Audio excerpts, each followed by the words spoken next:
Blackstone Audio presents Watership Down by Richard Adams.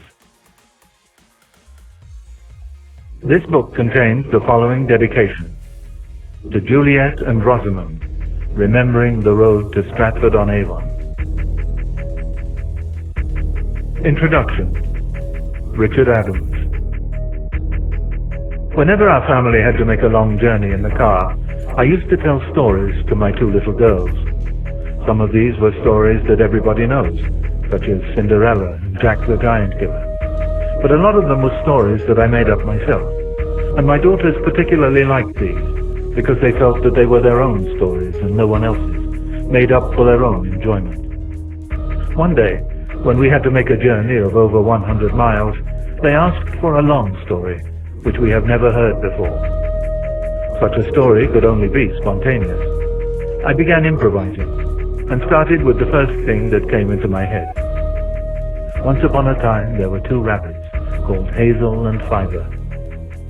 For some of the animals in the story, I took characteristics and features from real people I had met over the years, so that each rabbit had a distinct, individual personality.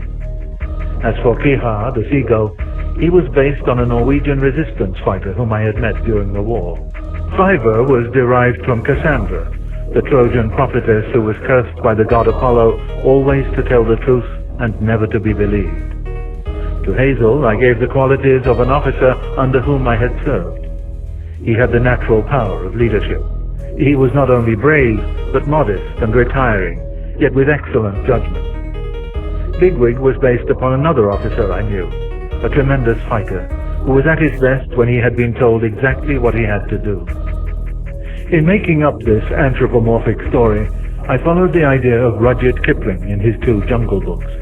That is to say, although my rabbits could think and talk, I never made them do anything physical that real rabbits could not do.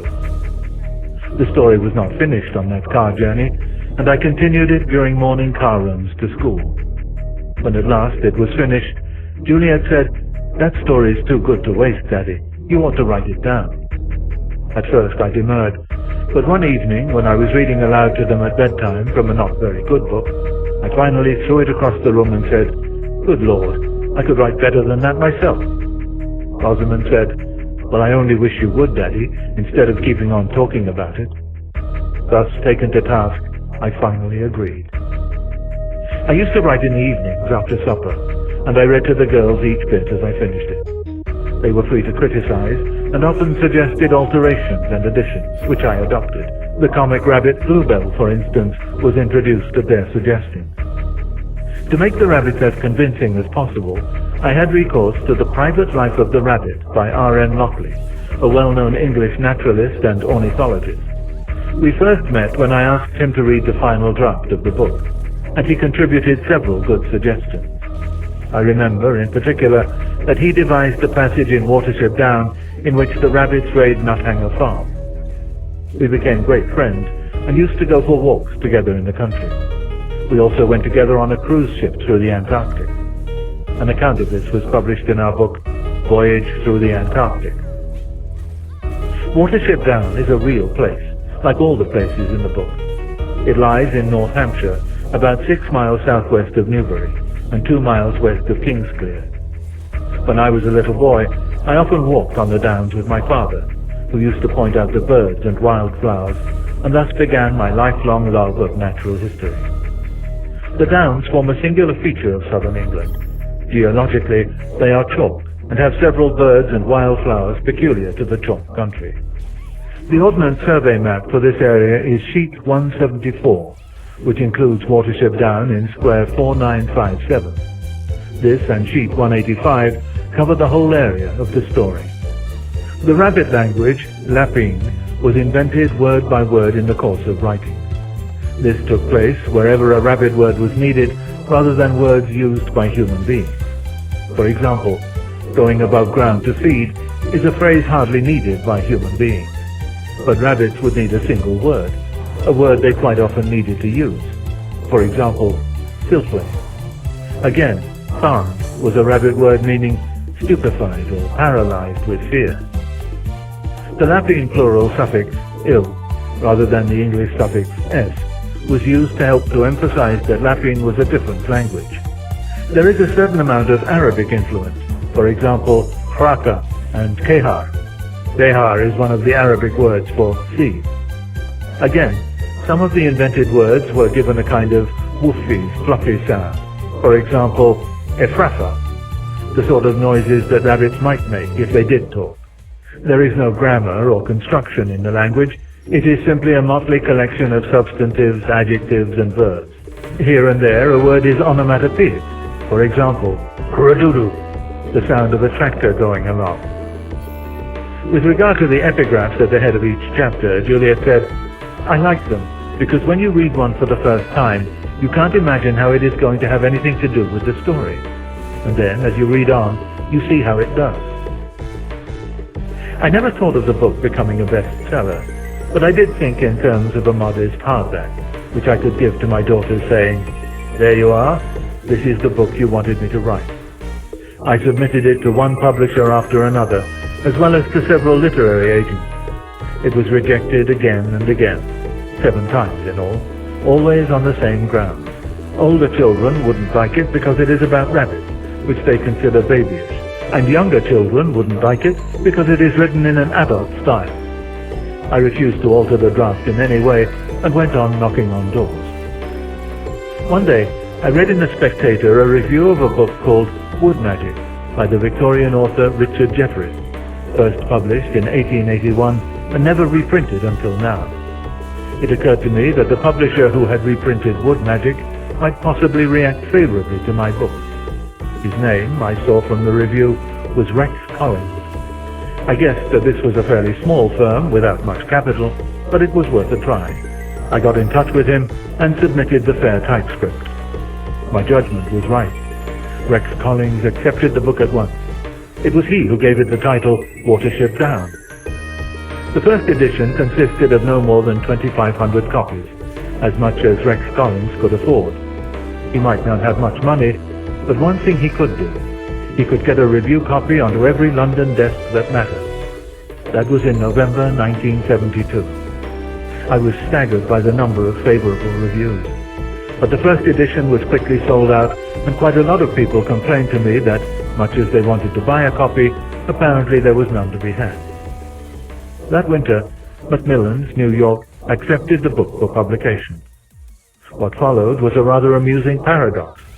The American edition, a much larger one, attracted attention in the United Kingdom, so that, in effect, the book came from America to England. The Penguin edition appeared in 1974. A deluxe edition, beautifully illustrated by John Lawrence, appeared in 1976. Since that time, the book has never been out of print and has been published in many translations throughout the world. Year by year, I receive a great deal of fan mail, and not only from young people, but people of all ages. Following the example of the Duke of Wellington, who replied personally to every letter he received, I do my best to answer. Naturally, I am glad that the book has been enjoyed by so large a public, and that it plainly has a wide appeal, although the reason has never been altogether clear to me. I want to emphasize that Watership Down was never intended to be some sort of allegory or parable. It is simply the story about rabbits made up and told in the car.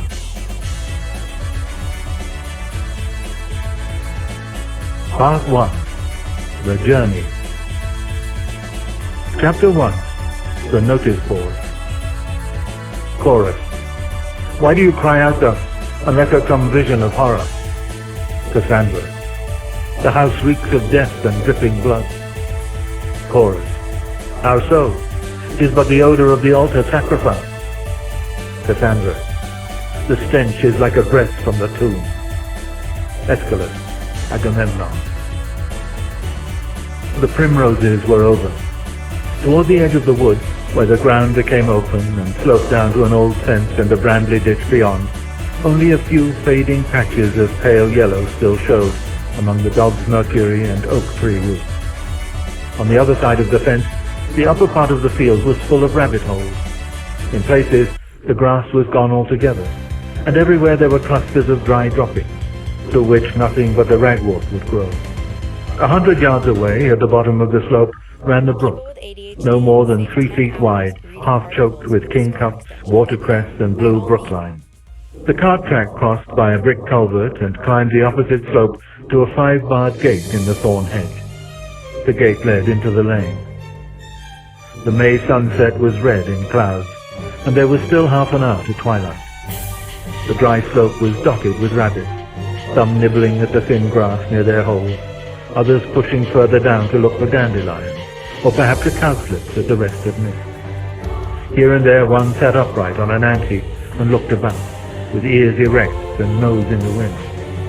But a blackbird, singing undisturbed on the outskirts of the wood, showed that there was nothing alarming there. And in the other direction, along the brook, all was plain to be seen, empty and quiet. The warren was at peace. At the top of the bank, close to the wild cherry where the blackbird sang, was a little group of holes almost hidden by brambles. In the green half-light, at the mouth of one of these holes, 2 rabbits were sitting together side by side.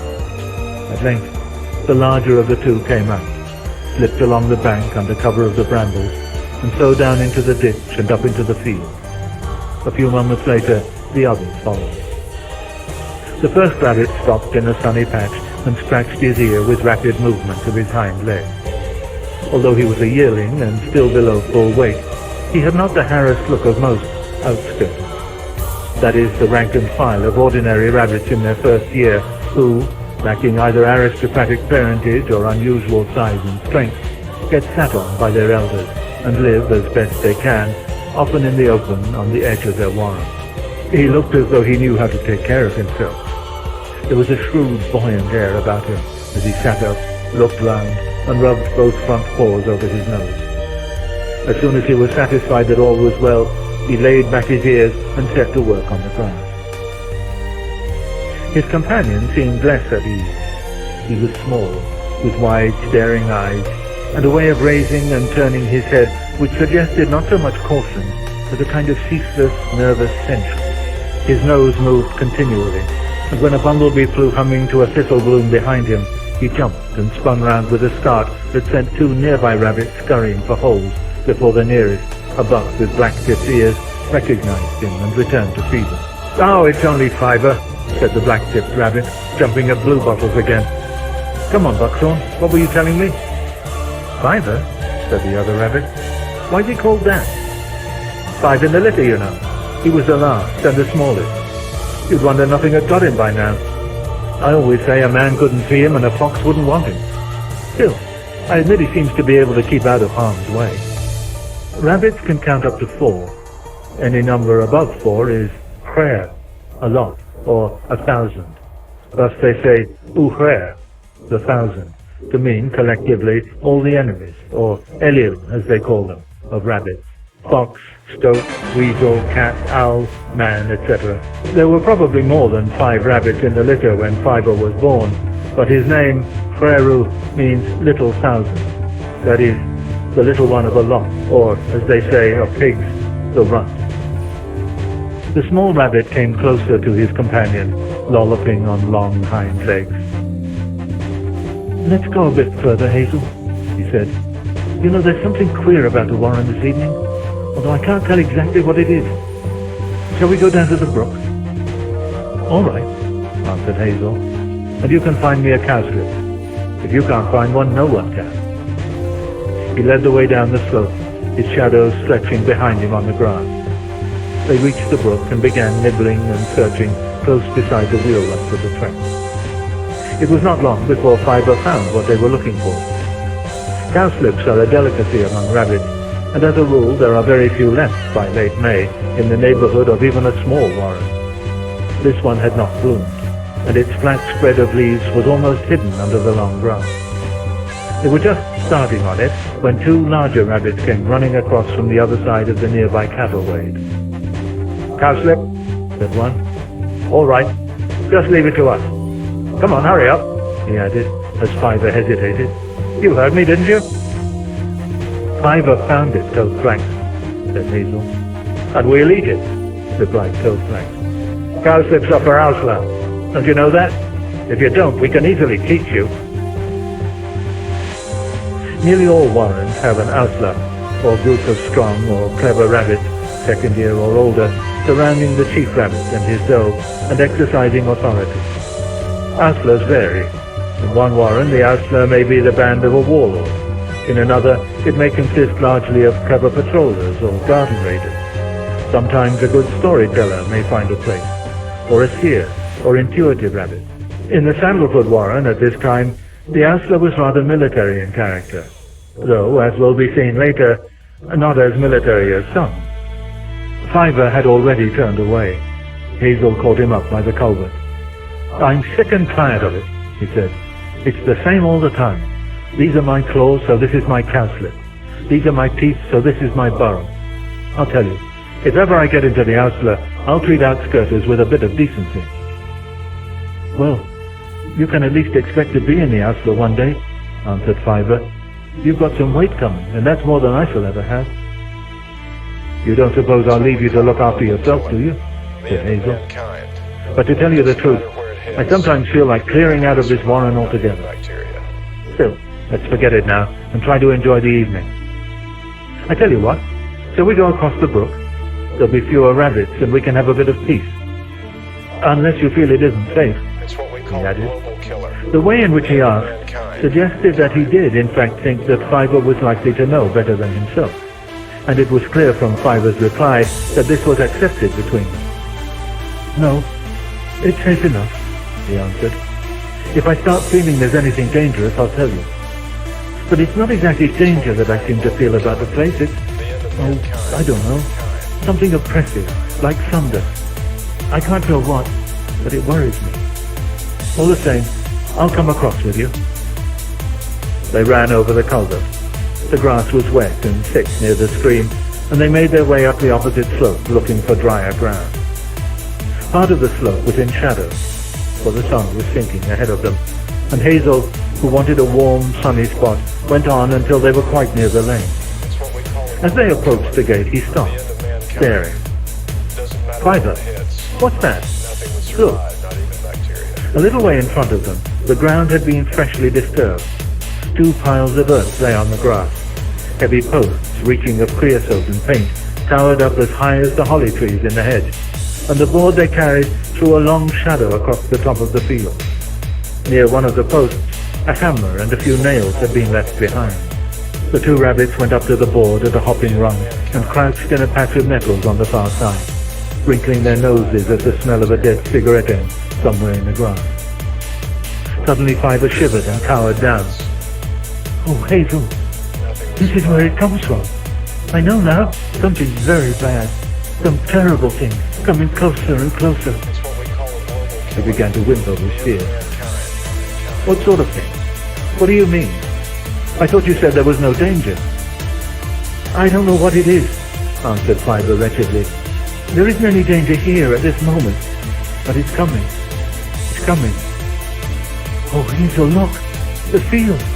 It's covered with blood." "Oh, don't be silly. It's only the light of the sunset." "Fiver, come on, don't talk like this. You're frightening me." Fiver sat trembling and crying among the nettles as Hazel tried to reassure him and to find out what it could be that had suddenly driven him beside himself. If he was terrified, why did he not run for safety, as any sensible rabbit would? But Fiver could not explain, and only grew more and more distressed. At last Hazel said, "Fiver, you can't sit crying here. Anyway, it's getting dark. We'd better go back to the burrow." "Back to the burrow?" whimpered Fiver. "It'll come there, don't think it won't. I tell you, the field's full of blood." "Now stop it," said Hazel firmly. "Just let me look after you for a bit. Whatever the trouble is, it's time we got back." He ran down the field and over the brook to the cattleway. Here there was a delay, for Fiver, surrounded on all sides by the quiet summer evening, became helpless and almost paralyzed with fear. When at last Hazel had got him back to the ditch, he refused at first to go underground, and Hazel had almost to push him down the hole. The sun set behind the opposite slope. The wind turned colder, with a scatter of rain, and in less than an hour it was dark. All color had faded from the sky, and although the big board by the gate creaked slightly in the night wind, as though to insist that it had not disappeared in the darkness, but was still firmly where it had been put. There was no passerby to read the sharp, hard letters that cut straight as black knives across its white surface. They said, "This ideally situated estate, comprising 6 acres of excellent building land, is to be developed with high-class modern residences by Such and Martin Limited of Newbury, Berkshire." Nothing would survive, not even bacteria. Chapter 2. The Chief Rabbit. The darksome statesman, hung with weights and woe, like a thick midnight fog, moved there so slow. He did not stay nor go. Henry Vaughan, The Word. In the darkness and warmth of the burrow, Hazel suddenly woke, struggling and kicking with his back leg. Something was attacking him. There was no smell of ferret or weasel. No instinct told him to run. His head cleared and he realized that he was alone except for Fiver. It was Fiver who was clambering over him, clawing and grabbing like a rabbit trying to climb a wire fence in a panic. "Fiver! Fiver, wake up, you silly fellow! It's Hazel! You'll hurt me in a moment! Wake up!" He held him down. Fiver struggled and woke. "Oh, Hazel, I was dreaming. It was dreadful. You were there. We were sitting on water, going down a great, deep stream. And then I realized we were on a board, like that board in the field, all white and covered with black lines. There were other rabbits there, bucks and does. But when I looked down, I saw the board was all made of bones and wire. And I screamed, and you said, 'Swim, everybody swim.' And then I was looking for you everywhere and trying to drag you out of a hole in the bank. I found you, but you said, 'The Chief Rabbit must go alone.' And you floated away down a dark tunnel of water." "Well, you've hurt my ribs anyway." "Tunnel of water indeed. What rubbish. Can we go back to sleep now?" "Hazel, the danger, the bad thing, it hasn't gone away. It's here, all around us. Don't tell me to forget about it and go to sleep. We've got to go away before it's too late." "Go away? From here, you mean? From the Warren?" "Yes, very soon. It doesn't matter where." "Just you and I?" "No, everyone." "The whole Warren? Don't be silly. They won't come. They'll say you're out of your wits." "Then they'll be here when the bad thing comes. You must listen to me, Hazel. Believe me, something very bad is close upon us, and we ought to go away." "Well, I suppose we'd better go and see the Chief Rabbit, and you can tell him about it. Or I'll try to. But I don't expect he'll like the idea at all." Hazel led the way down the slope of the run, and up toward the bramble curtain. He did not want to believe Fiver, and he was afraid not to.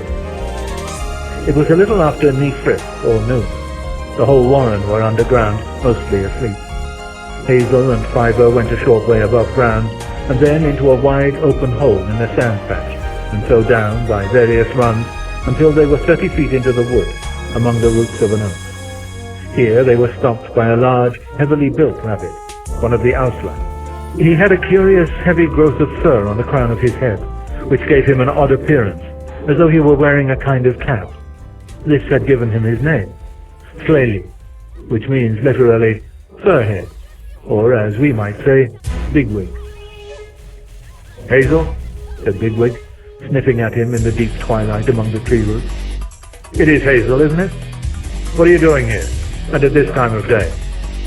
He ignored Fiver, who was waiting further down the run. "We want to see the Chief Rabbit," said Hazel. "It's important, Bigwig. Can you help us?" "Wait," said Bigwig. "Is he going to see him too?" "Yes, he must. Do trust me, Bigwig. I don't usually come and talk like this, do I? When did I ever ask to see the Chief Rabbit before?" "Well, I'll do it for you, Hazel. Although I'll probably get my head bitten off. I'll tell him I know you're a sensible fellow. He ought to know you himself, of course, but he's getting old. Wait here, will you?" Bigwig went a little way down the run and stopped at the entrance to a large burrow. After speaking a few words that Hazel could not catch, he was evidently called inside. The two rabbits waited in silence, broken only by the continual nervous fidgeting of Fiver. The Chief Rabbit's name and style was El-ahrairah, meaning Lord Rowan Tree. For some reason, he was always referred to as the El-ahrairah, perhaps because there happened to be only one Threer or Rowan near the Warren, from which he took his name.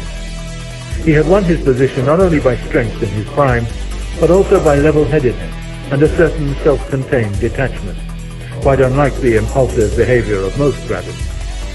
It was well known that he never let himself become excited by rumor or danger. He had coolly, some even said coldly, stood firm during the terrible onslaught of the myxomatosis, ruthlessly driving out every rabbit who seemed to be sickened. He had resisted all ideas of mass emigration and enforced complete isolation on the warren, thereby almost certainly saving it from extinction. It was he, too, who had once dealt with a particularly troublesome stoat by leading it down among the pheasant coops and so, at the risk of his own life, onto a keeper's gun. He was now, as Bigwig said, getting old, but his wits were still clear enough. When Hazel and Fiver were brought in, he greeted them politely. Ausla, like Toadflax, might threaten and bully. The El-ahrairah had no need. "Ah, Walnut! It is Walnut, isn't it?" "Hazel," said Hazel. "Hazel, of course. How very nice of you to come and see me.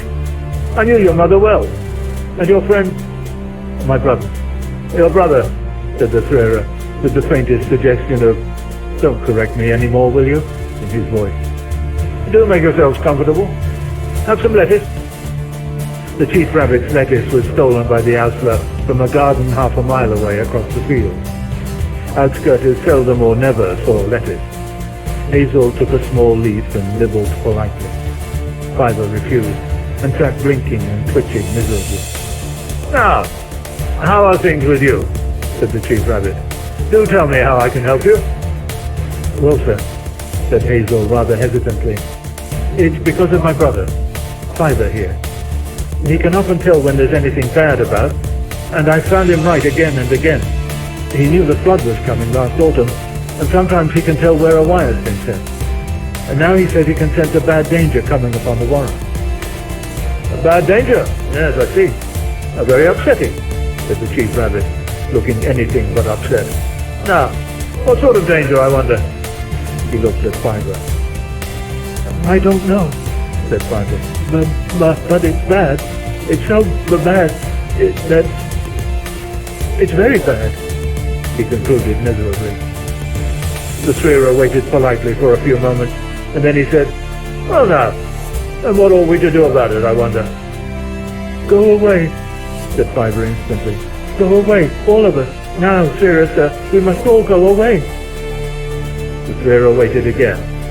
Then, in an extremely understanding voice, he said, "Well, I never did. It's a rather tall order, isn't it? What do you think yourself?" "Well, sir," said Hazel, "my brother doesn't really think about these feelings he gets. He just has the feelings, if you see what I mean. I'm sure you're the right person to decide what we ought to do." "Oh, that's very nice of you to say that. I hope I am. But now, my dear fellows, let's just think about this a moment, shall we? It's May, isn't it? Everyone's busy and most of the rabbits are enjoying themselves. No Elio for miles, or so they tell me. No illness, good weather. And you want me to tell the warren that your brother here has got a hunch, and we must all go traipsing across country to goodness knows where and risk the consequences, eh? What do you think they'll say? All delighted, eh? But they take it from you," said Fiver suddenly. "Oh, that's very nice of you," said the El-ahrairah again. "Well, perhaps they would, But I should have to consider it very carefully indeed. Most serious step, of course. And then, but there's no time, El-ahrairah, sir," blurted out Fiver. "I can feel the danger like a wire around my neck, like a wire. Hazel, help!"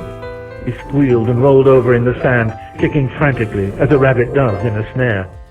Hazel held him down with both forepaws, and he grew quieter. "I'm awfully sorry, Chief Rabbit," said Hazel.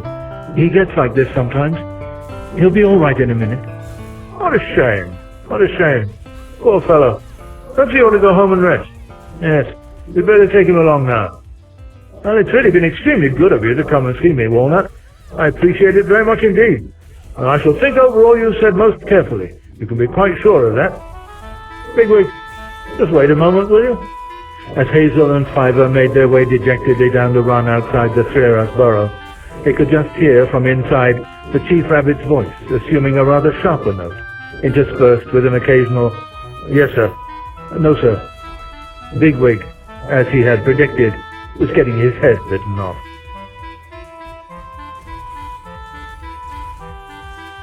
Chapter 3. Hazel's Decision. What am I lying here for? We are lying here as though we had a chance of enjoying a quiet time. Am I waiting until I become a little older? Xenophon. The Anabasis. But Hazel, you didn't really think the Chief Rabbit would act on your advice, did you? What were you expecting? It was evening once more, and Hazel and Fiver were feeding outside the wood with two friends. Blackberry, the rabbit with tipped ears who had been startled by Fiver the night before, had listened carefully to Hazel's description of the notice board, remarking that he had always felt sure that men left these things about to act as signs or messages of some kind, in the same way that rabbits left marks on runs and gaps. It was another neighbor, Dandelion, who had now brought the talk back to the El-ahrairah and his indifference to Fiver's fear. "I don't know what I expected," said Hazel. "I'd never been near the Chief Rabbit before, but I thought, well, even if he won't listen, at least no one can say afterward that we didn't do our best to warn him." "You're sure then that there's really something to be afraid of?" "I'm quite certain. I've always known Fiver, you see." Blackberry was about to reply when another rabbit came noisily through the thick dog's mercury in the wood, blundered down into the brambles, and pushed his way up from the ditch. It was Bigwig. "Hello, Bigwig," said Hazel. "You're off duty?" "Off duty," said Bigwig, "and likely to remain off duty." "How do you mean?" "I've left the outlet. That's what I mean." "Not on our account." "Well, you could say that. The El-ahrairah is rather good at making himself unpleasant when he's been woken up at knee-frisk for what he considers a piece of trivial nonsense. He certainly knows how to get under your skin. I dare say a good many rabbits would have kept quiet and thought about keeping on the right side of the chief, but I'm afraid I'm not much good at that. I told him that the Outla's privileges didn't mean all that much to me in any case, and that a strong rabbit could always do just as well by leaving the warren. He told me not to be impulsive and think it over, but I can't stay. Lettuce stealing isn't my idea of a jolly life, nor sentry duty in the borough. I'm in a fine temper, I can tell you." "No one will steal lettuces soon," said Fiver quietly. "Oh, that's you, Fiver, is it?" said Bigwig, noticing him for the first time. "Good. I was coming to look for you. I've been thinking about what you said to the Chief Rabbit. Tell me, is it a sort of tremendous hoax to make yourself important, or is it true?" "It is true," said Fiver. "I wish it weren't." "Then you'll be leaving the warren?" They were all startled by the bluntness with which Bigwig went to the point. Dandelion muttered, "Leave the warren? Fritra," while Blackberry twitched his ears and looked very intently, first at Bigwig and then at Hazel. It was Hazel who replied. "Fiver and I will be leaving the warren tonight," he said deliberately. "I don't know exactly where we shall go, but we'll take anyone who's ready to come with us." "Right," said Bigwig. "Then you can take me." The last thing Hazel had expected was the immediate support of a member of the Outlaw. It crossed his mind that although Bigwig would certainly be a useful rabbit in a tight corner, he would also be a difficult one to get on with. He certainly would not want to do what he was told, or even asked, by an outskirter. "I don't care if he is in the Outlaw," thought Hazel.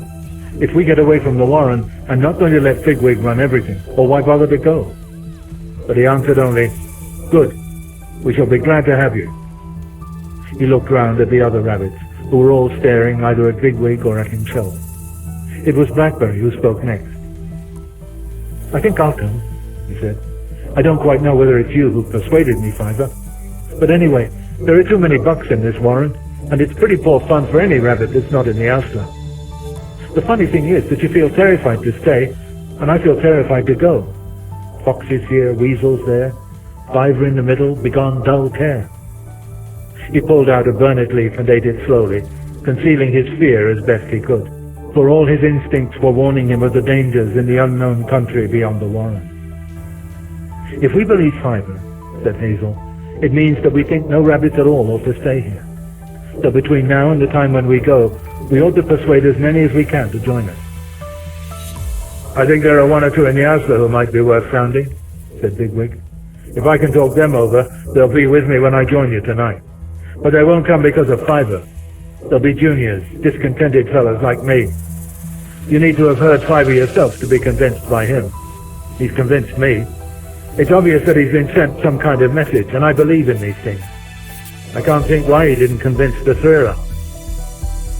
Because the El-ahrairah doesn't like anything he hasn't thought of for himself, answered Hazel. But we can't bother with him anymore now. We've got to try to collect some more rabbits and meet again here through Inlay. And we'll start through Inlay too. We can't wait longer. The danger's coming closer all the time, whatever it is. And besides, the El-ahrairah isn't going to like it if he finds out that you've been trying to get at rabbits in the house, Bigwig. Neither is Captain Holly, I dare say.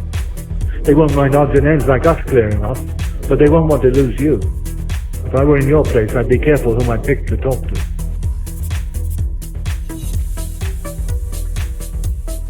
Chapter 4. The Departure.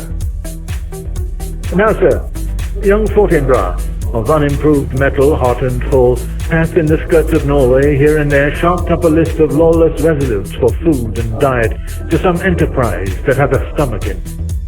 Shakespeare, Hamlet. Full Inlay means after moonrise. Rabbits, of course, have no idea of precise time or of punctuality. In this respect, they are much the same as primitive people, who often take several days over assembling for some purpose, and then several more to get started. Before such people can act together, a kind of telepathic feeling has to flow through them and ripen to the point when they all know that they are ready to begin. Anyone who has seen the martins and swallows in September assembling on the telephone wires, twittering, making short flights singly and in groups over the open, stubbly fields, returning to form longer and even longer lines above the yellowing verges of the lanes, the hundreds of individual birds merging and blending in a mounting excitement into swarms, and these swarms coming loosely and untidily together to create a great unorganized flock, thick at the center and ragged at the edges, which breaks and reforms continually like clouds or waves, until that moment when the greater part, but not all of them, know that the time has come. They are off, and have begun once more that great southward flight which many will not survive. Anyone seeing this has seen at work the current that flows among creatures who think of themselves primarily as part of a group, and only secondarily, if at all, as individuals, to fuse them together and impel them into action without conscious thought or will. Has seen at work the angel which drove the first crusade into Antioch and drives the lemmings into the sea. It was actually about an hour after moonrise and a good while before midnight when Hazel and Fiver once more came out of their burrow behind the brambles and slipped quietly along the bottom of the ditch. With them was a third rabbit, Clow, Pipkin, a friend of Fiver. Clow means any small concavity in the grass where moisture may collect, e.g. the dimple formed by a dandelion or thistlecup. He too was small and inclined to be timid, and Hazel and Fiver had spent the greater part of their last evening in the warren in persuading him to join them. Pipkin had agreed rather hesitantly. He still felt extremely nervous about what might happen once they left the warren, and had decided that the best way to avoid trouble would be to keep close to Hazel and do exactly what he said. The three were still in the ditch when Hazel heard a movement above. He looked up quickly. "Who's there?" he said. "Dandelion?" "No, I'm Hawkbit," said the rabbit, who was peering over the edge. He jumped down among them, landing rather heavily. "Do you remember me, Hazel? We were in the same burrow during the snow last winter. Dandelion told me you were going to leave the warren tonight. If you are, I'll come with you." Hazel could recall Hawkbit, a rather slow, stupid rabbit whose company for 5 snowbound days underground had been distinctly tedious. Still, he thought, this was no time to pick and choose. Although Bigwig might succeed in talking over one or two, most of the rabbits they could expect to join them would not come from the outside. They would be outskirters who were getting a thin time and wondering what to do about it. He was running over some of these in his mind when Dandelion appeared. "The sooner we're off, the better, I reckon," said Dandelion. "I don't much like the look of things. After I persuaded Hawkbit here to join us, I was just starting to talk to a few more when I found that Philsax fellow had followed me down the run. I want to know what you're up to," he said, and I don't think he believed me when I told him I was only trying to find out whether there were any rabbits who wanted to leave the warren. He asked me if I was sure I wasn't working up some kind of plot against the El-ahrairah, and he got awfully angry and suspicious.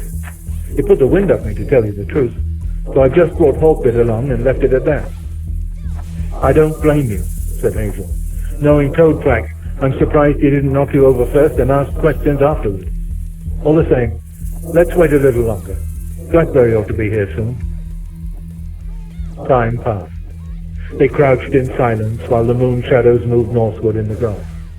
At last, just as Hazel was about to run down the slope to Blackberry's burrow, he saw him come out of his hole, followed by no less than 3 rabbits.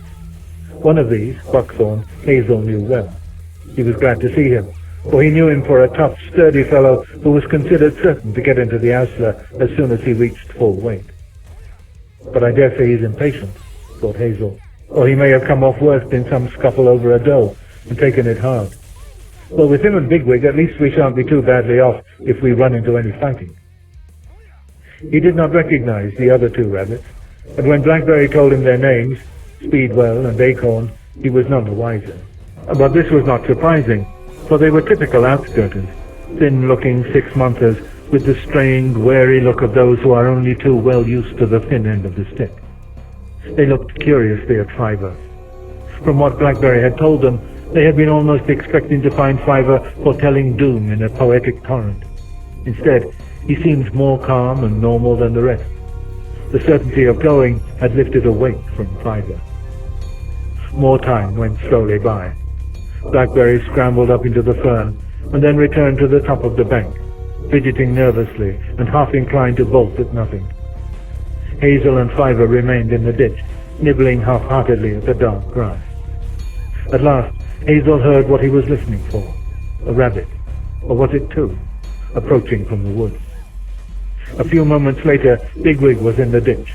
Behind him came a hefty, brisk-looking rabbit, something over 12 months old. He was well known by sight to all the warren, for his fur was entirely grey, with patches of near white that now caught the moonlight as he sat scratching himself without speaking. This was Silver, a nephew of the El-ahrairah, who was serving his first month in the Ausla. Hazel could not help feeling relieved that Bigwig had brought only Silver, a quiet, straightforward fellow who had not yet really found his feet among the veterans. When Bigwig had spoken earlier of sounding out the Ausla, Hazel had been in 2 minds. It was only too likely that they would encounter dangers beyond the warren, and that they would stand in need of some good fighters. Again, if Fiver was right, and the whole warren was in imminent peril, then of course they ought to welcome any rabbit who was ready to join them. On the other hand, there seemed no point in taking particular pains to get hold of rabbits who were going to behave like Toadflax. "Wherever we settle down in the end," thought Hazel, "I'm determined to see that Pipkin and Fiver aren't sat on and tossed around until they're ready to run any risk just to get away." But is Bigwig going to see it like that? "You know Silver, don't you?" asked Bigwig, breaking in on his thoughts. "Apparently some of the younger fellows in the Ausla have been giving him a thin time, teasing him about his fur, you know, and saying he only got his place because of the El-ahrairah.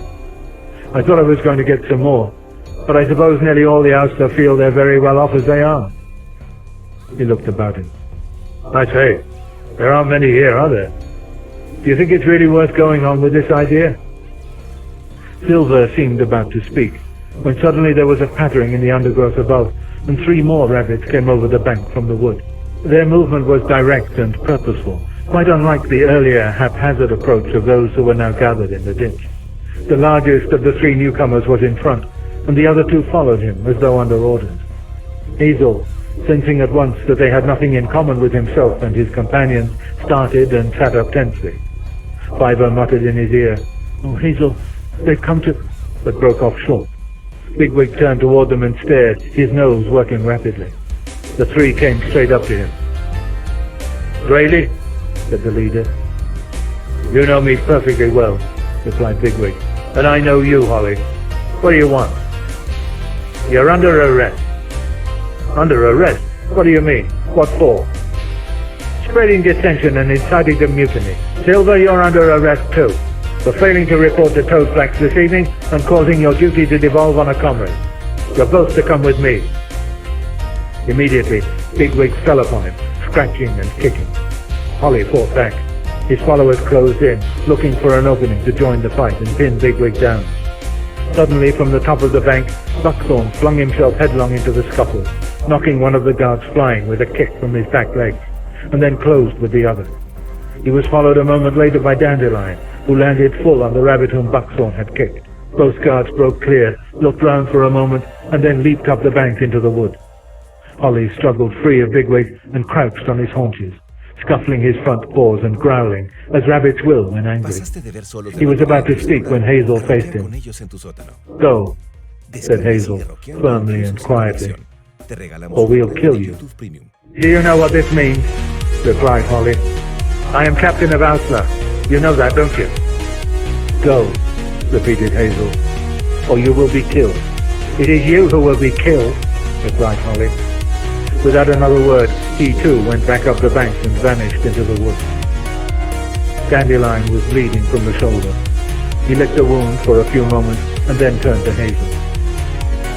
"They won't be long coming back, you know, Hazel," he said. "They've gone to turn out the El-ahrairah, and then we'll be for it right enough." "We ought to go at once," said Private. "Yes, the time's come now, all right," replied Hazel. "Come on, down to the stream. Then we'll follow the bank. That'll help us to keep together." "If you'll take my advice," began Bigwig. "If we stay here any longer, I shan't be able to," answered Hazel. With Fiver beside him, he led the way out of the ditch and down the slope. In less than a minute, the little band of rabbits had disappeared into the dim, moonlit night.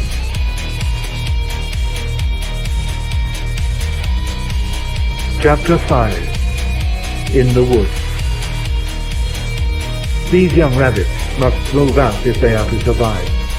In a wild and free state, they stray sometimes for miles, wandering until they find a suitable environment. R.M. Lockley, The Private Life of the Rabbit. It was getting on toward moonset when they left the fields and entered the woods, straggling, catching up with one another, keeping more or less together. They had wandered over half a mile down the field, always following the course of the brook. Although Hazel guessed that they must now have gone further from the warren than any rabbit he had ever talked to, he was not sure whether they were yet safely away. And it was while he was wondering, not for the first time, whether he could hear sounds of pursuit, that he first noticed the dark masses of the trees and the brook disappearing among them. Rabbits avoid close woodland, where the ground is shady, damp and grassless, and they feel menaced by the undergrowth. Hazel did not care for the look of the trees. Still, he thought, Holly would no doubt think twice before following them into a place like that, and to keep beside the brook might well prove safer than wandering about the fields in one direction and another, with the risk of finding themselves, in the end, back at the warren. He decided to go straight into the woods without consulting Bigwig, and to trust that the rest would follow. If we don't run into any trouble and the brook takes us through the woods, he thought, we really shall be clear of the warren, and then we can look for somewhere to rest for a bit. Most of them still seem to be more or less all right, but Fiver and Pipkin will have had as much as they can stand before long. From the moment he entered it, the wood seemed full of noises. There was a smell of damp leaves and moss, and everywhere the splash of water went whispering about. Just inside, the brook made a little fall into a pool, and the sound, enclosed among the trees, echoed as though in a cave. Roosting birds rustled overhead. The night breeze stirred the leaves. Here and there a dead twig fell, and there were more sinister, unidentified sounds from further away, sounds of movement. To rabbits, everything unknown is dangerous. The first reaction is to startle, the second to bolt. Again and again they started, until they were close to exhaustion. But what did these sounds mean, and where in this wilderness did they bolt to? The rabbits crept closer together. Their progress grew slower. Before long, they lost the course of the brook, slipping across the moonlit patches as fugitives, and halting in the bushes with raised ears and staring eyes. The moon was low now, and the light, wherever it slanted through the trees, seemed thicker, older, and more yellow. From a thick pile of dead leaves beneath a holly tree, Hazel looked down a narrow path, lined on either side with fern and sprouting fireweed. The fern moved slightly in the breeze, but along the path there was nothing to be seen except a scatter of last year's fallen acorns under an oak. What was in the bracken? What lay round the further bend? And what would happen to a rabbit who left the shelter of the holly tree and ran down the path? He turned to Dandelion beside him. "You'd better wait here," he said. "When I get to the bend, I'll stand. But if I run into trouble, get the others away." Without waiting for an answer, he ran into the open and down the path. A few seconds brought him to the oak. He paused for a moment, staring about him, and then ran on to the bend. Beyond, the path was the same, empty in the darkening moonlight, and leading gently downhill into the deep shadow of a grove of ilex trees. Hazel stamped, and a few moments later, Dandelion was beside him in the bracken. Even in the midst of his fear and strain, it occurred to him that Dandelion must be very fast. He had covered the distance in a flash. "Well done," whispered Dandelion. "Running our risks for us, are you? Like El-ahrairah?" Hazel gave him a quick, friendly glance. It was warm praise and cheered him. What Robin Hood is to the English and John Henry to the American Negroes, El-ahrairah, or El-ahrairah, the prince with 1,000 enemies, is to rabbits. Uncle Remus might well have heard of him, for some of El-ahrairah's adventures are those of rare rabbits. For that matter, Odysseus himself might have borrowed a trick or two from the rabbit hero, for he is very old, and was never at a loss for a trick to deceive his enemies. Once, so they say, he had to get home by swimming across a river in which there was a large and hungry pike. El-ahrairah combed himself until he had enough fur to cover a clay rabbit, which he pushed into the water. The pike rushed at it, bit it, and left it in disgust. After a little, it drifted to the bank, and El-ahrairah dragged it out and waited a while before pushing it in again. After an hour of this, the pike left it alone, and when it had done so for the 5th time, El-ahrairah swam across himself and went home. Some rabbits say he controls the weather, because the wind, the damp, and the dew are friends and instruments to rabbits against their enemies.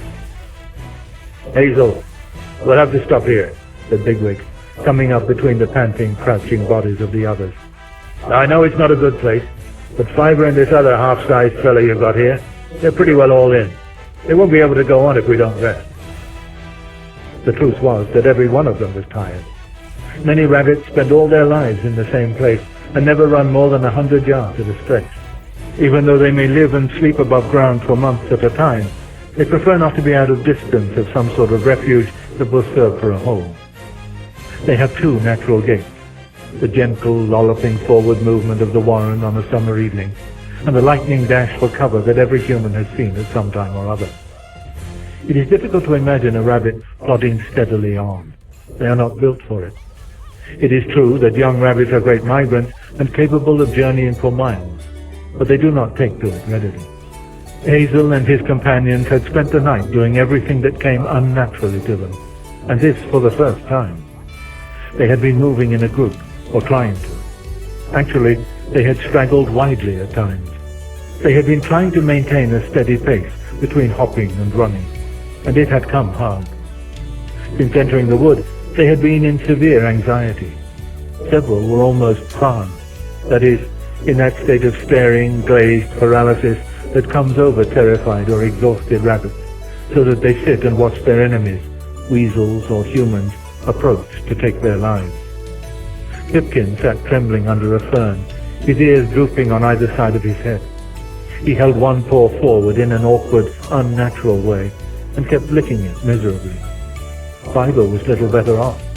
He still looked cheerful, but very weary. Hazel realized that until they were rested, they would all be safer where they were than stumbling along in the open, with no strength left to run from an enemy. But if they lay brooding, unable to feed or go underground, all their troubles would come crowding into their hearts, their fears would mount, and they might very likely scatter, or even try to return to the warren. He had an idea. "Yes, all right, we'll rest here," he said. "Let's go in among this fern. Come on, Dandelion, tell us a story. I know you're handy that way. Pipkin here can't wait to hear it." Dandelion looked at Pipkin and realized what it was that Hazel was asking him to do. Choking back his own fear of the desolate, grassless woodland, the before dawn returning owls that they could hear some way off, and the extraordinary rank animal smell that seemed to come from somewhere rather nearer, he began.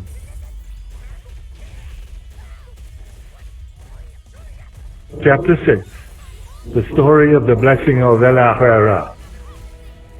Why should he think me cruel, or that he is betrayed? I'd have him love the thing that was, before the world was made. W.B. Yeats, A Woman Young and Old. Long ago, Frith made the world. He made all the stars, too, and the world is one of the stars. He made them by scattering his droppings over the sky, and this is why the grass and the trees grow so thick on the world. Frith makes the rivers flow. They follow him as he goes through the sky, and when he leaves the sky, they look for him all night. Frith made all the animals and birds, but when he first made them, they were all the same. The sparrow and the kestrel were friends, and they both ate seeds and flies. And the fox and the rabbit were friends, and they both ate grass. And there was plenty of grass, and plenty of flies, because the world was new, and Frith shone down bright and warm all day. Now El-ahrairah was among the animals in those days, and he had many wives. He had so many wives that there was no counting them. And the wives had so many young that even Frith could not count them. And they ate the grass and the dandelions and the lettuces and the clover, and El-ahrairah was the father of them all. Bigwig growled appreciatively. And after a time, went on Dandelion, after a time the grass began to grow thin, and the rabbits wandered everywhere, multiplying and eating as they went. Then Frith said to El-ahrairah, Prince Rabbit, if you cannot control your people, I shall find ways to control them, so mark what I say. But El-ahrairah would not listen, and he said to Frith, My people are the strongest in the world, for they breed faster and eat more than any of the other people. And this shows how much they love Lord Frith, for of all the animals, they are the most responsive to his warmth and brightness. You must realize, my lord, how important they are, and not hinder them in their beautiful lives. Frith could have killed El-ahrairah at once, but he had a mind to keep him in the world, because he needed him to sport and jest and play tricks. So he determined to get the better of him, not by means of his own great power, but by means of a trick. He gave out that he would hold a great meeting, and that at that meeting he would give a present to every animal and bird, to make each one different from the rest. And all the creatures set out to go to the meeting place. But they all arrived at different times, because Frith made sure that it would happen so. And when the blackbird came, he gave him his beautiful song. And when the cow came, he gave her sharp horns, and the strength to be afraid of no other creature. And so, in their turn, came the fox and the stoat and the weasel.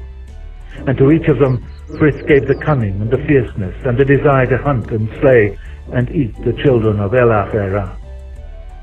And so they went away from Frith, full of nothing but hunger to kill the rabbits. Now all this time, El-ahrairah was dancing and mating and boasting that he was going to Frith's meeting to receive a great gift. And at last he set out for the meeting place. But as he was going there, he stopped to rest on a soft, sandy hillside. And while he was resting, over the hill came flying the dark swift, screaming as he went, News! News! News! For you know this is what he has said ever since that day. So El-ahrairah called up to him and said, What news? Why, said the swift, I would not be you, El-ahrairah, for Frith has given the fox and the weasel cunning hearts and sharp teeth, and to the cat he has given silent feet and eyes that can see in the dark, and they are gone away from Frith's place to kill and devour all that belongs to El-ahrairah. And he dashed on over the hills. And at that moment, El-ahrairah heard the voice of Frith calling, Where is El-ahrairah? For all the others have taken their gifts and gone, and I have come to look for him. Then El-ahrairah knew that Frith was too clever for him, and he was frightened. He thought that the fox and the weasel were coming with Frith, and he turned to the face of the hill and began to dig. He dug a hole, but he had dug only a little of it when Frith came over the hill alone. And he saw El-ahrairah's bottom sticking out of the hole, and the sand flying out in showers as the digging went on. When he saw that, he called out, My friend, have you seen El-ahrairah? For I am looking for him to give him my gift. No, answered El-ahrairah without coming out. I have not seen him. He is far away. He could not come. So Frith said, Then come out of that hole, and I will bless you instead of him.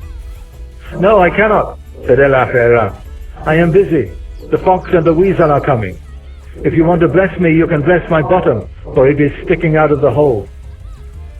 All the rabbits had heard this story before, on winter nights when the cold draught moved down the warren passages and the icy wet lay in the pits of the runs below their burrows, and on summer evenings in the grass under the red may and the sweet carrion-scented elder bloom.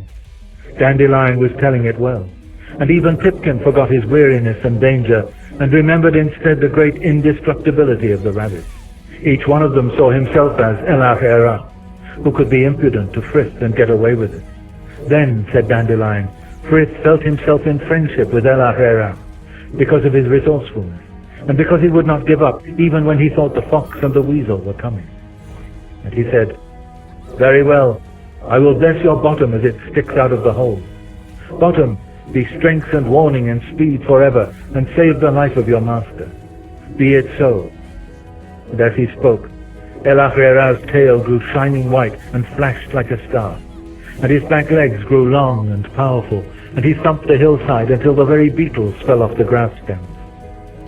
He came out of the hole and tore across the hill faster than any creature in the world, and Frith called after him, "El-ahrairah, your people cannot rule the world, for I will not have it so.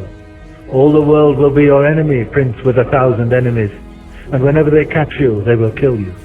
But first they must catch you, digger, listener, runner, prince with the swift warning.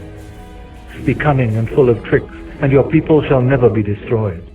And El-ahrairah knew then that although he would not be mocked, yet Frith was his friend. And every evening when Frith has done his day's work and lies calm and easy in the red sky, El-ahrairah and his children and his children's children come out of their holes and feed and play in his sight, for they are his friends, and he has promised them that they can never be destroyed.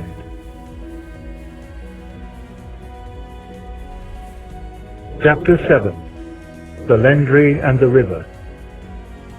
Quant au courage moral, il avait trouvé fort vert, disait-il, celui de 2 heures après minuit, c'est-à-dire le courage de l'improviste. Napoleon Bonaparte. As Dandelion ended, Acorn, who was on the windward side of the little group, suddenly started and sat back, with ears up and nostrils twitching. The strange, rank smell was stronger than ever, and after a few moments they all heard a heavy movement close by. Suddenly, on the other side of the path, the fern parted, and there looked out a long, dog-like head, striped black and white. It was pointed downward, the jaws grinning, the muzzle close to the ground. Behind, they could just discern great, powerful paws and a shaggy black body. The eyes were peering at them, full of savage cunning. The head moved slowly, taking in the dusky length of the wood ride in both directions, and then fixed them once more with its fierce, terrible stare. The jaws opened wider, and they could see the teeth glimmering white as the stripes along the head.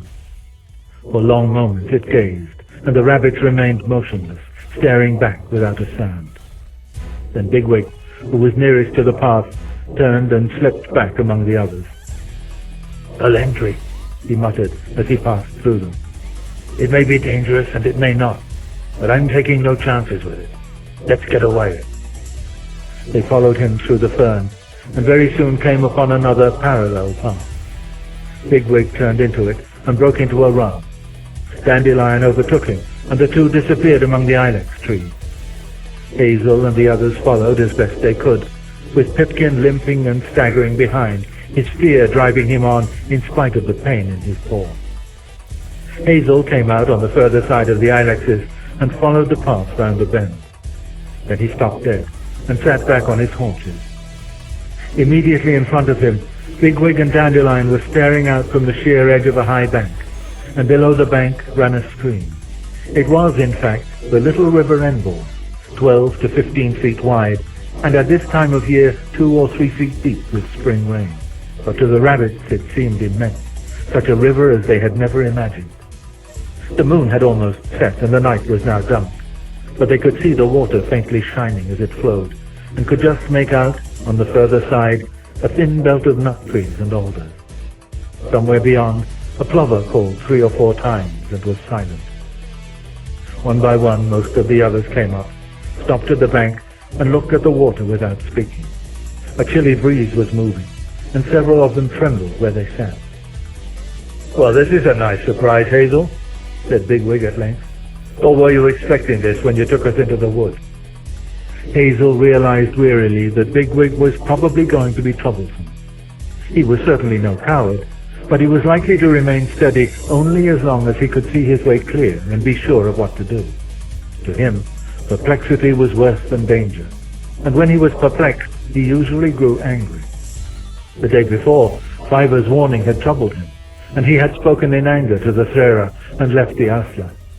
Then, while he was in an uncertain mood about the idea of leaving the warren, Captain Holly had appeared in capital time to be attacked and to provide a perfect reason for their departure.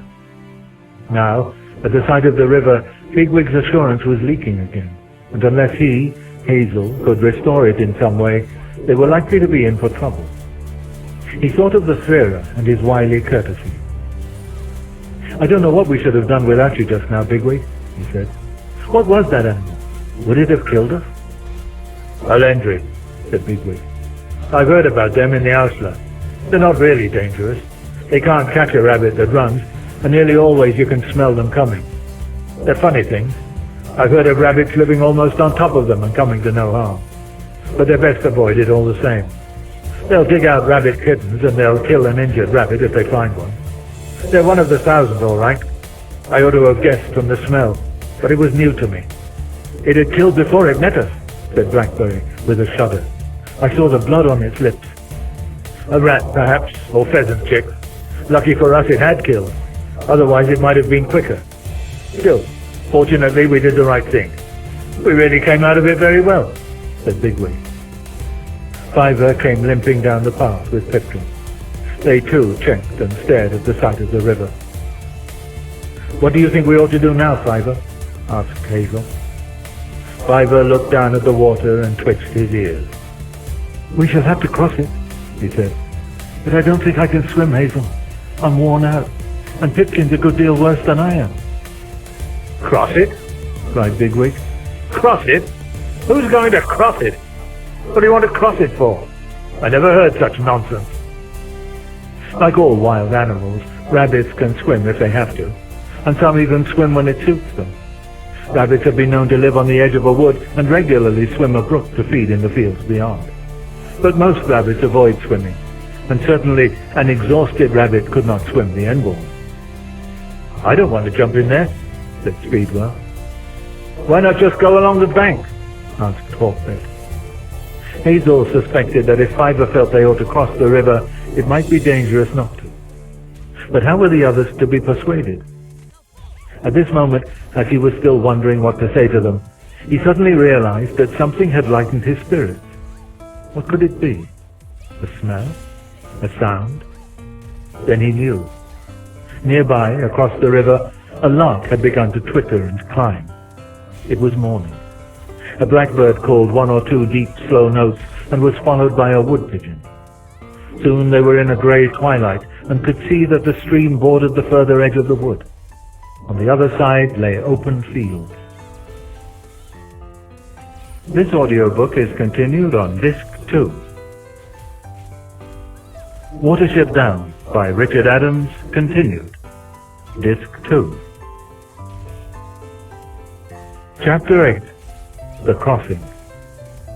The centurion commanded that they which could swim should cast themselves first into the sea and get to land, and the rest, some on boards and some on broken pieces of the ship. And so it came to pass that they escaped all safe to land. The Acts of the Apostles, chapter 27. The top of the sandy bank was a good 6 feet above the water. From where they sat, the rabbits could look straight ahead upstream and downstream to their left. Evidently there were nesting holes in the sheer face below them, for as the light grew, they saw 3 or 4 martins dart out over the stream and away into the fields beyond. In a short time, one returned with his beak full, and they could hear the nestling squeaking as he flew out of sight beneath their feet. The bank did not extend far in either direction. Upstream, it sloped down to a grassy path between the trees and the water. This followed the line of the river, which ran straight from almost as far away as they could see, flowing smoothly without fords, gravel shallows, or plank bridges. Immediately below them lay a wide pool, and here the water was almost still. Away to their left, the bank sloped down again into clumps of alder, among which the stream could be heard chattering over gravel. There was a glimpse of barbed wire stretched across the water, and they guessed that this must surround a cattleway, like the one in the little brook near the home warren. Hazel looked at the path upstream. "There's grass down there," he said. "Let's go and feed." They scrambled down the bank and set to nibbling beside the water. Between them and the stream itself stood half-grown clumps of purple loosestrife and fleabane, which would not flower for nearly 2 months yet. The only blooms were a few early meadowsweet and a patch of pink butterbur. Looking back at the face of the bank, they could see that it was in fact dotted thickly with martin's holes. There was a narrow foreshore at the foot of the little cliff, and this was littered with the rubbish of the colony. Sticks, droppings, feathers, a broken egg, and a dead nestling or two. The martins were now coming and going in numbers over the water. Hazel moved close to Fiver and quietly edged him away from the others, feeding as he went. When they were a little way off and half concealed by a patch of reeds, he said, "Are you sure we've got to cross the river, Fiver? What about going along the bank one way or the other?" "No. We need to cross the river, Hazel, so that we can get into those fields, and on beyond them too. I know what we ought to be looking for. A high, lonely place with dry soil, where rabbits can see and hear all round, and men hardly ever come. Wouldn't that be worth a journey?" "Oh, yes, of course it would. But is there such a place?" "Not near a river. I needn't tell you that. But if you cross a river, you start going up again, don't you?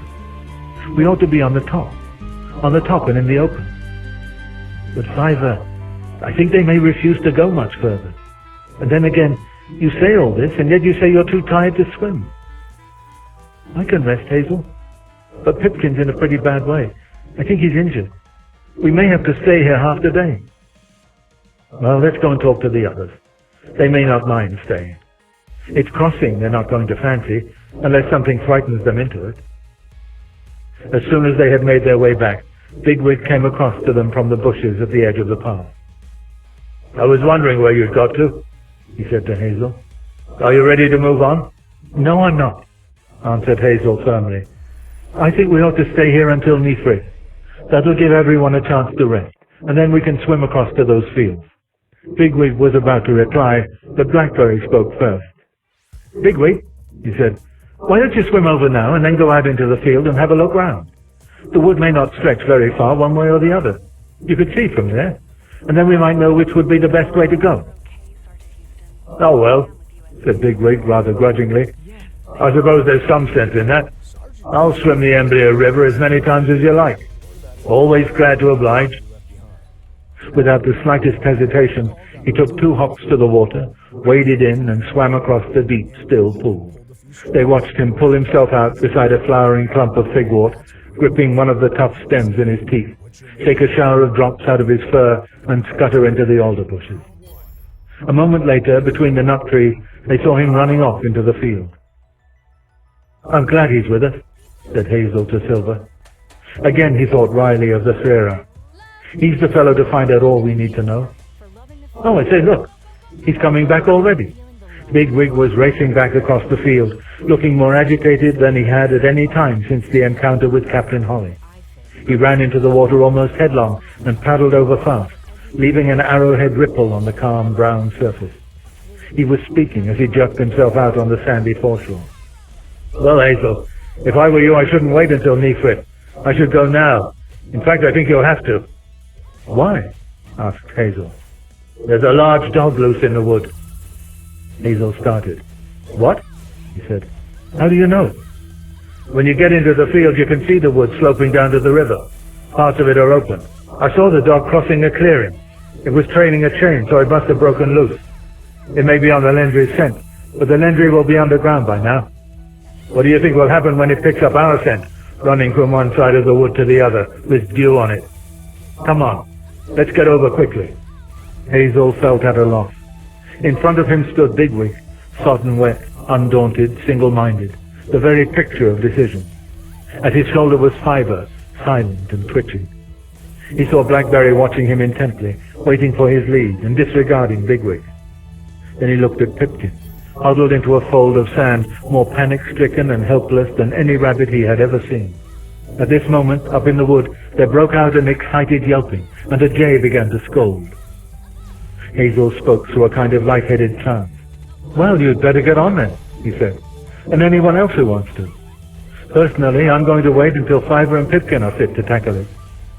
"You silly blockhead," cried Bigwig. "We'll all be finished.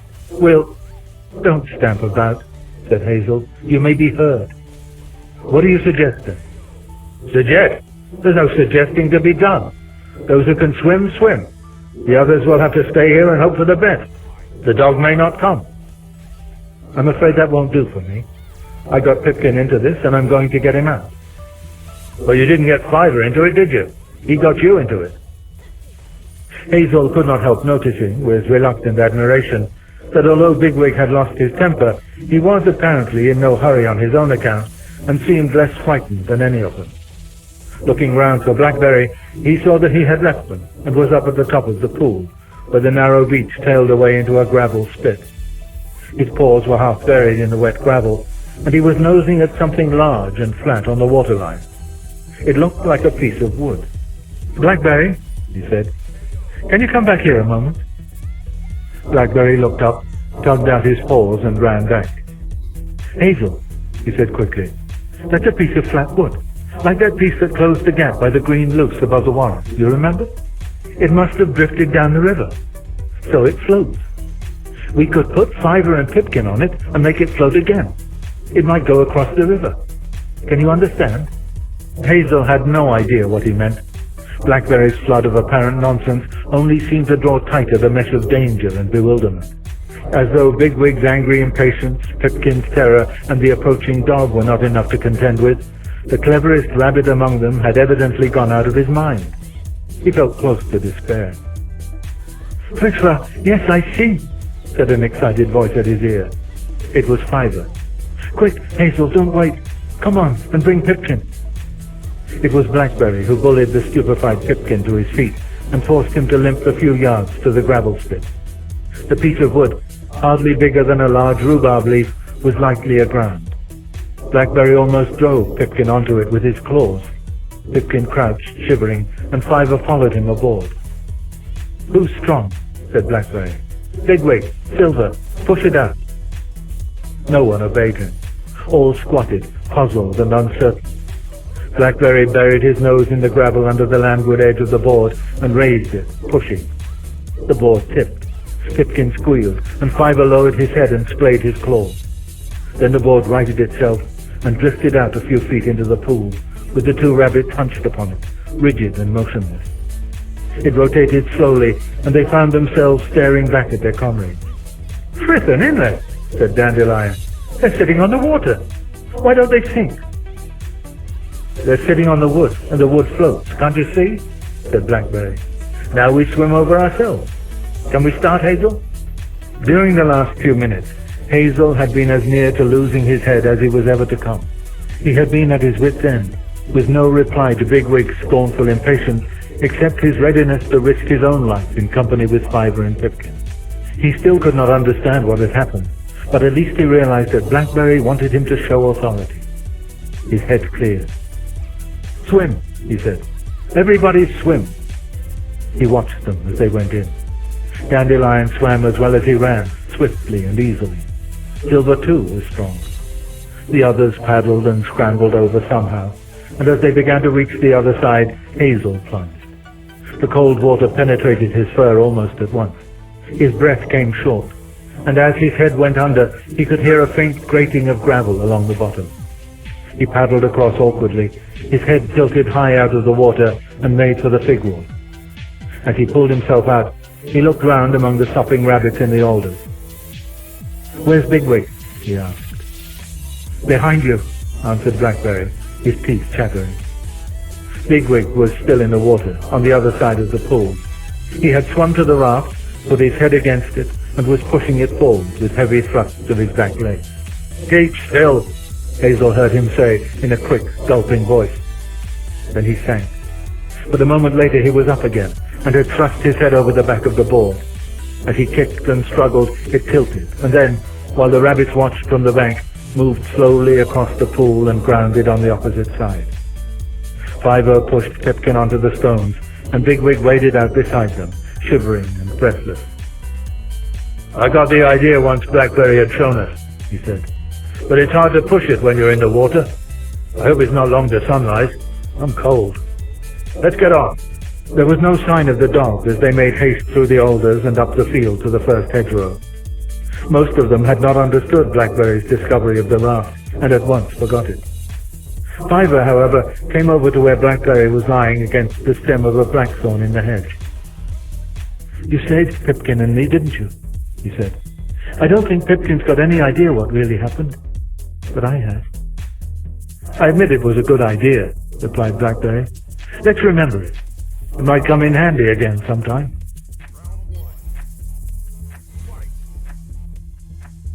Chapter 9. The Crow and the Bean Field. With the bean flowers boon and the blackbird's tune, and May and June. Robert Browning, De Gustibus. The sun rose while they were still lying in the thorns. Already several of the rabbits were asleep, crouched uneasily between the thick stems, aware of the chance of danger, but too tired to do more than trust to luck. Hazel, looking at them, felt almost as insecure as he had on the riverbank. A hedgerow in open fields was no place to remain all day. But where could they go? He needed to know more about their surroundings. He moved along the hedge, feeling the breeze from the south, and looking for some spot where he could sit and scent it without too much risk. The smells that came down from the higher ground might tell him something. He came to a wide gap, which had been trodden into mud by cattle. He could see them grazing in the next field, further up the slope. He went cautiously out into the field, squatted down against a clump of thistles, and began to smell the wind. Now that he was clear of the hawthorn scent of the hedge and the reek of cattle dung, he became fully aware of what had already been drifting into his nostrils while he was lying among the thorns. There was only one smell on the wind, and it was new to him. A strong, fresh, sweet fragrance that filled the air. It was healthy enough. There was no harm in it. But what was it, and why was it so strong? How could it exclude every other smell, in open country, on a south wind? The source must be close by. Hazel wondered whether to send one of the rabbits to find out. Dandelion would be over the top and back almost as fast as a hare. Then his sense of adventure and mischief prompted him. He would go himself, and bring back some news before they even knew that he had gone. That would give Bigwig something to bite on. He ran easily up the meadow toward the cows. As he came, they raised their heads and gazed at him all together for a moment, before returning to their feeding. A great blackbird was flapping and hopping a little way behind the herd. It looked rather like a large rook, but unlike a rook, it was alone. He watched its greenish, powerful beak stabbing the ground, but could not make out what it was doing. It so happened that Hazel had never seen a crow. It did not occur to him that it was following the track of a mole in the hope of killing it with a blow of its beak, and then pulling it out of its shallow run. If he had realized this, he might not have classed it light-heartedly as a not hawk, that is, anything from a wren to a pheasant, and continued on his way up the slope. The strange fragrance was stronger now, coming over the top of the rise in a wave of scent that struck him powerfully, as the scent of orange blossom in the Mediterranean strikes a traveler who smells it for the first time. Fascinated, he ran to the crest. Nearby was another hedgerow, and beyond, moving gently in the breeze, stood a field of broad beans in full flower. Hazel squatted on his haunches and stared at the orderly forest of small, glaucous trees with their columns of black and white bloom. He had never seen anything like this. Wheat and barley he knew, and once he had been in a field of turnips. But this was entirely different from any of those, and seemed somehow attractive, wholesome, propitious. True, rabbits could not eat these plants, he could smell that, but they could lie safely among them for as long as they liked, and they could move through them easily and unseen. Hazel determined then and there to bring the rabbits up to the bean field to shelter and rest until the evening. He ran back and found the others where he had left them. Bigwig and Silver were awake, but all the rest were still napping uneasily. "Not asleep, Silver?" he said. "It's too dangerous, Hazel," replied Silver. "I'd like to sleep as much as anyone, but if we all sleep and something comes, who's going to spot it? I know. I found a place where we can sleep safely for as long as we like." "A burrow?" "No, not a burrow. A great field of scented plants that will cover us, sight and smell, until we're rested. Come out here and smell it if you like." Both rabbits did so. "You say you've seen these plants?" said Bigwig, turning his ears to catch the distant rustling of the beans. "Yes, they're only just over the top. Come on, let's get the others moving before a man comes with a rudder-do, or they'll scatter all over the place." Silver roused the others and began to coax them into the field. They stumbled out drowsily, responding with reluctance to his repeated assurance that it was only a little way. They became widely separated as they straggled up the slope. Silver and Bigwig led the way, with Hazel and Buckthorn a short distance behind. The rest idled along, hopping a few yards and then pausing to nibble or to pass droppings on the warm, sunny grass. Silver was almost at the crest when suddenly, from halfway up, there came a high screaming, the sound a rabbit makes not to call for help or to frighten an enemy, but simply out of terror. Fiver and Pipkin, limping behind the others and conspicuously undersized and tired, were being attacked by the crow. It had flown low along the ground. Then, pouncing, it had aimed a blow of its great bill at Fiver, who just managed to dodge in time. Now it was leaping and hopping among the grass tuffets, striking at the two rabbits with terrible darts at its head. Crows aim at the eyes, and Pipkin, sensing this, had buried his head in a clump of rank grass and was trying to burrow further in. It was he who was screaming. Hazel covered the distance down the slope in a few seconds. He had no idea what he was going to do, and if the crow had ignored him, he would probably have been at a loss. But by dashing up, he distracted its attention, and it turned on him. He swerved past it, stopped, and, looking back, saw Bigwig come racing in from the opposite side. The crow turned again, struck at Bigwig and missed. Hazel heard its beak hit a pebble in the grass with a sound like a snail shell when a thrush beats it on a stone. As Silver followed Bigwig, it recovered itself and faced him squarely. Silver stopped short in fear, and the crow seemed to dance before him, its great black wings flapping in a horrible commotion. It was just about to stab when Bigwig ran straight into it from behind and knocked it sideways, so that it staggered across the turf with a harsh, raucous cawing of rage. "Keep at it!" cried Bigwig. "Come in behind it! They're cowards! They only attack helpless rabbits!" But already the crow was making off, flying low with slow, heavy wing beats. They watched it clear the further hedge and disappear into the wood beyond the river. In the silence there was a gentle tearing sound as a grazing cow moved nearer. Bigwig strolled over to Pipkin, muttering a ribald Outlaw lampoon. "Hoi, hoi, hu El-ahrairah, m'sayan ule kraka ver." Hoi, hoi, the stinking thousand. We meet them even when we stop to pass our droppings. "Come on, Flowru," he said. "You can get your head out now. Having quite a day, aren't we?" He turned away, and Pipkin tried to follow him. Hazel remembered that Fiver had said he thought he was injured. Now, as he watched him limping and staggering up the slope, it occurred to him that he might actually be wounded in some way.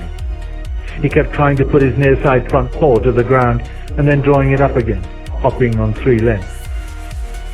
"I'll have a look at him as soon as they're settled under cover," he thought. "Poor little chap. He won't be able to get much further like that." At the top of the slope, Buckthorn was already leading the way into the bean field. Hazel reached the hedge, crossed the narrow turf verge on the other side, and found himself looking straight down a long, shadowy aisle between 2 rows of beans.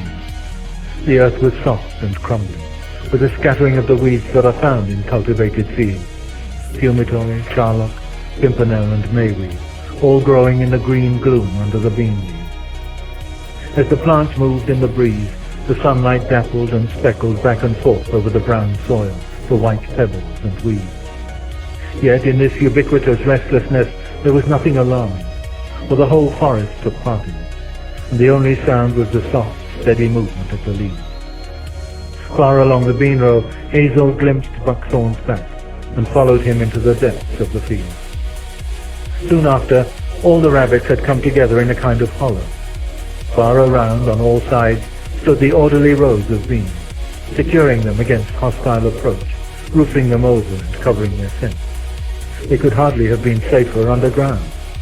Even a little food could be had at a pinch, for here and there were a few pale twists of grass, and here and there a dandelion.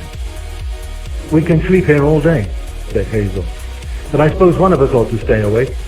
And if I take the first turn, it'll give me a chance to have a look at your paw, Claude. I think you've got something in it." Pipkin, who was lying on his left side, breathing quickly and heavily, rolled over and stretched out his front paw, underside turned upwards. Hazel peered closely into the thick, coarse hair. A rabbit's foot has no pads, and after a few moments saw what he had expected, the oval shank of a snapped-off thorn sticking out through the skin. There was a little blood, and the flesh was torn. "You've got a big thorn in there, Flower," he said. "No wonder you couldn't run. We'll have to get it out." Getting the thorn out was not easy, for the foot had become so tender that Pipkin winced and pulled away even from Hazel's tongue. But after a good deal of patient effort, Hazel succeeded in working out enough of the stump to get a grip with his teeth. The thorn came out smoothly, and the wound bled. The spine was so long and thick that Hawkbit, who happened to be close by, woke Speedwell to have a look at it. "Frit above, Pipkin," said Speedwell, sniffing at the thorn where it lay on a pebble. "You'd better collect a few more like that. Then you can make a notice board and frighten Fiber. You might have poked the Lendrill's eye out for us, if you'd only known." "Lick the place, Cloud," said Hazel. "Lick it until it feels better, and then go to sleep."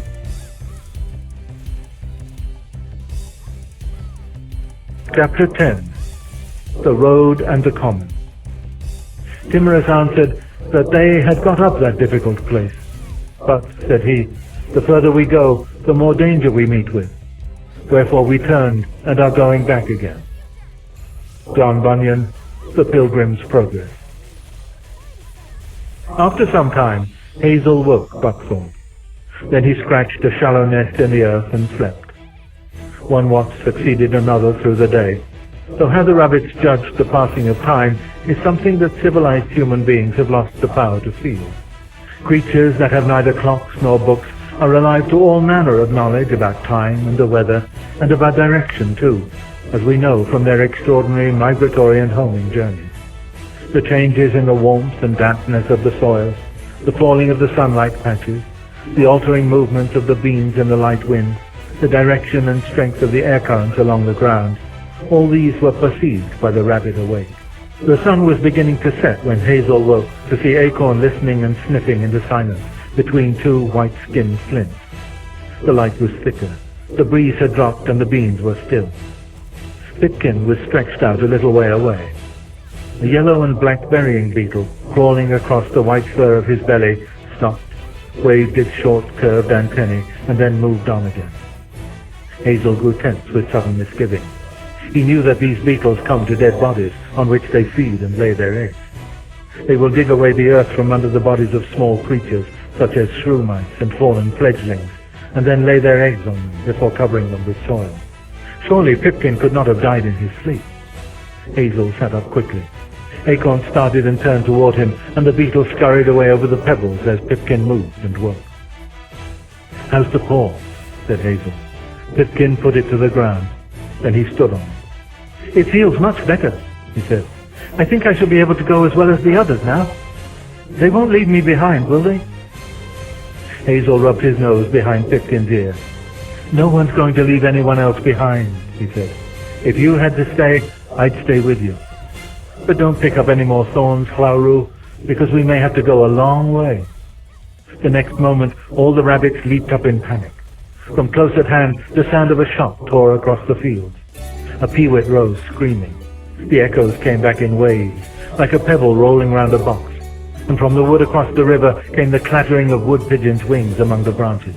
In an instant, the rabbits were running in all directions through the bean rows, each one tearing by instinct toward holes that were not there. Hazel stopped short on the edge of the beams. Looking about him, he could see none of the others. He waited, trembling, for the next shot, but there was silence. Then he felt, vibrating along the ground, the steady tread of a man going away beyond the crest over which they had come that morning. At that moment, Silver appeared, pushing his way through the plants close by. "I hope it's a crow, don't you?" said Silver. "I hope no one's been silly enough to bolt out of this field," answered Hazel. "They're all scattered. How can we find them?" "I don't think we can," said Silver. "We'd better go back to where we were. They'll come in time." It was in fact a long time before all the rabbits had come back to the hollow in the middle of the field. As he waited, Hazel realized more fully than ever how dangerous was their position, without holes, wandering in country they did not know. The Lendry, the dog, the crow, the marksman. They had been lucky to escape them. How long would their luck hold? Would they really be able to travel on as far as Fiver's high place, wherever it might be? I'd settle for any decent dry bank myself, he thought, as long as there was some grass and no men with guns. And the sooner we can find one, the better. Hawkbit was the last to return, and as he came up, Hazel set off at once. He looked cautiously out from among the beans, and then darted into the hedgerow. The wind, as he stopped to sniff it, was reassuring, carrying only the scent of evening dew, may and cow dung. He led the way into the next field, a pasture, and here they all fell to feeding, nibbling their way over the grass as easily as though their warren were close by. When he was halfway across the field, Hazel became aware of a hrudadoo approaching very fast on the other side of the further hedge. It was small and less noisy than the farm tractor which he had sometimes watched from the edge of the primrose wood at home. It passed in a flash of man-made, unnatural color, glittering here and there and brighter than a winter holly tree. A few moments later came the smells of petrol and exhaust. Hazel stared, twitching his nose. He could not understand how the hrudadoo could move so quickly and smoothly through the fields. Would it return? Would it come through the fields faster than they could run and hunt them down? As he paused, wondering what was best to be done, Bigwig came up. "There's a road there then," he said. "That'll give some of them a surprise, won't it?" "A road?" said Hazel, thinking of the lane by the notice board. "How do you know?" "Well, how do you suppose a hrudadoo can go that fast? Besides, can't you smell it?" The smell of warm tar was now plain on the evening air. "I've never smelled that in my life," said Hazel, with a touch of irritation. "Ah," said Bigwig, "but then you were never sent out stealing lettuces for the El-ahrairah, were you? If you had been, you'd have learned about roads. There's nothing to them, really, as long as you let them alone by night. They're aerial then, all right." "You'd better teach me, I think," said Hazel. "I'll go up with you, and we'll let the others follow." They ran on and crept through the hedge. Hazel looked down at the road in astonishment. For a moment he thought that he was looking at another river, black, smooth and straight between its banks. But then he saw the gravel embedded in the tar, and watched a spider running over the surface. "But that's not natural," he said, sniffing the strange, strong smells of tar and oil. "What is it? How did it come there?" "It's a man thing," said Bigwig. "They put that stuff there, and then the hrudadoo run on it, faster than we can. And what else can run faster than we?" "It's dangerous, then? They can catch us?" "No, that's what's so odd. They don't take any notice of us at all. I'll show you if you like." The other rabbits were beginning to reach the hedge as Bigwig hopped down the bank and crouched on the verge of the road. From beyond the bend came the sound of another approaching car. Hazel and Silver watched tensely. The car appeared, flashing green and white, and raced down toward Bigwig. For an instant it filled the whole world with noise and fear. Then it was gone, and Bigwig's fur was blowing in the whack of wind that followed it down the hedges. He jumped back up the bank among the staring rabbits. "See? They don't hurt you," said Bigwig. "As a matter of fact, I don't think they're alive at all. But I must admit, I can't altogether make it out." As on the riverbank, Blackberry had moved away and was already down on the road on his own account, sniffing out toward the middle, halfway between Hazel and the bend. They saw him start and jump back to the shelter of the bank. "What is it?" said Hazel. Blackberry did not answer, and Hazel and Bigwig hopped toward him along the verge. He was opening and shutting his mouth and licking his lips, much as a cat does when something disgusts it. You say they're not dangerous, Bigwig, he said quietly, but I think they must be for all that. In the middle of the road was a flattened, bloody mass of brown prickles and white fur, with small black feet and snout crushed round the edges. The flies crawled upon it, and here and there the sharp points of gravel pressed up through the flesh. A Yona, said Blackberry. What harm does a Yona do to anything but slugs and beetles? And what can eat a Yona? It must have come at night, said Bigwig. Yes, of course. The Yona'll always hunt by night. If you see them by day, they're dying. I know, but what I'm trying to explain is that at night the Hrudadil have great lights, brighter than Frith himself. They draw creatures toward them, but if they shine on you, you can't see or think which way to go. Then the Hrudadu is quite likely to crush you. At least, that's what we were taught in the Auslan. I don't intend to try it. But it will be dark soon, said Hazel. Come on, let's get across. As far as I can see, this road's no good to us at all. Now that I've learned about it, I want to get away from it as soon as I can. By moonrise, they have made their way through Newtown churchyard, where a little brook runs between the lawns and under the path. Wandering on, they climbed a hill and came to Newtown Common, a country of peat, gorse and silver birch.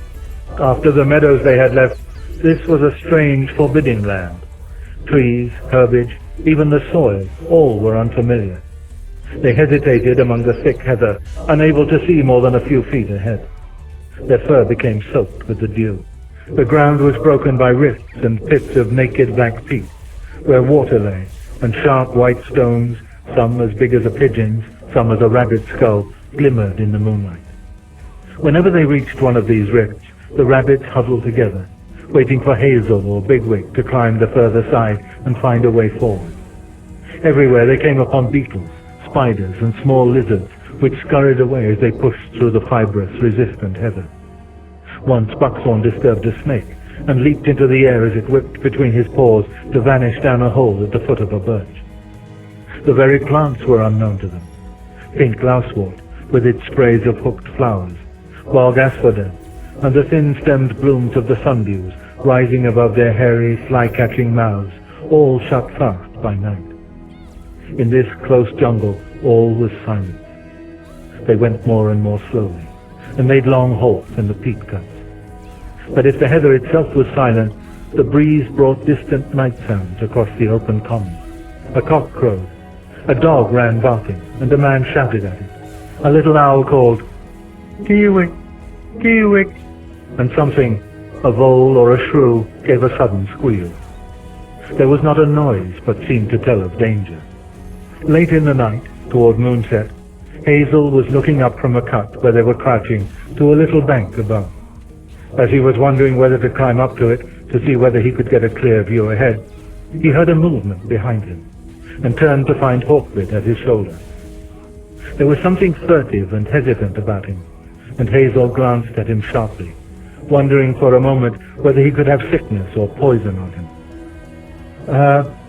Hazel, said Hawkbit, looking past him into the face of the dreary black cliff. That is to say, we feel that that we can't go on like this. We've had enough of it. He stopped. Hazel now saw that Speedwell and Acorn were behind him, listening expectantly. There was a pause. "Go on, Hawkbit," said Speedwell, "or shall I?" "More than enough," said Hawkbit, with a kind of foolish importance. "Well, so have I," answered Hazel, "and I hope there won't be much more. Then we can all have a rest." "We want to stop now," said Speedwell. "We think it was stupid to come so far." "It gets worse and worse the further we go," said Acorn. "Where are we going, and how long will it be before some of us stop running for good and all?" "It's the place that worries you," said Hazel. "I don't like it myself, but it won't go on forever." Hawkbit looked sly and shifty. "We don't believe you know where we are going," he said. "You didn't know about the road, did you? And you don't know what there is in front of us." "Look here," said Hazel. "Suppose you tell me what you want to do, and I'll tell you what I think about it." "We want to go back," said Acorn. "We think Fiver was wrong." "How can you go back through all we've come through?" replied Hazel. and probably get killed for wounding an Outlaw officer if you ever do get back. Talk sense, for Fritz's sake. It wasn't we who wounded Holly, said Speedwell. You were there, and Blackberry brought you there. Do you think they won't remember that? Besides, Hazel stopped as Fiver approached, followed by Bigwig. Hazel, said Fiver, could you come up on the bank with me for a few moments? It's important. And while you're there, said Bigwig, scowling round at the others from under the great sheaf of fur on his head, I'll just have a few words with these three. Why don't you get washed, Hawkbit? You look like the end of a rat's tail left in a trap. And that's for you, Speedwell. Hazel did not wait to hear what Speedwell looked like. Following Fiver, he scrambled up the lumps and shelves of peat to the overhang of gravelly earth and thin grass that topped them. As soon as Fiver had found a place to clamber out, he led the way along the edge to the bank which Hazel had been looking at before Hawkbit spoke to him. It stood a few feet above the nodding, windy heather and was open and grassy at the top. They climbed it and squatted down. To their right, the moon, smoky and yellow in thin night cloud, stood over a clump of distant pine trees. They looked southward across the dismal waste. Hazel waited for Fiver to speak, but he remained silent. What was it you wanted to say to me? Asked Hazel at last. Fiver made no reply, and Hazel paused in perplexity. From below, Bigwig was just audible. And you, Acorn, you dog-eared, dung-faced disgrace to a gamekeeper's gibbet. If I only had time to tell you... The moon sailed free of the cloud and lit the heather more brightly, but neither Hazel nor Fiver moved from the top of the bank. Fiver was looking far out beyond the edge of the common. 4 miles away, along the southern skyline, rose the 750-foot ridge of the Downs. On the highest point, the beech trees of Cottington's Clump were moving in a stronger wind than that which blew across the heather. Look, said Fiver suddenly. That's the place for us, Hazel. High, lonely hills, where the wind and the sound carry, and the ground's as dry as straw in a barn. That's where we ought to be. That's where we have to get to. Hazel looked at the dim, far-off hills. Obviously, the idea of trying to reach them was out of the question. It might well prove to be all they could do to find their way across the heather to some quiet field or copse bank like those they had been used to. It was lucky that Fiver had not come out with this foolish notion in front of any of the others, especially as there was trouble enough already. If only he could be persuaded to drop it here and now, there would be no harm done. Unless, indeed, he had already said anything to Pipkin. I don't think we could get the others to go as far as that, Fiver, he said. They're frightened and tired as it is, you know. What we need is to find a safe place soon, and I'd rather succeed in doing what we can than fail to do what we can't. Fiver gave no sign of having heard him. He seemed to be lost in his own thoughts. When he spoke again, it was as though he were talking to himself. There's a thick mist between the hills and us. I can't see through it, but through it we shall have to go, or into it anyway. A mist? Said Hazel. What do you mean? We're in for some mysterious trouble, whispered Fiver. And it's not Elliot. It feels more like mist. Like being deceived and losing our way. There was no mist around us. The May night was clear and fresh. Hazel waited in silence, and after a time Fiver said, slowly and expressionlessly, But we must go on until we reach the hills. His voice sank and became that of a sleep talker. Until we reach the hills. The rabbit that goes back through the gap will run his head into trouble. That running, not wise. That running, not safe. Running, not... He trembled violently, kicked once or twice, and became quiet. In the hollow below, Bigwig seemed to be drawing to a close. And now, you bunch of mole-snouted, muck-rating, hutch-hearted sheep-ticks, get out of my sight sharp. Otherwise I'll... He became inaudible again. Hazel looked once more at the faint line of the hills. Then, as Fiver stirred and muttered beside him, he pushed him gently with one forepaw and nuzzled his shoulder. Fiver started. What was I saying, Hazel? He asked. I'm afraid I can't remember. I meant to tell you. Never mind, answered Hazel. We'll go down now. It's time we were getting them on again. If you have any more queer feelings like that, keep close to me. I'll look after you.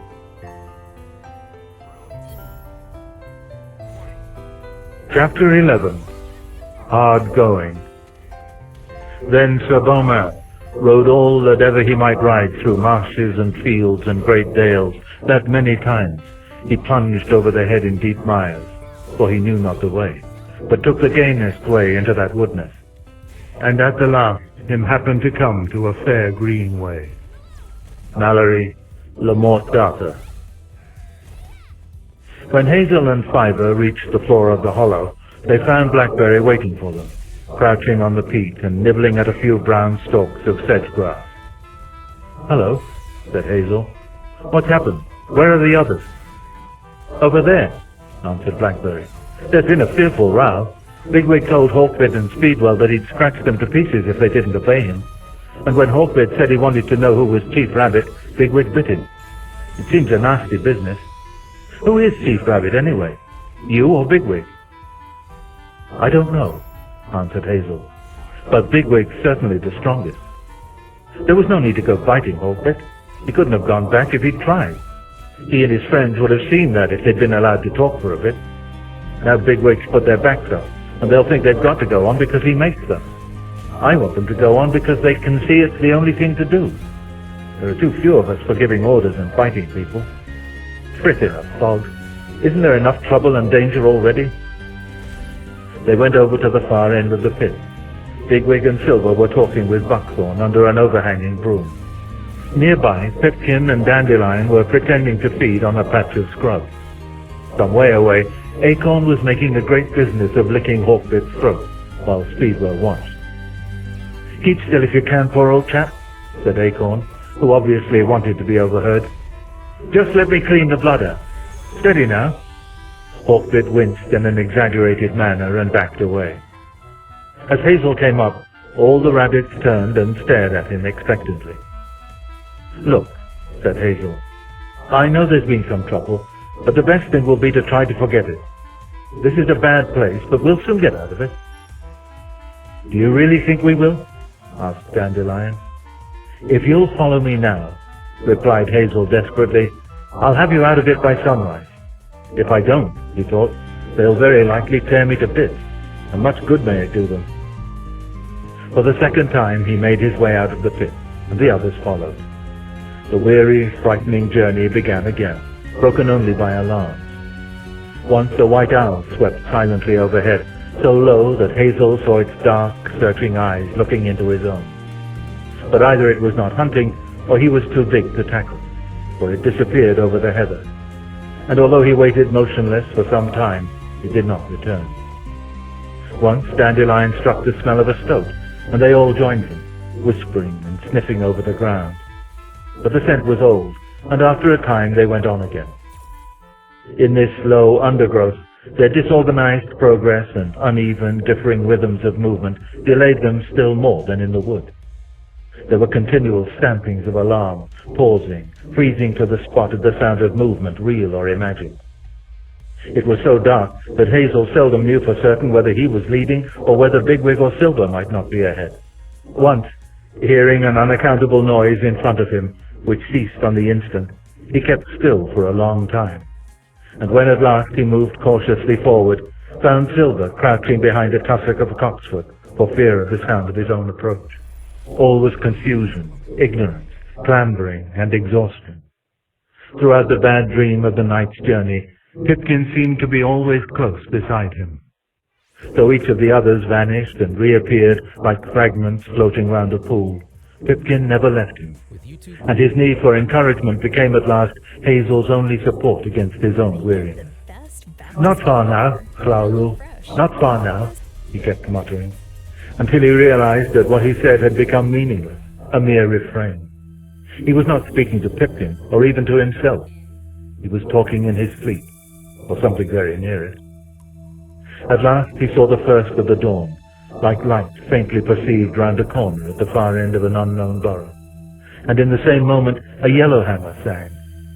Hazel's feelings were like those which might pass through the mind of a defeated general. Where were his followers exactly? He hoped not far away. But were they? All of them? Where had he led them? What was he going to do now? What if an enemy appeared at this moment? He had answers to none of these questions, and no spirit left to force himself to think about them. Behind him, Pipkin shivered in the damp, and he turned and nuzzled him, much as the general, with nothing left to do, might fall to considering the welfare of his servant, simply because the servant happened to be there. The light grew stronger, and soon he could see that a little way ahead there was an open track of bare gravel. He limped out of the heather, sat on the stones, and shook the wet from his fur. He could see Fiver's Hills plainly now, greenish-grey and seeming close in the rain-laden air.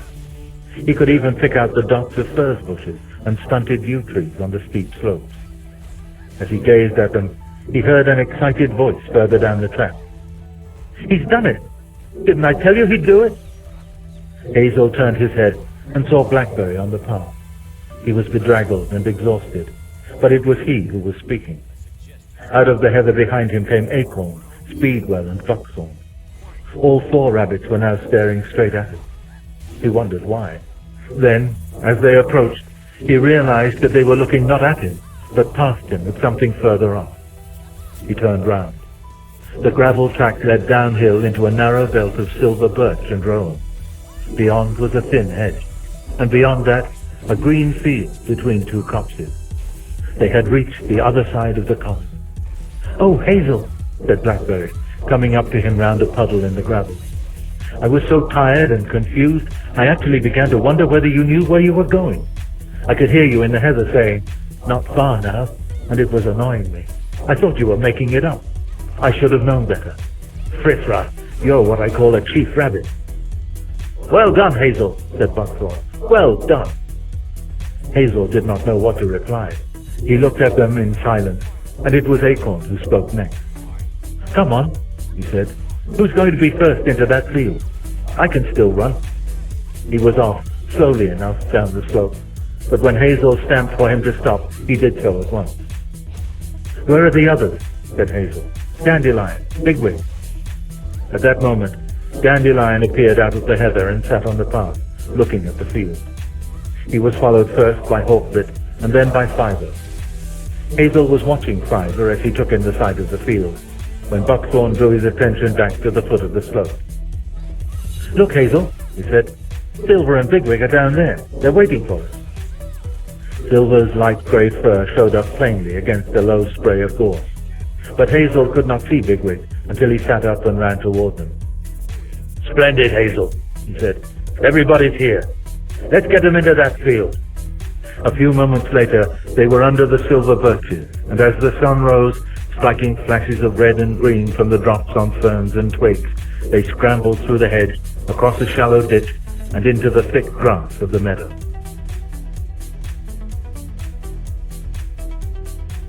Chapter 12. The Stranger in the Field.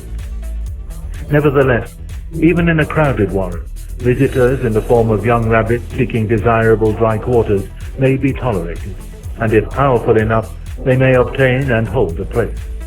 R.M. Lockley, The Private Life of the Rabbit. To come to the end of a time of anxiety and fear. To feel the cloud that hung over us lift and disperse. The cloud that dulled the heart and made happiness no more than a memory. This, at least, is one joy that must have been known by almost every living creature. Here is a boy who was waiting to be punished. But then, unexpectedly, he finds that his fault has been overlooked or forgiven, and at once the world reappears in brilliant colors, full of delightful prospects. Here is a soldier who was waiting with a heavy heart to suffer and die in battle. But suddenly the luck has changed. There is news. The war is over, and everyone bursts out singing. He will go home after all.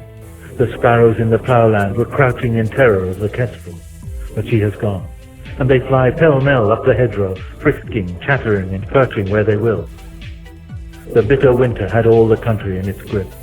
Their hairs on the down, stupid and torpid with cold, were resigned to sinking further and further into the freezing heart of snow and silence. But now, who would have dreamed it? The thaw is trickling. The great tit is ringing his bell from the top of a bare lime tree. The earth is scented, and the hares bound and skip in the warm wind.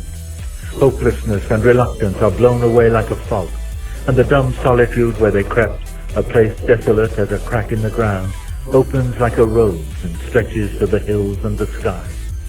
The tired rabbits fed and basked in the sunny meadow, as though they had come no further than from the bank at the edge of the nearby copse.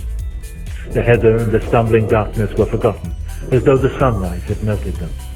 Bigwig and Hawkbit chased each other through the long grass. Speedwell jumped over the little brook that ran down the middle of the field, and when Acorn tried to follow him and fell short, Silver jumped with him as he scrambled out, and rolled him in a patch of dead oak leaves until he was dry. As the sun rose higher, shortening the shadows and drawing the dew from the grass, most of the rabbits came wandering back to the sun-flecked shade among the cow parsley along the edge of the ditch. Here, Hazel and Fiber were sitting with Dandelion under a flowering wild cherry. The white petals spun down around them, covering the grass and speckling their fur, while 30 feet above, a thrush sang, "Cherry dew, needy, needy, needy." "Well, this is the place all right, isn't it, Hazel?" said Dandelion lazily. "I suppose we'd better start having a look along the bank soon, although I must say I'm in no particular hurry. But I've got an idea it may be going to rain before much longer." Fiver looked as though he were about to speak, but then shook his ears and turned to nibbling at a dandelion. "That looks a good bank, along the edge of the trees up there," answered Hazel. "What do you say, Fiber? Shall we go up there now, or shall we wait a bit longer?" Fiber hesitated, and then replied, "Just as you think, Hazel." "Well, there's no need to do any serious digging, is there?" said Bigwig. "That sort of thing's all right for does, but not for us." "Still, we'd better make 1 or 2 scrapes, don't you think?" said Hazel. "Something to give us shelter at a pinch. Let's go up to the copse and look round. We might as well take our time and make quite sure where we'd like to have them. We don't want to have to do the work twice." "Yes, that's the style," said Bigwig. "And while you're doing that, I'll take Silver and Buckthorn here and have a run down the fields beyond, just to get the lie of the land and make sure there isn't anything dangerous." The 3 explorers set off beside the brook, while Hazel led the other rabbits across the field and up to the edge of the woodland. They went slowly along the foot of the bank, pushing in and out of the clumps of red campion and ragged robin. From time to time, one or another would begin to scrape in the gravelly bank, or venture a little way in among the trees and nut bushes to scuffle in the leaf mold. After they had been searching and moving on quietly for some time, they reached a place from which they could see that the fields below them broadened out. Both on their own side and opposite, the wood edges curved outward away from the brook. They also noticed the roofs of a farm, but some distance off. Hazel stopped, and they gathered round him. "I don't think it makes much difference where we do a bit of scratching," he said. "It's all good, so far as I can see. Not the slightest trace of Eliel. No scent or tracks or droppings. That seems unusual, but it may be just that the home warren attracted more Eliel than other places. Anyway, we ought to do well here. Now, I'll tell you what seems the right thing to me. Let's go back a little way, between the woods, and have a scratch near that oak tree there, just by that white patch of stitchwort. I know the farm's a long way off, but there's no point in being nearer to it than we need. And if we're fairly close to the wood opposite, the trees will help break the wind a bit in winter." "Splendid," said Blackberry. "It's going to cloud over, do you see? Rain before sunset, and we'll be in shelter. Well, let's make a start. Oh, look, there's Bigwig coming back along the bottom, and the other 2 with him." The 3 rabbits were returning down the bank of the stream, and had not yet seen Hazel and the others. They passed below them into the narrower part of the fields between the 2 copses, and it was not until Acorn had been sent halfway down the slope to attract their attention that they turned and came up to the ditch. "I don't think there's going to be much to trouble us here, Hazel," said Bigwig. "The farm's a good way away, and the fields between don't show any signs of Eliel at all. There's a man track. In fact, there are several, and they look as though they were used a good deal. Scent's fresh, and there are the ends of those little white sticks that they burn in their mouths. But that's all for the best, I reckon. We keep away from the men, and the men frighten the Ellie away. Why do the men come, do you suppose? Asked Fiver. Who knows why men do anything? They may drive cows or sheep in the fields, or cut wood in the copses. What does it matter? I'd rather dodge a man than a stoat or a fox. Well, that's fine, said Hazel. You found out a lot, Bigwig, and all to the good. We were just going to make some scrapes along the bank there. We'd better start. The rain won't be long now, if I know anything about it. Bug rabbits on their own seldom or never go in for serious digging.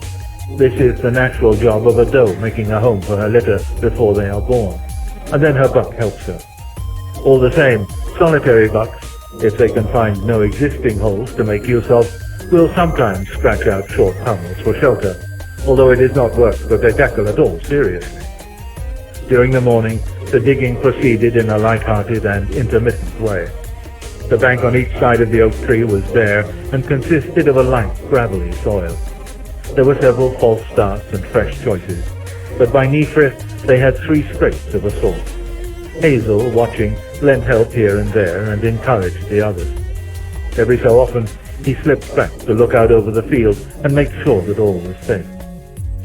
Only Fiver remained solitary. He took no part in the digging, but squatted on the edge of the ditch, fidgeting backward and forward, sometimes nibbling and then starting up suddenly as though he could hear some sound in the wood. After speaking to him once or twice and receiving no reply, Hazel thought it best to let him alone. The next time he left the digging, he kept away from Fiver and sat looking at the bank, as though entirely concerned with the work. A little while after knee-frith, the sky clouded over thickly. The light grew dull, and they could smell rain approaching from the west. The blue tit that had been swinging on a bramble, singing, "Hey-ho, go and get another bit of moss," stopped his acrobatics and flew into the wood. Hazel was just wondering whether it would be worthwhile starting a side passage to link Bigwig's hole to dandelions, when he felt a stamp of warning from somewhere close by. He turned quickly. It was Fiver who had stamped, and he was now staring intently across the field. Beside a tussock of grass a little way outside the opposite copse, a rabbit was sitting and gazing at them. Its ears were erect, and it was evidently giving them the full attention of sight, smell, and hearing. Hazel rose on his hind legs, paused, and then sat back on his haunches, in full view. The other rabbit remained motionless. Hazel, never taking his eyes off it, heard 3 or 4 of the others coming up behind him. After a moment he said, "Blackberry?" "He's down the hole," replied Pipkin. "Go and get him." Still the strange rabbit made no move. The wind rose and the long grass began to flutter and ripple in the dip between them. From behind, Blackberry said, "You wanted me, Hazel?" "I'm going over to speak to that rabbit," said Hazel. "I want you to come with me." "Can I come?" asked Pipkin. "No, Raoul. We don't want to frighten him. 3's too many." "Be careful," said Buckthorn, as Hazel and Blackberry set off down the slope. "He may not be the only one." At several points the brook was narrow, not much wider than a rabbit was. They jumped it and went up the opposite slope. "Just behave as if we were back at home," said Hazel. "I don't see how it can be a trap, and anyway we can always run." As they approached, the other rabbit kept still and watched them intently. They could see now that he was a big fellow, sleek and handsome. His fur shone and his claws and teeth were in perfect condition. Nevertheless, he did not seem aggressive. On the contrary, there was a curious, rather unnatural gentleness about the way in which he waited for them to come nearer. They stopped and looked at him from a little distance. "I don't think he's dangerous," whispered Blackberry. "I'll go up to him first, if you like." "We'll both go," replied Hazel. But at this moment, the other rabbit came towards him of his own accord. He and Hazel touched their noses together, sniffing and questioning silently. The stranger had an unusual smell, but it was certainly not unpleasant. It gave Hazel an impression of good feeding, of health, and of a certain indolence, as though the other came from some rich, prosperous country where he himself had never been. He had the air of an aristocrat, and as he turned to gaze at Blackberry from his great brown eyes, Hazel began to see himself as a ragged wanderer, leader of a gang of vagabonds. He had not meant to be the first to speak, but something in the other's silence compelled him. "We've come over the heather," he said. The other rabbit made no reply, but his look was not that of an enemy. His demeanor had a kind of melancholy which was perplexing. "Do you live here?" asked Hazel after a pause. "Yes," replied the other rabbit, and then added, "We saw you come." "We mean to live here too," said Hazel firmly. The other rabbit showed no concern. He paused and then answered, "Why not? We supposed you would. But I don't think there are enough of you, are there, to live very comfortably on your own?" Hazel felt puzzled. Apparently the stranger was not worried by the news that they meant to stay. How big was his warren? Where was it? How many rabbits were concealed in the copse and watching them now? Were they likely to be attacked? The stranger's manner told nothing. He seemed detached, almost bored, but perfectly friendly. His lassitude, his great size and beautiful, well-groomed appearance, his unhurried air of having all he wanted and of being unaffected by the newcomers one way or the other, all these presented Hazel with a problem unlike anything he had had to deal with before. If there was some kind of trick, he had no idea what it might be. He decided that he himself, at any rate, would be perfectly candid and plain. "There are enough of us to protect ourselves," he said. "We don't want to make enemies, but if we meet with any kind of interference—" The other interrupted smoothly. "Don't get upset. You're all very welcome. If you're going back now, I'll come over with you. That is, unless you have any objection." He set off down the slope. Hazel and Blackberry, after looking at each other for a moment, caught him up and went beside him. He moved easily, without haste, and showed less caution than they in crossing the field. Hazel felt more mystified than ever. The other rabbit evidently had no fear that they might set upon him, prayer to one, and kill him. He was ready to go alone among a crowd of suspicious strangers. But what he stood to gain from this risk, it was impossible to guess. Perhaps, thought Hazel wryly, teeth and claws would make no impression on that great, firm body and shining color. When they reached the ditch, all the other rabbits were squatting together, watching their approach. Hazel stopped in front of them, but did not know what to say. If the stranger had not been there, he would have given them an account of what had happened. If Blackberry and he had driven the stranger across the field by force, he could have handed him over for safekeeping to Bigwig or Silver. But to have him sitting beside him, looking his followers over in silence, and courteously waiting for someone else to speak first, this was a situation beyond Hazel's experience. It was Bigwig, straightforward and blunt as always, who broke the tension. "Who is this, Hazel?" he said. "Why has he come back with you?" "I don't know," answered Hazel, trying to look frank and feeling foolish. "He came of his own accord." "Well, we'd better ask him then," said Bigwig, with something like a sneer. He came close to the stranger and sniffed, as Hazel had done. He, too, was evidently affected by the peculiar smell of prosperity, for he paused, as though in uncertainty. Then, with a rough, abrupt air, he said, "Who are you, and what do you want?" "My name is Cowslip," said the other. "I don't want anything. I hear you've come a long way." "Perhaps we have," said Bigwig. "We know how to defend ourselves, too." "I'm sure you do," said Cowslip, looking round at the mud-stained, bedraggled rabbit with an air of being too polite to comment. "But it can be hard to defend oneself against the weather. There's going to be rain, and I don't think your scrapes are finished." He looked at Bigwig, as though waiting for him to ask another question. Bigwig seemed confused. Clearly, he could make no more of the situation than Hazel. There was silence, except for the sound of the rising wind. Above them, the branches of the oak tree were beginning to creak and sway. Suddenly, Fiver came forward.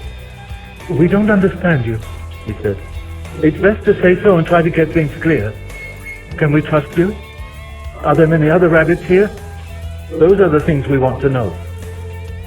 Cowslip showed no more concern at Fiver's tense manner than he had at anything that had gone before. He drew a forepaw down the back of one ear and then replied, "I think you're puzzling yourselves unnecessarily. But if you want the answers to your questions, then I'd say, yes, you can trust us. We don't want to drive you away. And there is a warren here, but not as big a one as we should like. Why should we want to hurt you? There's plenty of grass, surely." In spite of his strange, clouded manner, he spoke so reasonably that Hazel felt rather ashamed. "We've been through a lot of danger," he said. "Everything new seems like danger to us. After all, you might be afraid that we were coming to take your does or turn you out of your holes." Cowslip listened bravely. Then he answered, "Well, as to holes, that was something I thought I might mention. These scrapes aren't very deep or comfortable, are they? And although they're facing out of the wind now, you ought to know that this isn't the usual wind we get here. It's blowing up this rain from the south. We usually have a west wind, and it'll go straight into these holes. There are plenty of empty burrows in our warren, and if you want to come across, you'll be welcome. And now, if you'll excuse me, I won't stay any longer. I hate the rain. The warren is round the corner of the wood opposite." He ran down the slope and over the brook. They watched him leap the bank of the further copse and disappear through the green bracken. The first scatters of rain were beginning to fall, pattering into the oak leaves and pricking the bare pink skin inside their ears. "Fine big fellow, isn't he?" said Buckthorn. "He doesn't look as though he had much to bother about, living here." "What should we do, Hazel, do you think?" asked Silver. "It's true what he said, isn't it? These scrapes, well, we can crouch in them out of the weather, but no more than that. And as we can't all get into one, we shall have to split up." "We'll join them together," said Hazel. "And while we're doing that, I'd like to talk about what he said. Fiver, Bigwig, and Blackberry, can you come with me? The rest of you split how you like." The new hole was short, narrow, and rough. There was no room for 2 rabbits to pass. 4 were like beans in a pot. For the first time, Hazel began to realize how much they had left behind. The holes and tunnels of an old warren become smooth, reassuring, and comfortable with use. There are no snags or rough corners. Every length smells of rabbit, of that great, indestructible flood of rabbitry in which each one is carried along, sure-footed and safe. The heavy work has all been done by countless great-grandmothers and their mates. All the faults have been put right, and everything in use is of proved value. The rain drains easily, and even the wind of midwinter cannot penetrate the deeper burrows. Not one of Hazel's rabbits had ever played any part in real digging. The work they had done that morning was trifling, and all they had to show for it was rough shelter and little comfort. There is nothing like bad weather to reveal the shortcomings of a dwelling, particularly if it is too small. You are, as they say, stuck with it, and have leisure to feel all its peculiar irritations and discomforts. Bigwig, with his usual brisk energy, set to work. Hazel, however, returned and sat pensive at the lip of the hole, looking out at the silent, rippling veils of rain that drifted across and across the little valley between the 2 copses. Closer, before his nose, every blade of grass, every bracken frond was bent, dripping and glistening. The smell of last year's oak leaves filled the air. It had turned chilly. Across the field, the bloom of the cherry tree under which they had sat that morning hung sodden and spoiled. While Hazel gazed, the wind slowly veered round into the west, as Cowslip had said it would, and brought the rain driving into the mouth of the hole. He backed down and rejoined the others. The pattering and whispering of the rain sounded softly but distinctly outside. The fields and woods were shut in under it, emptied and subdued. The insect life of the leaves and grass was still. The thrush should have been singing, but Hazel could hear no thrush. He and his companions were a muddy handful of scratchers, crouching in a narrow, draughty pit in lonely country. They were not out of the weather. They were waiting uncomfortably for the weather to change. "Blackberry," said Hazel, "what did you think of our visitor, and how would you like to go to his warren?" "Well," replied Blackberry, "what I think is this. There's no way of finding out whether he's to be trusted except to try it. He seemed friendly. But then, if a lot of rabbits were afraid of some newcomers and wanted to deceive them, get them down a hole and attack them, they'd start, wouldn't they, by sending someone who was plausible. They might want to kill us. But then again, as he said, there's plenty of grass, and as for turning them out or taking their does, if they're all up to his size and weight, they've nothing to fear from a crowd like us. They must have seen us come. We were tired. Surely that was the time to attack us. Or while we were separated, before we began digging. But they didn't. I reckon they're more likely to be friendly than otherwise. There's only one thing beats me. What do they stand to get from asking us to join their warren? Fools attract El-ahrairah by being easy prey, said Bigwig, cleaning the mud out of his whiskers and blowing through his long front teeth. And we're fools until we've learned to live here. They were to teach us, perhaps. I don't know, give it up. But I'm not afraid to go and find out. If they do try any tricks, they'll find I know a few as well. I wouldn't mind taking a chance to sleep somewhere more comfortable than this. We haven't slept since yesterday afternoon. Fiver? I think we ought to have nothing to do with that rabbit or his warren. We ought to leave this place at once.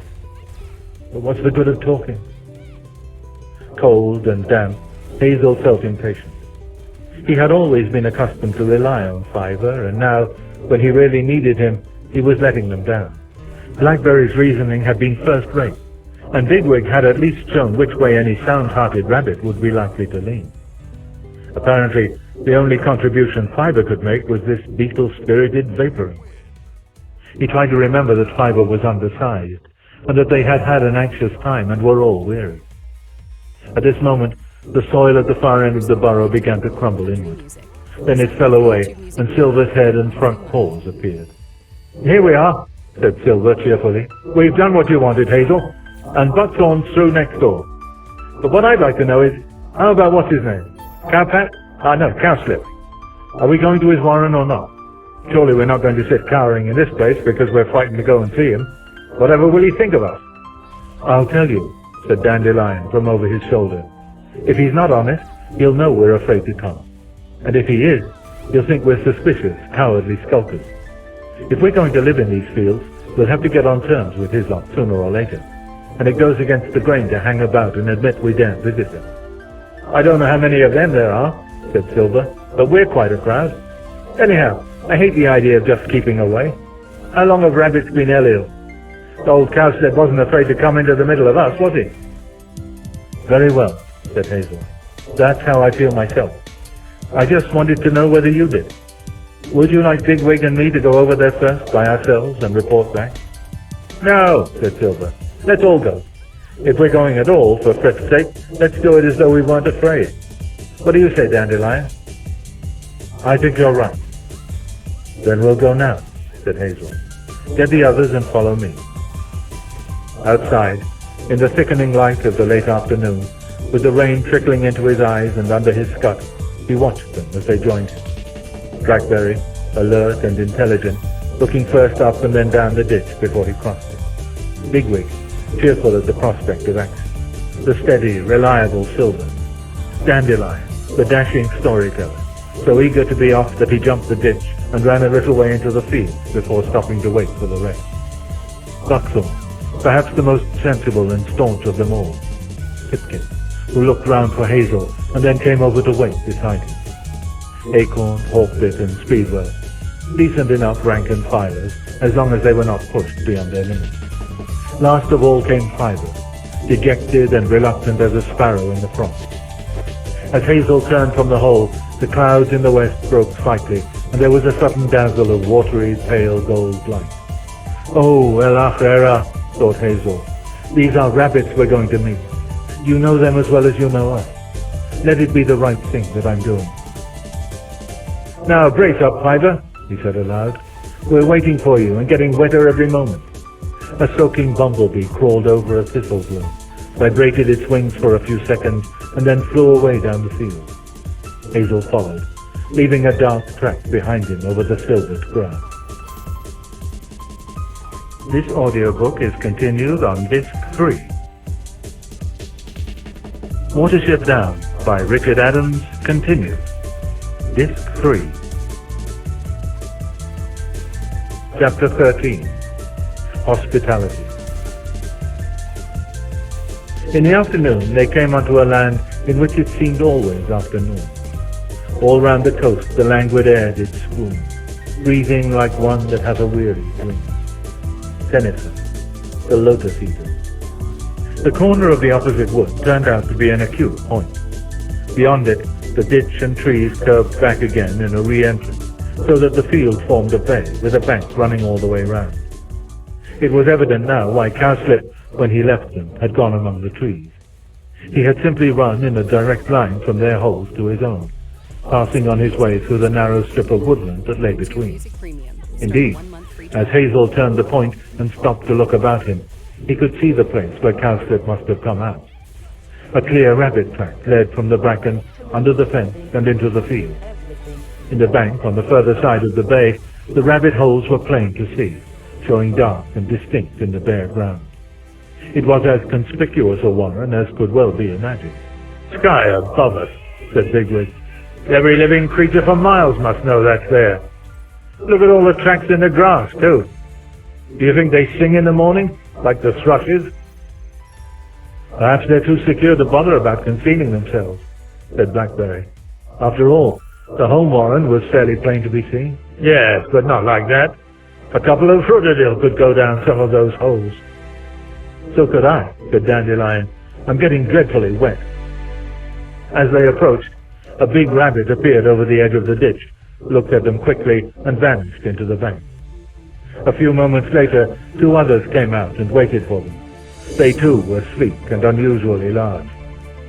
"A rabbit called Cowslip offered us shelter here," said Hazel. "Perhaps you know that he came to see us?" Both rabbits together made a curious dancing movement of the head and front paws. Apart from sniffing, as Hazel and Cowslip had done when they met, formal gestures, except between mating rabbits, were unknown to Hazel and his companions. They felt mystified and slightly ill at ease. The dancers paused, evidently waiting for some acknowledgement or reciprocal gesture, but there was none. "Cowslip is in the great burrow," said one of them at length. "Would you like to follow us there?" "How many of us?" asked Hazel. "Why, all of you," answered the other, surprised. "You don't want to stay out in the rain, do you?"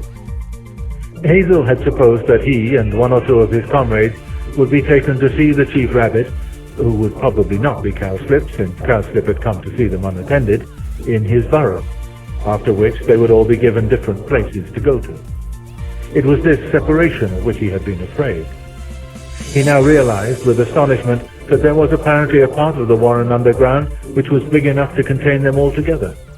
He felt so curious to visit it that he did not stop to make any detailed arrangements about the order in which they should go down.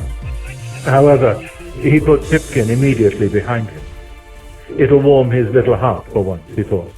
"And if the leaders do get attacked, I suppose we can spare him easier than some." Bigwig he asked to bring up the rear. "If there's any trouble, get out of it," he said, "and take as many as you can with you." Then he followed their guides into one of the holes in the bank.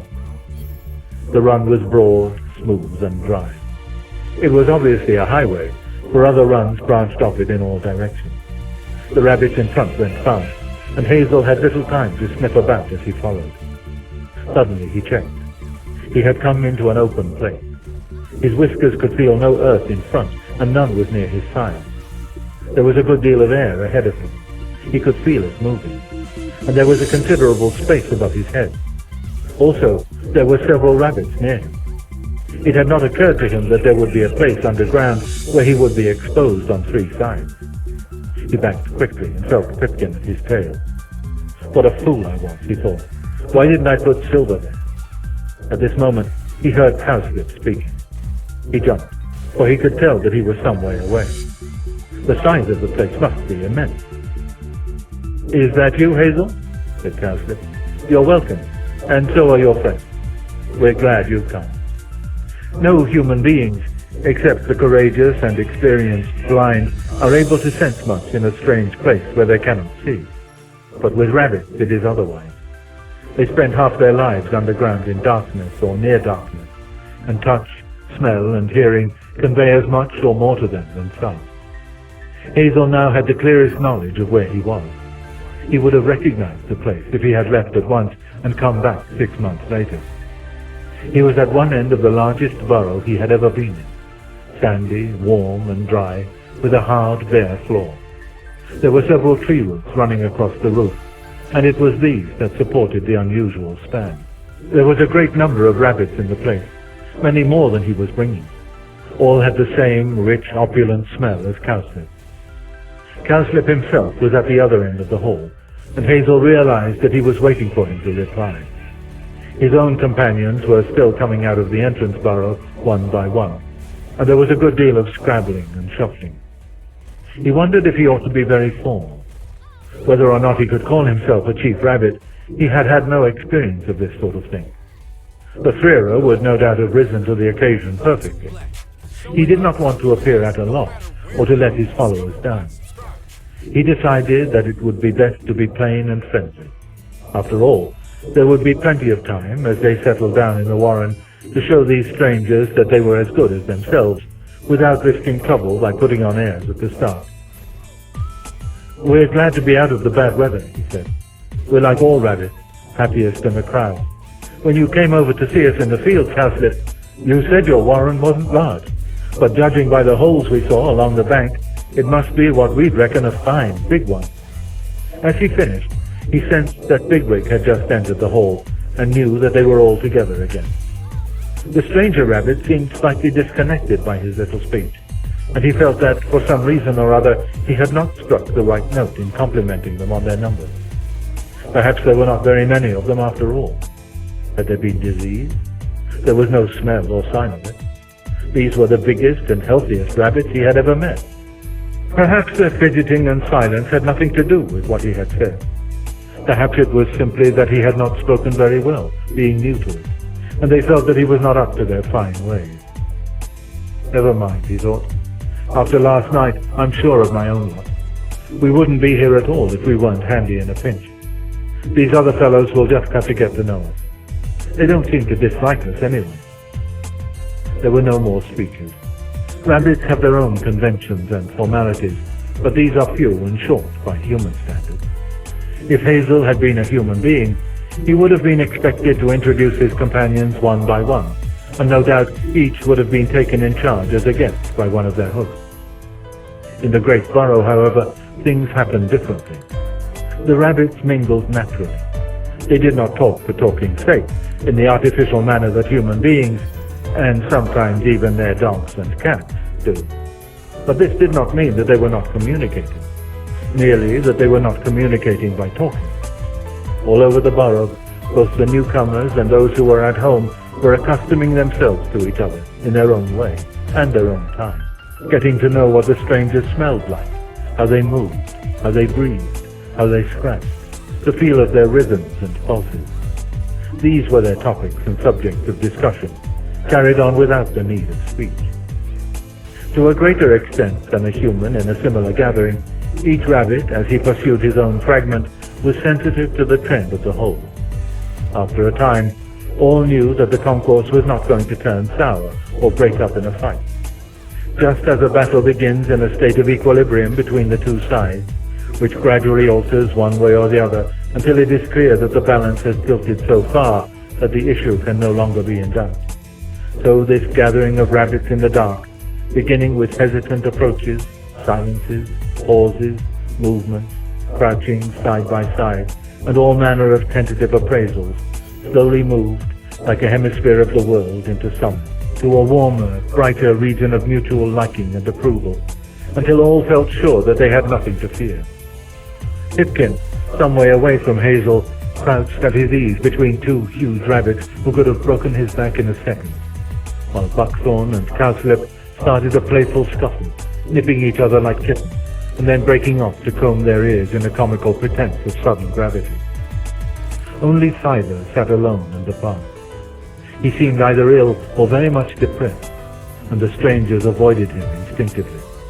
The knowledge that the gathering was safely round the corner came to Hazel in the form of a recollection of Silver's head and paws breaking through gravel. At once he felt warm and relaxed. He had already crossed the whole length of the hall and was pressed close to two rabbits, a buck and a doe, each of whom was fully as large as Cowslip. When both together took a few slow hops down one of the runs nearby, Hazel followed, and little by little they all three moved out of the hall. They came to a smaller burrow, deeper underground. Evidently this belonged to the couple, for they settled down as though at home, and made no objection when Hazel did the same. Here, while the mood of the great hall slowly passed from them, all three were silent for a time. "Is Cowslip the chief rabbit?" asked Hazel at length. The other replied with a question. "Are you called Chief Rabbit?" Hazel found this awkward to answer. If he replied that he was, his new friends might address him so for the future, and he could imagine what Bigwig and Silver would have to say about that. As usual, he fell back on plain honesty. "We're only a few," he said. "We left our warren in a hurry to escape from bad things. Most stayed behind, and the Chief Rabbit was one of them. I've been trying to lead my friends, but I don't know whether they'd care to hear me called Chief Rabbit." That'll make him ask a few questions, he thought. Why did you leave? Why didn't the rest come? What were you afraid of? Whatever am I going to say? When the other rabbit spoke, however, it was clear that either he had no interest in what Hazel had said, or else he had some other reason for not questioning him. "We don't call anyone Chief Rabbit," he said. "It was Cowslip's idea to go and see you this afternoon, so he was the one who went." "But who decides what to do about Elliot, and digging, and sending out scouting parties and so on?" "Oh, we never do anything like that. Elliot'll keep away from here. There was a humber last winter, but the man who comes through the fields, he shot it with his gun." Hazel stared. "But men won't shoot a humber." "Well, he killed this one anyway. He kills owls too. We never need to dig. No one's dug in my lifetime. A lot of the burrows are lying empty, you know. Rats live in one part, but the man kills them as well when he can. We don't need expeditions. There's better food here than anywhere else. Your friends will be happy living here." But he himself did not sound particularly happy, and once again Hazel felt oddly perplexed. "Where does the man—" he began, but he was interrupted. "I'm called Strawberry. This is my doe, Mildred Haynes. Some of the best empty burrows are quite close. I'll show you in case your friends want to settle into them. The Great Burrow is a splendid place, don't you think? I'm sure there can't be many warrens where all the rabbits can meet together underground. The roof's all tree roots, you know, and of course the tree outside keeps the rain from coming through. It's a wonder the tree's alive, but it is." Hazel suspected that Strawberry's talking had the real purpose of preventing his own question. He was partly irritated and partly mystified. "Never mind," he thought. "If we all get as big as these chaps, we shall do pretty well. There must be some good food around here somewhere. His doe's a beautiful creature too. Perhaps there are some more like her in the warren." Strawberry moved out of the burrow, and Hazel followed him into another run, leading deeper down below the wood. It was certainly a warren to admire. Sometimes, when they crossed a run that led upward to a hole, he could hear the rain outside, still falling in the night. But although it had now been raining for several hours, there was not the least damp or cold either in the deep runs or in the many burrows that they passed. Both the drainage and the ventilation were better than he had been accustomed to. Here and there, other rabbits were on the move. Once they came upon Acorn, who was evidently being taken on a tour at the same time. "Very friendly, aren't they?" he said to Hazel as they passed one another. "I never dreamed we'd reach a place like this. You've got wonderful judgment, Hazel." Strawberry waited politely for him to finish speaking, and Hazel could not help feeling pleased that he must have heard. At last, after skirting carefully round some openings from which there was a distinct smell of rats, they halted in a kind of pit. A steep tunnel led up into the air. Rabbit guns tend to be bow-shaped, but this was straight, so that above them, through the mouth of the hole, Hazel could see leaves against the night sky.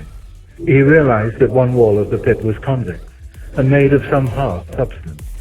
He sniffed at it uncertainly. "Don't you know what those are?" said Strawberry. "They're bricks, the stones that men make their houses and barns out of. There used to be a well here long ago, but it's filled up now. The men don't use it anymore. That's the outer side of the well shaft. And this earth wall here is completely flat because of some man-thing fixed behind it in the ground, but I'm not sure what." "There's something stuck on it," said Hazel. Why, they're stones pushed into the surface. But what for? Do you like it? Asked Strawberry. Hazel puzzled over the stones. They were all the same size and pushed at regular intervals into the soil. He could make nothing of them. What are they for? He asked again.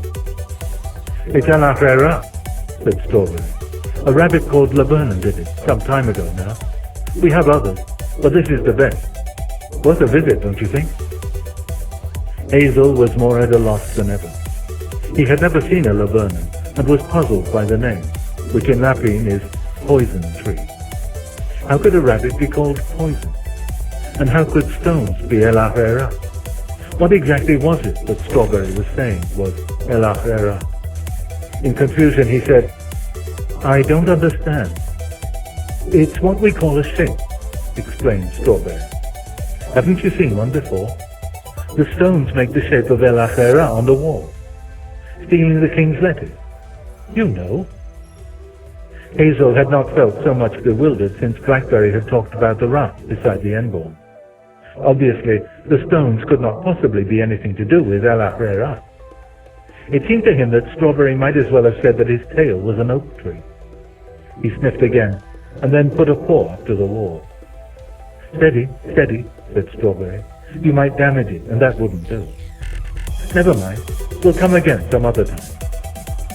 But where are... Hazel was beginning, when Strawberry once more interrupted him. I expect you'll be hungry now. I know I am. It's going on raining all night. I'm certain of that. But we can feed underground here, you know. And then you can sleep in the Great Burrow, or in my place if you prefer. We can go back more quickly than we came. There's a run that goes almost straight. Actually, it passes across... He chatted on relentlessly as they made their way back.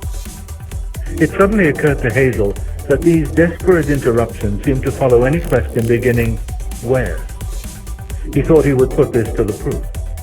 After a while, Strawberry ended by saying, We're nearly at the Great Burrow now, but we're coming in by a different way. And where? Said Hazel. Instantly, Strawberry turned into a side run and called, Kingcup, are you coming down to the Great Burrow? There was silence. That's odd, said Strawberry, returning and once more leading the way. He's generally there about this time. I often call for him, you know. Hazel, hanging back, made a quick search with nose and whiskers. The threshold of the burrow was covered with a day-old fall of soft soil from the roof above. Strawberry's print had marked it plainly, and there were no others whatsoever.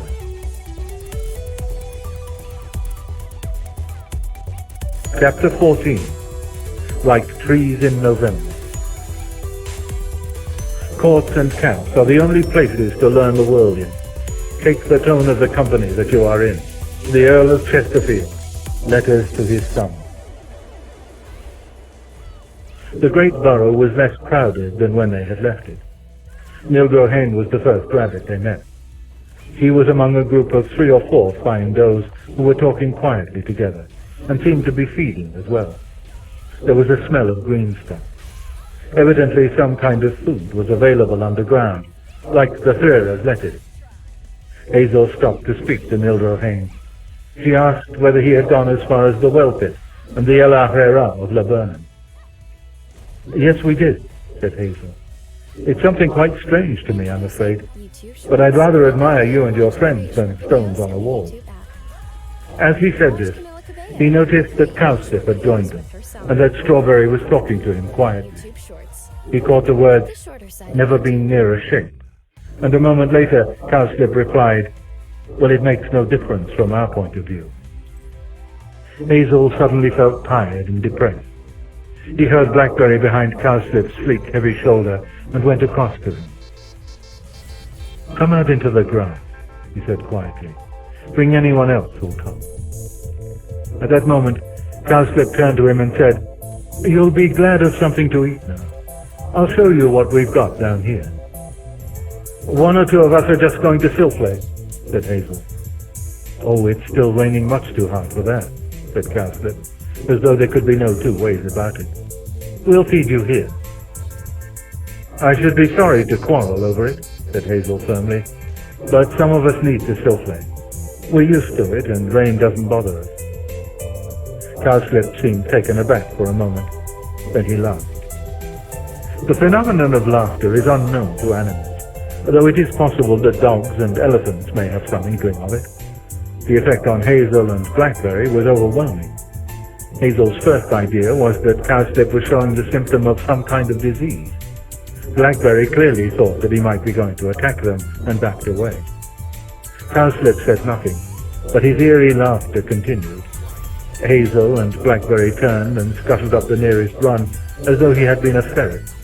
Halfway up they met Pipkin, who was small enough first to let them pass and then to turn round and follow them. The rain was still falling steadily. The night was dark and, for May, cold. They all three hunched themselves in the grass and nibbled while the rain ran off their fur in streams. "My goodness, Hazel," said Blackberry. "Did you really want a silflay? This is terrible. I was just going to eat whatever it is they have and then go to sleep. What's the idea?" "I don't know," replied Hazel. "I suddenly felt I had to get out and I wanted your company. I can see what's troubling Fiver, though he'll get over it, I dare say. There is something strange about these rabbits. Do you know they push stones into the wall?" "They do what?" Hazel explained. Blackberry was as much at a loss as he had been himself. "But I'll tell you another thing," he said. "Bigwig wasn't so far wrong. They do sing like the bird. I was in a burrow belonging to a rabbit called Bethany. His doe has a litter, and she was making a noise over them, rather like a robin in autumn. To send them to sleep, she said. It made me feel queer, I can tell you." "And what do you think of them, Frau Ruth?" asked Hazel. "They're very nice and kind," answered Pipkin. "But I'll tell you how they strike me. They all seem terribly sad. I can't think why, when they're so big and strong and have this beautiful warren. But they put me in mind of trees in November. I expect I'm being silly though, Hazel. You brought us here, and I'm sure it must be a fine, safe place." "No, you're not being silly. I hadn't realized it, but you're perfectly right. They all seem to have something on their minds." "But after all," said Blackberry, "we don't know why they're so few. They don't fill the warren anything like. Perhaps they've had some sort of trouble that's left them sad." "We don't know because they don't tell us. But if we're going to stay here, we've got to learn to get on with them. We can't fight them, they're too big, and we don't want them fighting us." "I don't believe they can fight, Hazel," said Pipkin. "Although they're so big, they don't seem like fighters to me. Not like Bigwig and Silver." "You notice a lot, don't you, Flowey?" said Hazel. "Do you notice it's raining harder than ever? I've got enough grass in my stomach for a bit. We'll go down again now, but let's keep to ourselves for a while." "Why not sleep?" said Blackberry.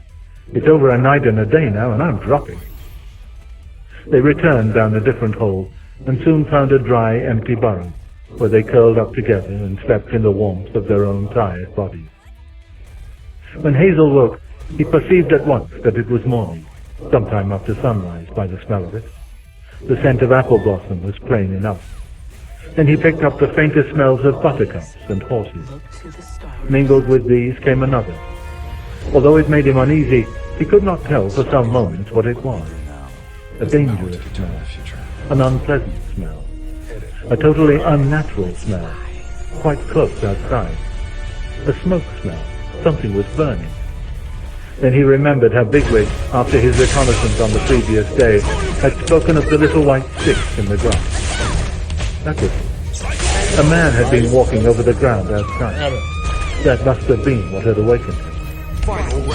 Hazel lay in a warm, dark burrow with a delightful sense of security. He could smell the man. The man could not smell him. All the man could smell was the nasty smoke he was making. He fell to thinking of the chase in the wilderness, and then dropped into a drowsy half-dream, in which El-ahrairah said that it was all a trick of his to disguise himself as Poison Tree and put the stones in the wall to engage Strawberry's attention, while he himself was getting acquainted with Mildred Haynes. Pipkin stirred and turned in his sleep, murmuring, "Sanely non, Marley? Is groundsel nice, mother?" And Hazel, touched to think that he must be dreaming of old days, rolled over on his side to give him room to settle again. At that moment, however, he heard a rabbit approaching down some run close by. Whoever it was, he was calling and stamping as well, Hazel noticed, in an unnatural way. The sound, as Blackberry had said, was not unlike birdsong. As he came closer, Hazel could distinguish the word. "Flayrah! Flayrah!" The voice was Strawberry.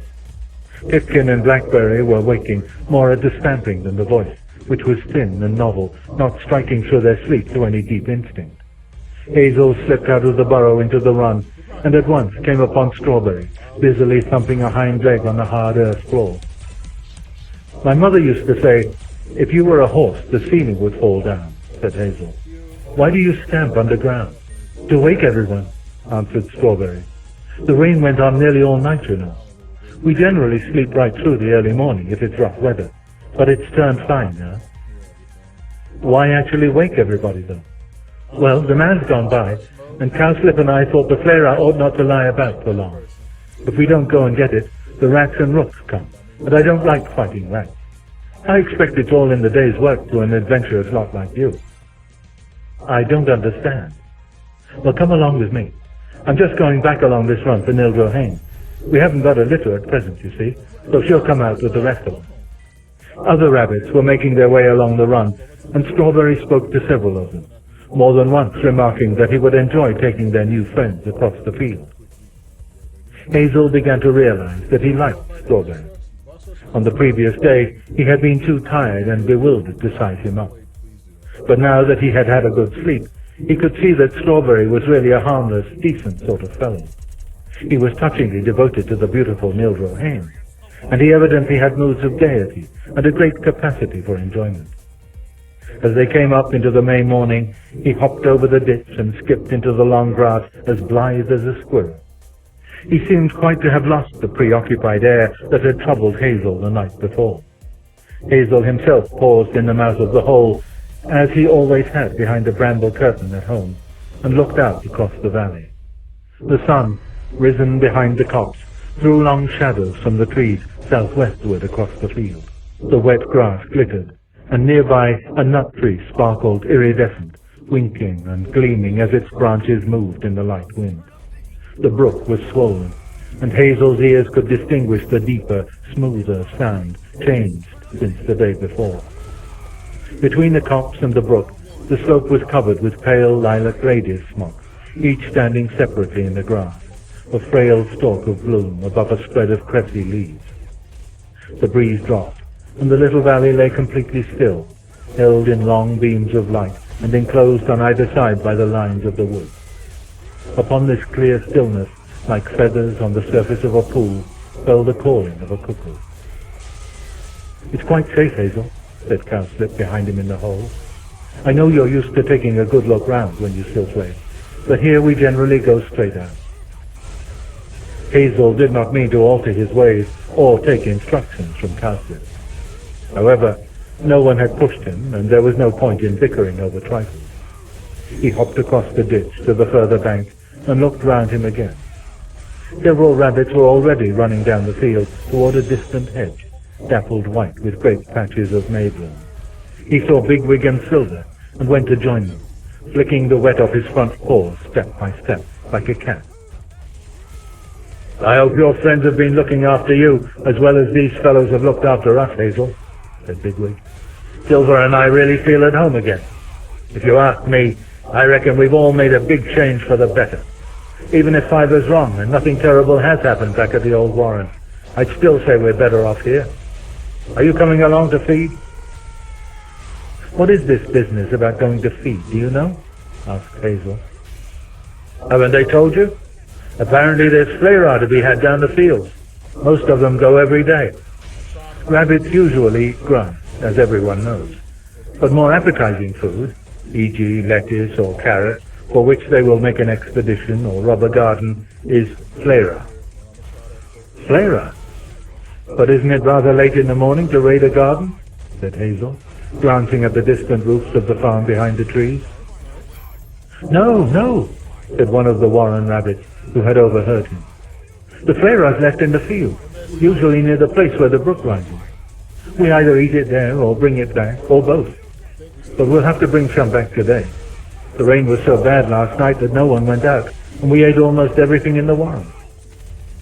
The brook ran through the hedgerow, and there was a cattle wade in the gap. After the rain, the edges were a swamp with water standing in every hoofprint. The rabbits gave them a wide berth and came through by another gap further up, close to the gnarled trunk of an old crabapple tree. Beyond, surrounding a thicket of rushes, stood an enclosure of posts and rails half as high as a man. Inside it, the kingcups bloomed, and the brook whelmed up from its source. On the pasture nearby, Hazel could see scattered russet and orange-colored fragments, some with feathery light green foliage showing up against the darker grass. They gave off a pungent, horsey smell, as if freshly cut. It attracted him. He began to salivate and stopped to pass Fracas. Cowslip, coming up nearby, turned toward him with his unnatural smile. But now Hazel, in his eagerness, paid no attention. Powerfully drawn, he ran out of the hedgerow toward the scattered ground. He came to one of the fragments, sniffed it, and tasted it. It was carrot. Hazel had eaten various roots in his life, but only once before had he tasted carrot, when a cart horse had spilled a nosebag near the home warren. These were old carrots, some half-eaten already by mice or flies. But to the rabbit, they were redolent with luxury, a feast to drive all other feelings out of mind. Hazel sat nibbling and biting, the rich, full taste of the cultivated roots filling him with a wave of pleasure. He hopped about the grass, gnawing one piece after another, eating the green tops along with the slices. No one interrupted him. There seemed to be plenty for all. From time to time, instinctively, he looked up and sniffed the wind. But his caution was half-hearted. If Elio come, let them, he thought. I'll fight the lot. I couldn't run anyway. What a country! What a warren! No wonder they're all as big as hares and smell like princes. Hello, Pipkin. Fill yourself up to the ears. No more shivering on the banks of streams for you, old chap. He won't know how to shiver in a week or two, said Hawkbit, with his mouth full. I feel so much better for this. I'd follow you anywhere, Hazel. I wasn't myself in the heather that night. It's bad when you know you can't get underground. I hope you understand. It's all forgotten, answered Hazel. I'd better ask Cowslip what we're supposed to do about taking some of this stuff back to the warren. He found Cowslip near the spring. He had evidently finished feeding and was washing his face with his front paw. Are there roots here every day? Asked Hazel. Where? He checked himself just in time. I'm learning, he thought. Not always roots, replied Cowslip. These are last year's, as you will have noticed. I suppose the remains are being cleared out. It may be anything. Roots, green stuff, old apples. It all depends. Sometimes there's nothing at all, especially in good summer weather.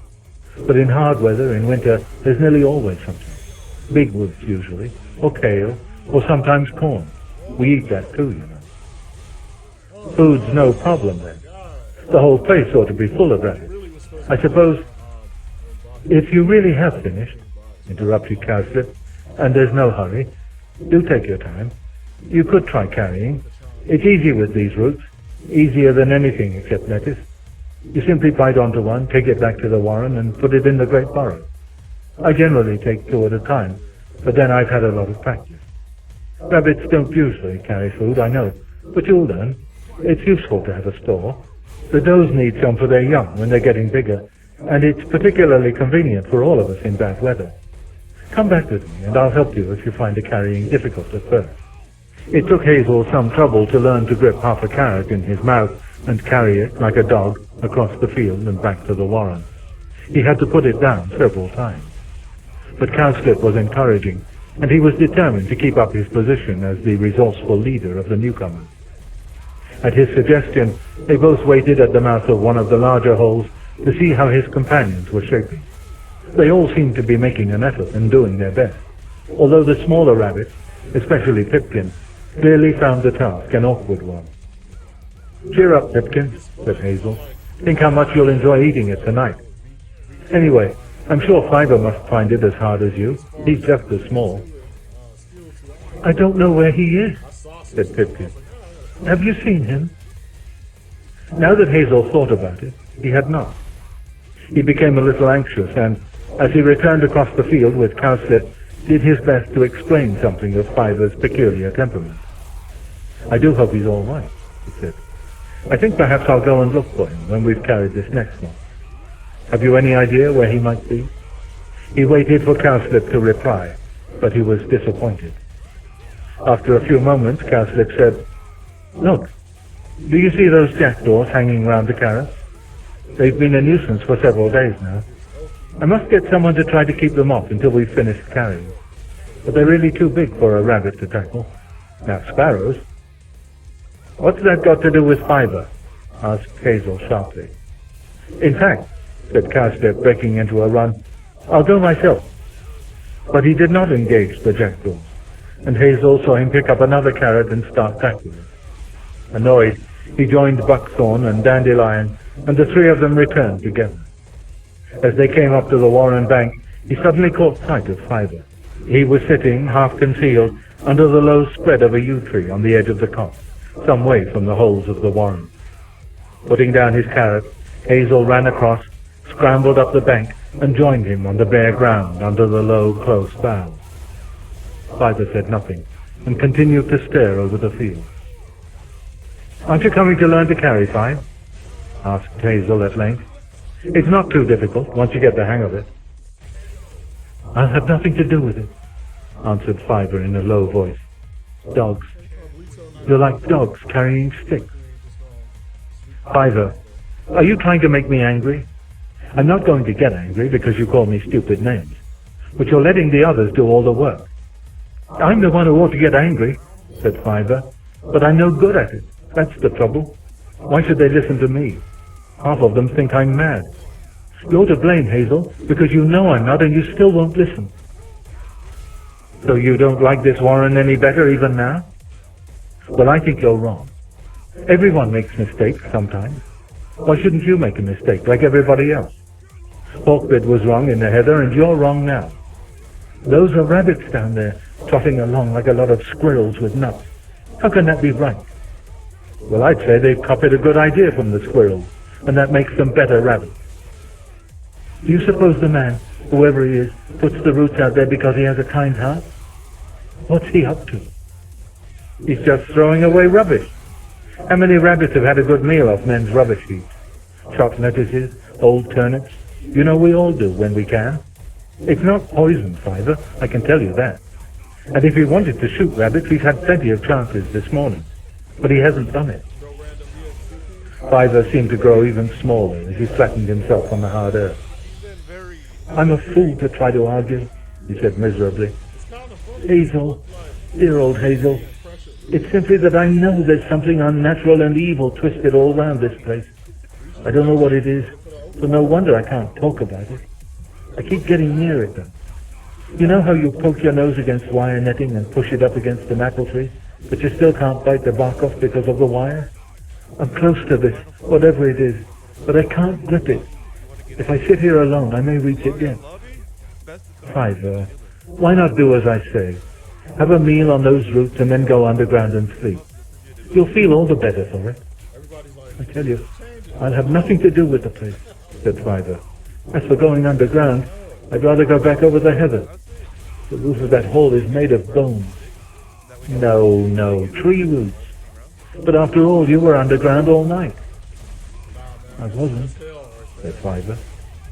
"What? Where were you then?" "Here." "All night?" "Yes. A yew tree gives good shelter, you know." Hazel was now seriously worried. If Fiver's horrors had kept him above ground all night in the rain, oblivious of cold and prowling Eliot, then clearly it was not going to be easy to talk him out of them. He was silent for some time. At last he said, "What a shame. I still think you'd do better to come and join us. But I'll let you alone now and come and see how you're feeling later. Don't go eating the yew tree either." Fiver made no reply, and Hazel went back to the field. The day was certainly not one to encourage foreboding. By Neefrith it was so hot that the lower part of the field was humid. The air was heavy with thick, herbal smells, as though it were already late June. The watermint and marjoram, not yet flowering, gave off scent from their leaves, and here and there an early meadowsweet stood in bloom. The chiff-chaff was busy all morning, high in a silver birch near the abandoned holes across the ditch. And from deep in the copse, somewhere by the disused well, came the beautiful song of the blackcap. By early afternoon there was a stillness of heat, and a herd of cows from the higher fields slowly grazed their way down into the shade. Only a few of the rabbits remained above ground. Almost all were asleep in the burrow. But still, Fiver sat alone under the yew tree. In the early evening, Hazel sought out Bigwig, and together they ventured into the copse behind the warren. At first they moved cautiously, but before long they grew confident at finding no trace of any creature larger than a mouse. "There's nothing to smell," said Bigwig, "and no tracks. I think cowslips told us no more than the truth. There really aren't any elios here, different from that wood where we crossed the river. I don't mind telling you, Hazel, I was scared stiff that night, but I wasn't going to show it." "So was I," answered Hazel. "But I agree with you about this place. It seems completely clear. If we—" "This is odd, though," interrupted Bigwig. He was in a clump of brambles, in the middle of which was a rabbit hole that led up from one of the warren passages below. The ground was soft and damp, with old leaves thick in the mold. Where Bigwig had stopped, there were signs of commotion. The rotten leaves had been thrown up in showers. Some were hanging on the brambles, and a few flat, wet clots were lying well out in the open ground beyond the clots. In the center, the earth had been laid bare and was scored with long scratches and furrows, and there was a narrow, regular hole about the same size as one of the carrots they had carried that morning. The two rabbits sniffed and stared, but could make nothing of it. "The funny thing is, there's no smell," said Bigwig. "No, only rabbit, and that's everywhere, of course. And man, that's everywhere too. But that smell might very well have nothing to do with it. All it tells us is that a man walked through the wood and threw a white stick down. It wasn't a man that tore up this ground. Well, these mad rabbits probably dance in the moonlight or something." "I wouldn't be surprised," said Hazel. "It would be just like them. Let's ask Cowslip." "Well, that's the only silly thing you've said so far. Tell me, since we came here, has Cowslip answered any question you've asked him?" "Well, no, not many." "Try asking him where he dances in the moonlight. Say, Cowslip, where—" "Oh, you've noticed that too, have you? He won't answer where anything. Neither will Strawberry. I think they may be nervous of it. Pipkin was right when he said they weren't fighters. So they're keeping up a mystery to stay even with us. It's best just to put up with it. We don't want to upset them, and it's bound to smooth itself out in time." "There's more rain coming tonight," said Bigwig. "Soon, too, I think. Let's go underground and see if we can get them to talk a bit more freely." "I think that's something we can only wait for.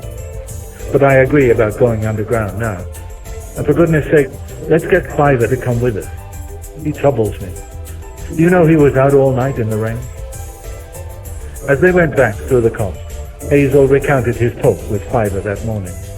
They found him under the yew tree, and after a rather stormy scene, during which Bigwig grew rough and impatient, he was bullied rather than persuaded into going down with them into the great burrow. It was crowded, and as the rain began to fall, more rabbits came down the runs. They pushed about, cheerful and chattering. The carrots which had been brought in were eaten between friends or carried away to does and families in burrows all over the warren. But when they were finished, the hall remained full. It was pleasantly warm with the heat of so many bodies. Gradually, the talkative group settled into a contented silence, but no one seemed disposed to go to sleep. Rabbits are lively at nightfall, and when evening rain drives them underground, they still feel gregarious. Hazel noticed that almost all his companions seemed to have become friendly with the warren rabbits. Also, he found that whenever he moved into one group or another, the warren rabbits evidently knew who he was and treated him as the leader of the newcomers. He could not find Strawberry, but after a time, Cowslip came up to him from the other end of the hall. "I'm glad you're here, Hazel," he said. Some of our lot are suggesting a story from somebody. We're hoping one of your people would like to tell one, but we can begin ourselves if you prefer. There is a rabbit saying, in the warren more stories than passages, and a rabbit can no more refuse to tell a story than an Irishman can refuse to fight.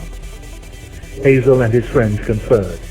After a short time, Blackberry announced, "We've asked Hazel to tell you about our adventures, how we made our journey here and had the good luck to join you." There was an uncomfortable silence, broken only by shuffling and whispering. Blackberry, dismayed, turned back to Hazel and Bigwig. "What's the matter?" he asked in a low voice. "Surely there's no harm in that." "Wait," replied Hazel quietly. "Let them tell us if they don't like it. They have their own ways here." However, the silence continued for some time, as though the other rabbits did not care to mention what they thought was wrong. "It's no good," said Blackberry at last. "You'll have to say something yourself, Hazel." "No, why should you? I'll do it." He spoke up again. "On second thought, Hazel remembers that we have a good storyteller among us. Dandelion will tell you a story of El-ahrairah." "That can't go wrong anyway," he whispered. "Which one, though?" said Dandelion. Hazel remembered the stones by the well pit. "The king's letters," he answered. "They think a lot of that, I believe." Dandelion took up his cue with the same plucky readiness that he had shown in the wood. "I'll tell the story of the king's letters," he said aloud. "We shall enjoy that," replied Cowslip immediately. "He'd better," muttered Bigwig. Dandelion began.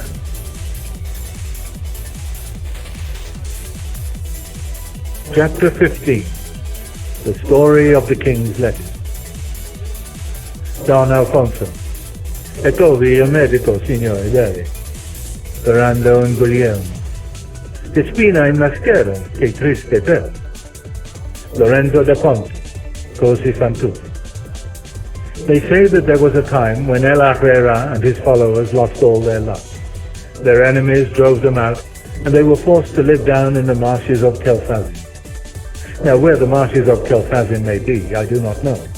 But at the time when El-ahrairah and his followers were living there, of all the dreary places in the world, they were the dreariest.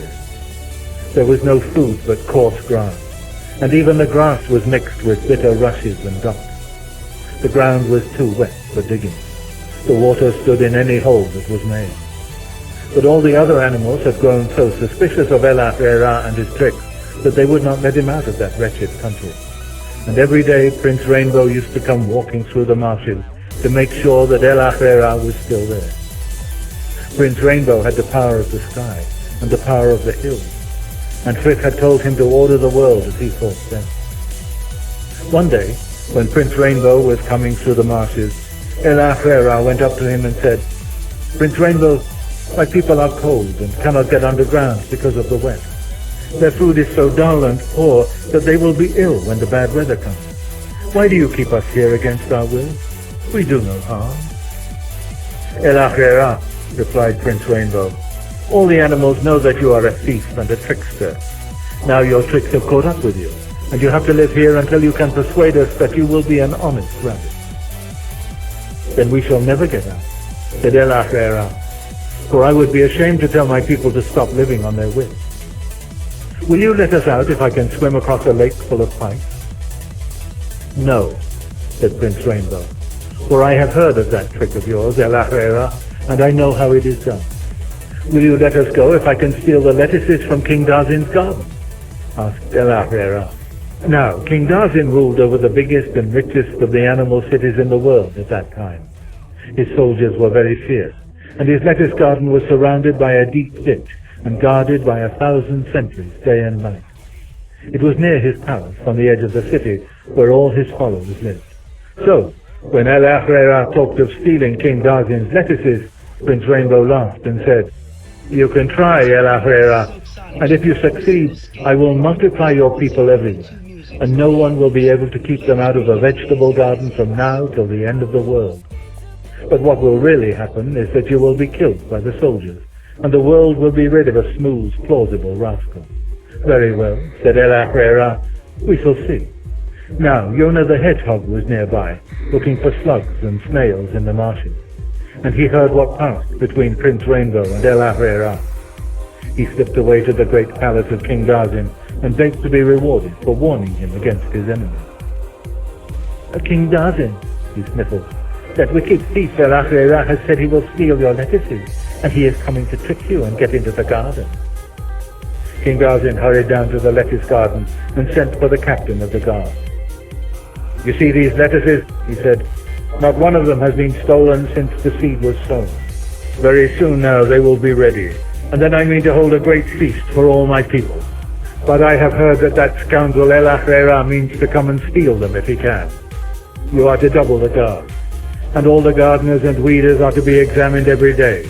Not one leaf is to go out of the garden until either I or my chief taster gives the order. The captain of the guard did as he was told. That night, El-ahrairah came out of the marshes of Kel'Thuzin and went secretly up to the great ditch.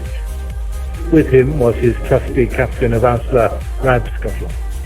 They squatted in the bushes and watched the double guards patrolling up and down. When the morning came, they saw all the gardeners and weeders coming up to the wall, and every one was looked at by 3 guards. One was new, and had come instead of his uncle, who was ill.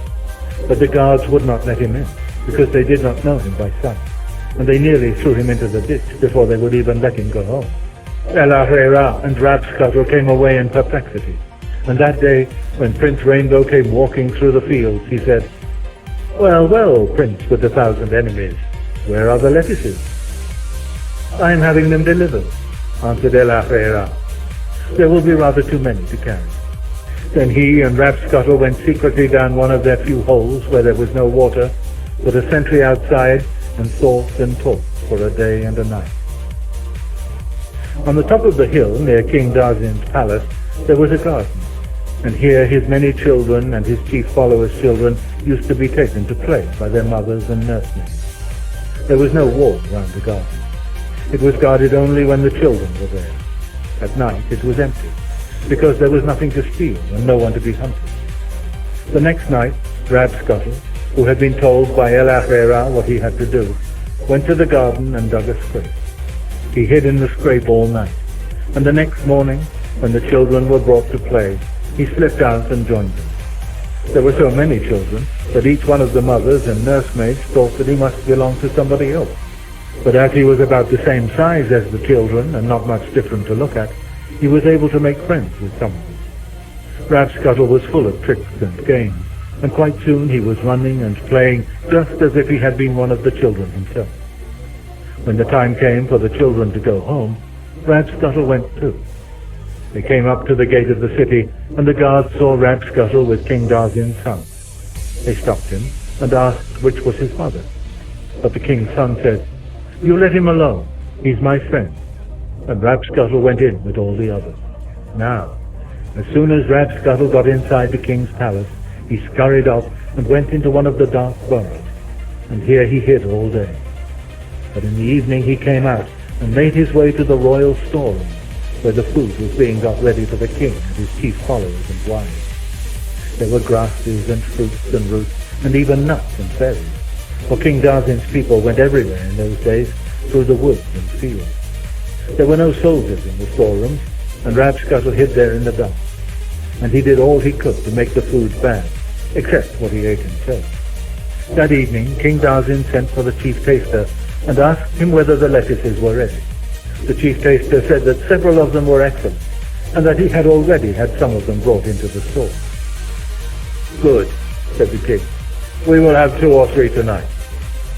But the next morning, the king and several of his people were taken ill with bad stomachs. Whatever they ate, they kept on getting ill, because Rabscuttle was hiding in the storeroom and spoiling the food as fast as it was brought in. The king ate several more lettuces, but he got no better. In fact, he got worse. After 5 days, Rabscuttle slipped out again with the children and came back to El-ahrairah. When he heard that the king was ill and that Rabscuttle had done all he wanted, El-ahrairah set to work to disguise himself. He clipped his white tail and made Rabscuttle nibble his fur short and stain it with mud and blackberries. Then he covered himself all over with trailing strands of goose grass and big burdock, and he even found ways to alter his smell. At last, even his own wives could not recognize him, and El-ahrairah told Rapscuttle to follow some way behind, and off he went to King Darzin's palace. But Rapscuttle waited outside, on the top of the hill. When he got to the palace, El-ahrairah demanded to see the captain of the guard. "You are to take me to the king," he said. "Prince Rainbow has sent me. He has heard that the king is ill, and he has sent for me from the distant land beyond Kel'Thuzin to find the cause of his sickness. Be quick, I am not accustomed to be kept waiting."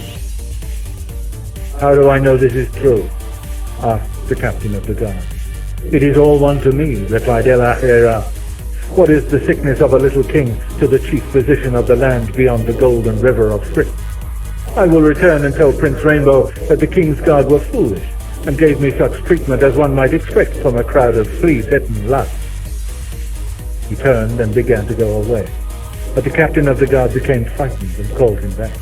El-ahrairah allowed himself to be persuaded, and the soldiers took him to the king. After 5 days of bad food and bad stomach, the king was not inclined to be suspicious of someone who said that Prince Rainbow had sent him to make him better. He begged El-ahrairah to examine him, and promised to do all he said. El-ahrairah made a great business of examining the king.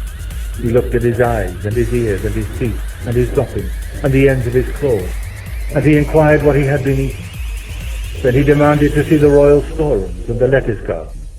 When he came back, he looked very grave and said, "Great king, I know well what sorry news it will be to you, but the cause of your sickness is those very lettuces by which you set such store." "The lettuces?" cried King Darzin. "Impossible. They are all grown from good healthy seed and guarded day and night." "Alas," said El-ahrairah, "I know it well, but they have been infected by the dreaded laspidoodle that flies in ever-decreasing circles through the gunpad of the cludge. A deadly virus, dear me, yes, isolated by the purple of Argo and maturing in the grey-green forests of the Oki-Poki. This, you understand, is to put the matter for you in simple terms, insofar as I can. Medically speaking, there are certain complexities with which I will not weary you." "I cannot believe it," said the king. "The simplest course," said El-ahrairah, "will be to prove it to you. But we need not make one of your subjects ill. Tell the soldiers to go out and take a prisoner." The soldiers went out, and the first creature they found was Rapscuttle, grazing on the hilltop. They dragged him through the gates and into the king's presence. "Ah, a rabbit," said El-ahrairah. "Nasty creature. So much the better. Disgusting rabbit, eat that lettuce." Rapscuttle did so, and soon afterwards he began to moan and thrash about. He kicked in convulsions and rolled his eyes. He gnawed at the floor and frothed at the mouth. "He is very ill," said El-ahrairah. "He must have got an exceptionally bad one. Or else, which is more probable, the infection is particularly deadly to rabbits.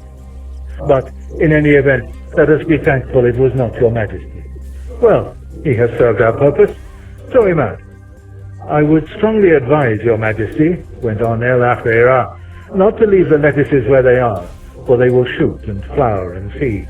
The infection will spread. I know it is disappointing, but you must get rid of it."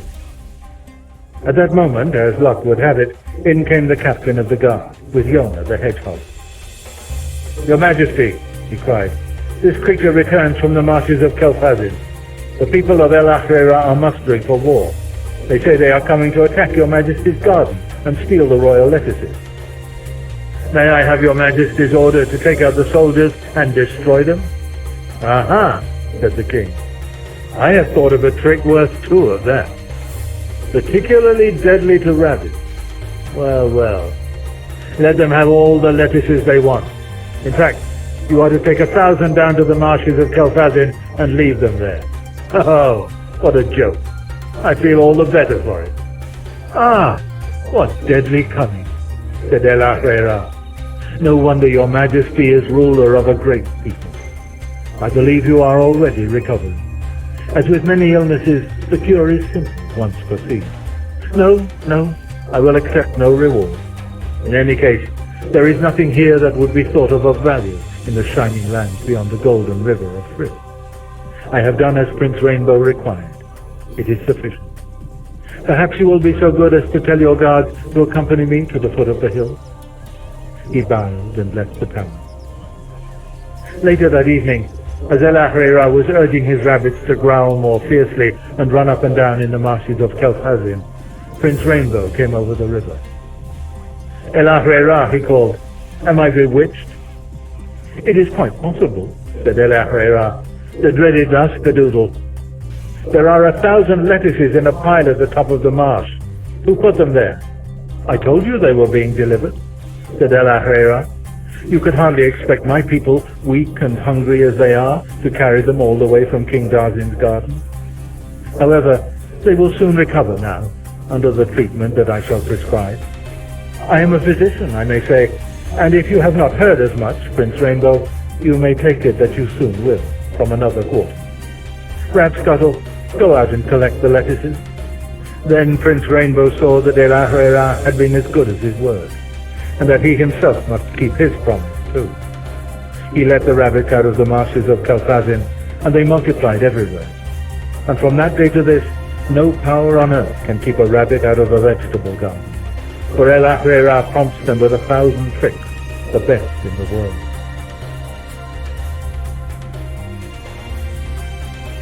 Chapter 16. Silverweed. He said, "Dance for me." And he said, "You are too beautiful for the wind to pick at, or the sun to burn." He said, "I'm a poor tattered thing, but not unkind to the sad dancer and the dancing dead." Sidney Keys, Four Postures of Death. "Well done," said Hazel as Dandelion ended. "He's very good, isn't he?" said Silver. "We're lucky to have him with us. It raises your spirits just to hear him." "That's Poderius Flatbottom," whispered Bigwig. "Let's just see them find a storyteller to beat him." They were all in no doubt that Dandelion had done them credit. Ever since their arrival, most of them had felt out of their depth among these magnificent, well-fed strangers, with their detached manners, their shapes on the wall, their elegance, their adroit evasion of almost all questions, above all, their fits of unrabbit-like melancholy. Now their own storyteller had shown that they were no mere bunch of tramps. Certainly no reasonable rabbit could withhold admiration. They waited to be told as much, but after a few moments realized with surprise that their hosts were evidently less enthusiastic.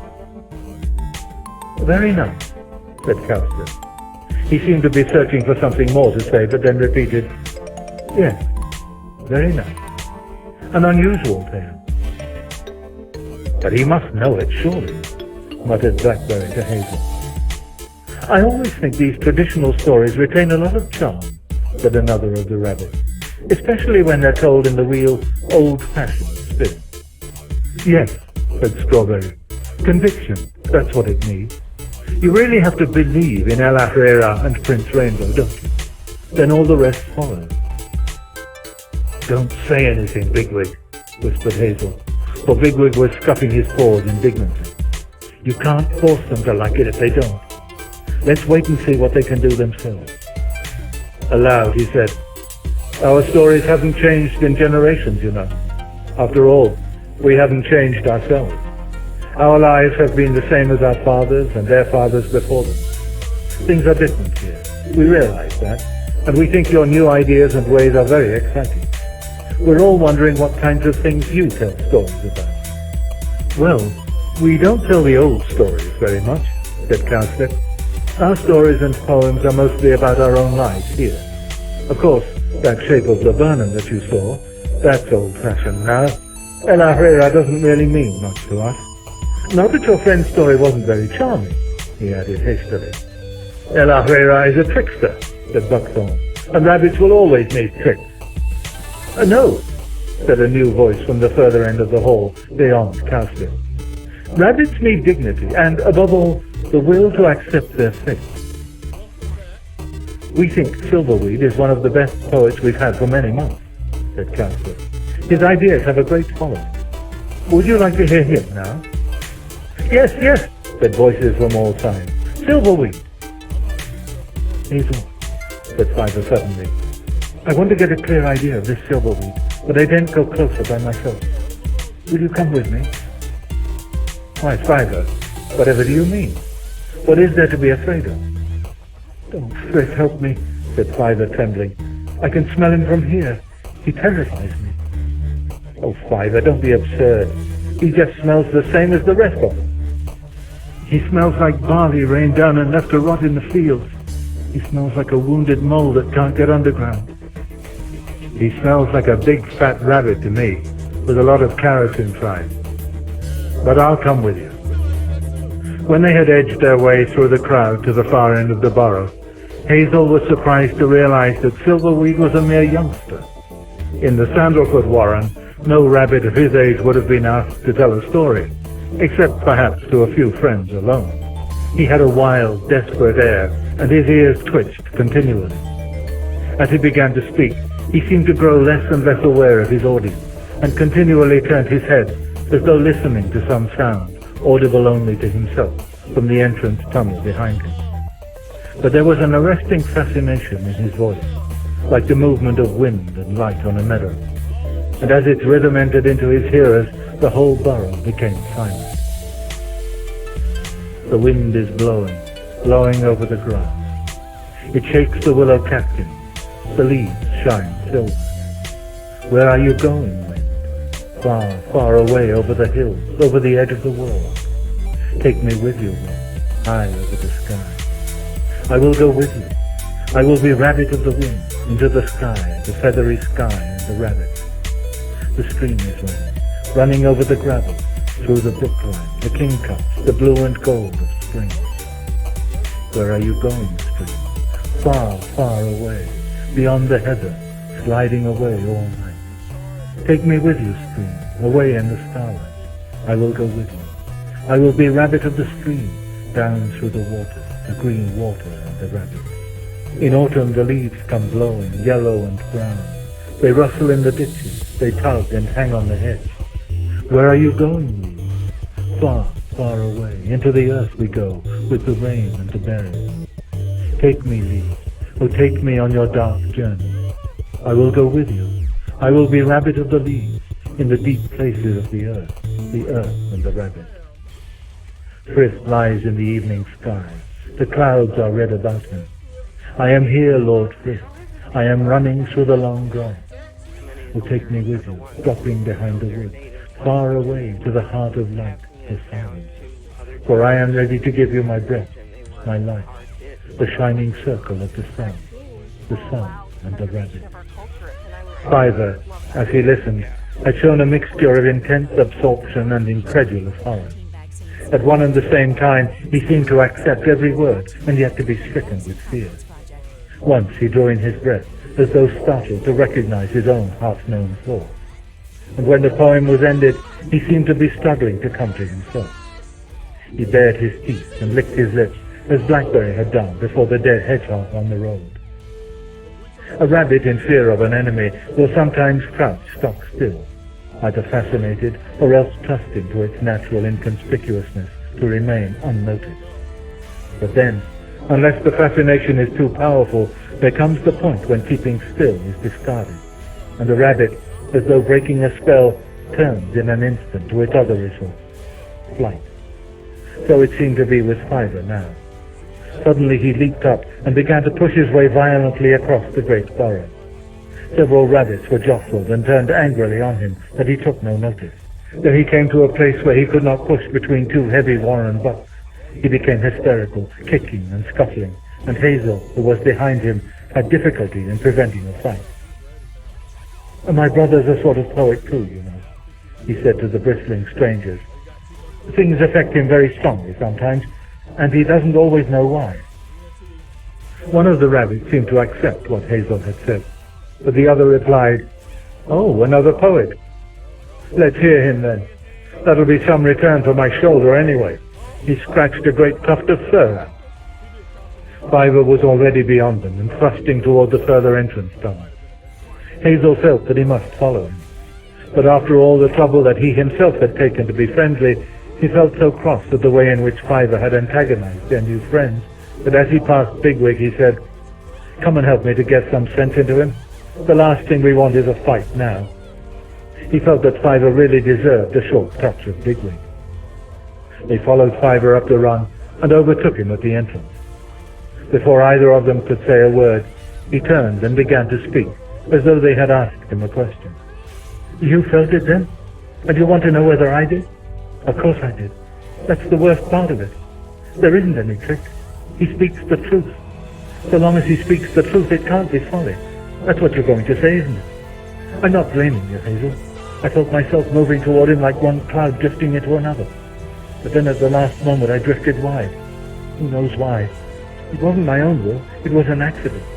There was just some little part of me that carried me wide of him. Did I say the roof of that hole was made of bones? No. It's like a great mist of folly that covers the whole sky, and we shall never see to go by swift flight any more. Oh, what will become of us? A thing can be true and still be desperate folly, Hazel." "What on earth's all this?" said Hazel to Bigwig in perplexity. "He's talking about that lop-eared nitwit of a poet down there," answered Bigwig. "I know that much. But why he seems to think we should want to have anything to do with him and his fancy talk, that's more than I can imagine. You can save your breath, Fiver. The only thing that's bothering us is the row you've started. As for Silverweed, all I can say is, I'll keep Silver and he can be just plain weed." Fiver gazed back at him with eyes that, like a fly's, seemed larger than his head. "You think that?" he said. "You believe that? But each of you in his own way is thick in that mist." "There is the—" Hazel interrupted him, and as he did so, Fiver started. "Fiver, I won't pretend that I didn't follow you up here to speak angrily. You've endangered our good start in this warren." "Endangered?" cried Fiver. "Endangered? Why, the whole place—" "Be quiet. I was going to be angry, but you're obviously so much upset that it would be pointless. But what you are going to do now is to come underground with the two of us and sleep. Come on, and don't say any more for the moment." One respect in which rabbits' lives are less complicated than those of humans is that they are not ashamed to use force. Having no alternative, Fiver accompanied Hazel and Bigwig to the burrow where Hazel had spent the previous night. There was no one there, and they lay down and slept. This audiobook is continued on Disc 4. Watership Down by Richard Adams, continued. Disc 4. Chapter 17. The Shining Wire. When the green field comes off like a lid, revealing what was much better hid, unpleasant. And look, behind, without a sound, the woods have come up and are standing round, in deadly presence. And the bolt is sliding in its groove. Outside the window is the black remover's van. And now, with sudden, swift emergence, come the women in dark glasses, the humpbacked surgeons, and the scissor man. W.H. Auden, the witnesses. It was cold. It was cold, and the roof was made of bone. The roof was made of the interlaced sprays of the yew tree, stiff twigs twisted in and out, over and under, hard as ice and set with dull red berries. "Come on, Hazel," said Cowslip. "We're going to carry the yew berries home in our mouths and eat them in the great garden. Your friends must learn to do that if they want to go our way." "No, no," cried Fiver. "Hazel, no." But then came Bigwig, twisting in and out of the branches, his mouth full of berries. "Look," said Bigwig, "I can do it. I'm running another way. Ask me where, Hazel. Ask me where. Ask me where." Then they were running another way, running not to the warren, but over the fields in the cold. And Bigwig dropped the berries, blood-red drops, red droppings hard as wire. "It's no good," he said. "No good biting them. They're cold." Hazel woke. He was in the burrow. He shivered. Why was there no warmth of rabbit bodies lying close together? Where was Fiver? He sat up. Nearby, Bigwig was stirring and twitching in his sleep, searching for warmth, trying to press against another rabbit's body no longer there. The shallow hollow in the sandy floor where Fiver had lain was not quite cold, but Fiver was gone. Fiver, said Hazel in the dark. As soon as he had spoken, he knew there would be no reply. He pushed Bigwig with his nose, butting urgently. Bigwig, Fiver's gone. Bigwig! Bigwig was wide awake on the instant, and Hazel had never felt so glad of his sturdy readiness. What did you say? What's wrong? Fiver's gone. Where's he gone? Silk, outside. It can only be Silk. You know he wouldn't go wandering about in the wild. He hates it. He's a nuisance, isn't he? He's left this burrow cold, too. You think he's in danger, don't you? You want to go and look for him? Yes, I must. He's upset and overwrought, and it's not light yet. There may be aliens, whatever Strawberry says. Bigwig listened and sniffed for a few moments. It's very nearly light, he said. There'll be light enough to find him by. Well, I'd better come with you, I suppose. Don't worry, he can't have gone far. But by the king's lettuce, I won't half give him a piece of my mind when we catch him. I'll hold him down while you kick him, if only we can find him. Come on. They went up the run to the mouth of the hole and paused together. Since our friends aren't here to push us, said Bigwig, we may as well make sure the place isn't crawling with stoats and owls before we go out. At that moment, a brown owl's call sounded from the opposite wood. It was the first call, and by instinct they both crouched motionless, counting 4 heartbeats until the second followed. It's moving away, said Hazel. How many field mice say that every night, I wonder? You know the call's deceptive. It's meant to be. Well, I can't help it, said Hazel. Fiver's somewhere out there and I'm going after him. You were right anyway. It is light, just. Shall we look under the yew tree first? But Fiver was not under the yew tree. The light, as it grew, began to show the upper field, while the distant hedge and brook remained dark, linear shapes below. Bigwig jumped down from the bank into the field and ran in a long curve across the wet grass. He stopped almost opposite the hole by which they had come up, and Hazel joined him. Here's his line, all right, said Bigwig. Fresh, too. From the hole straight down toward the brook. He won't be far away. When raindrops are lying, it is easy to see where the grass has recently been crossed. They followed the line down the field and reached the hedge beside the carrot ground and the source of the brook. Bigwig had been right when he said the line was fresh. As soon as they had come through the hedge, they saw Fiver. He was feeding, alone.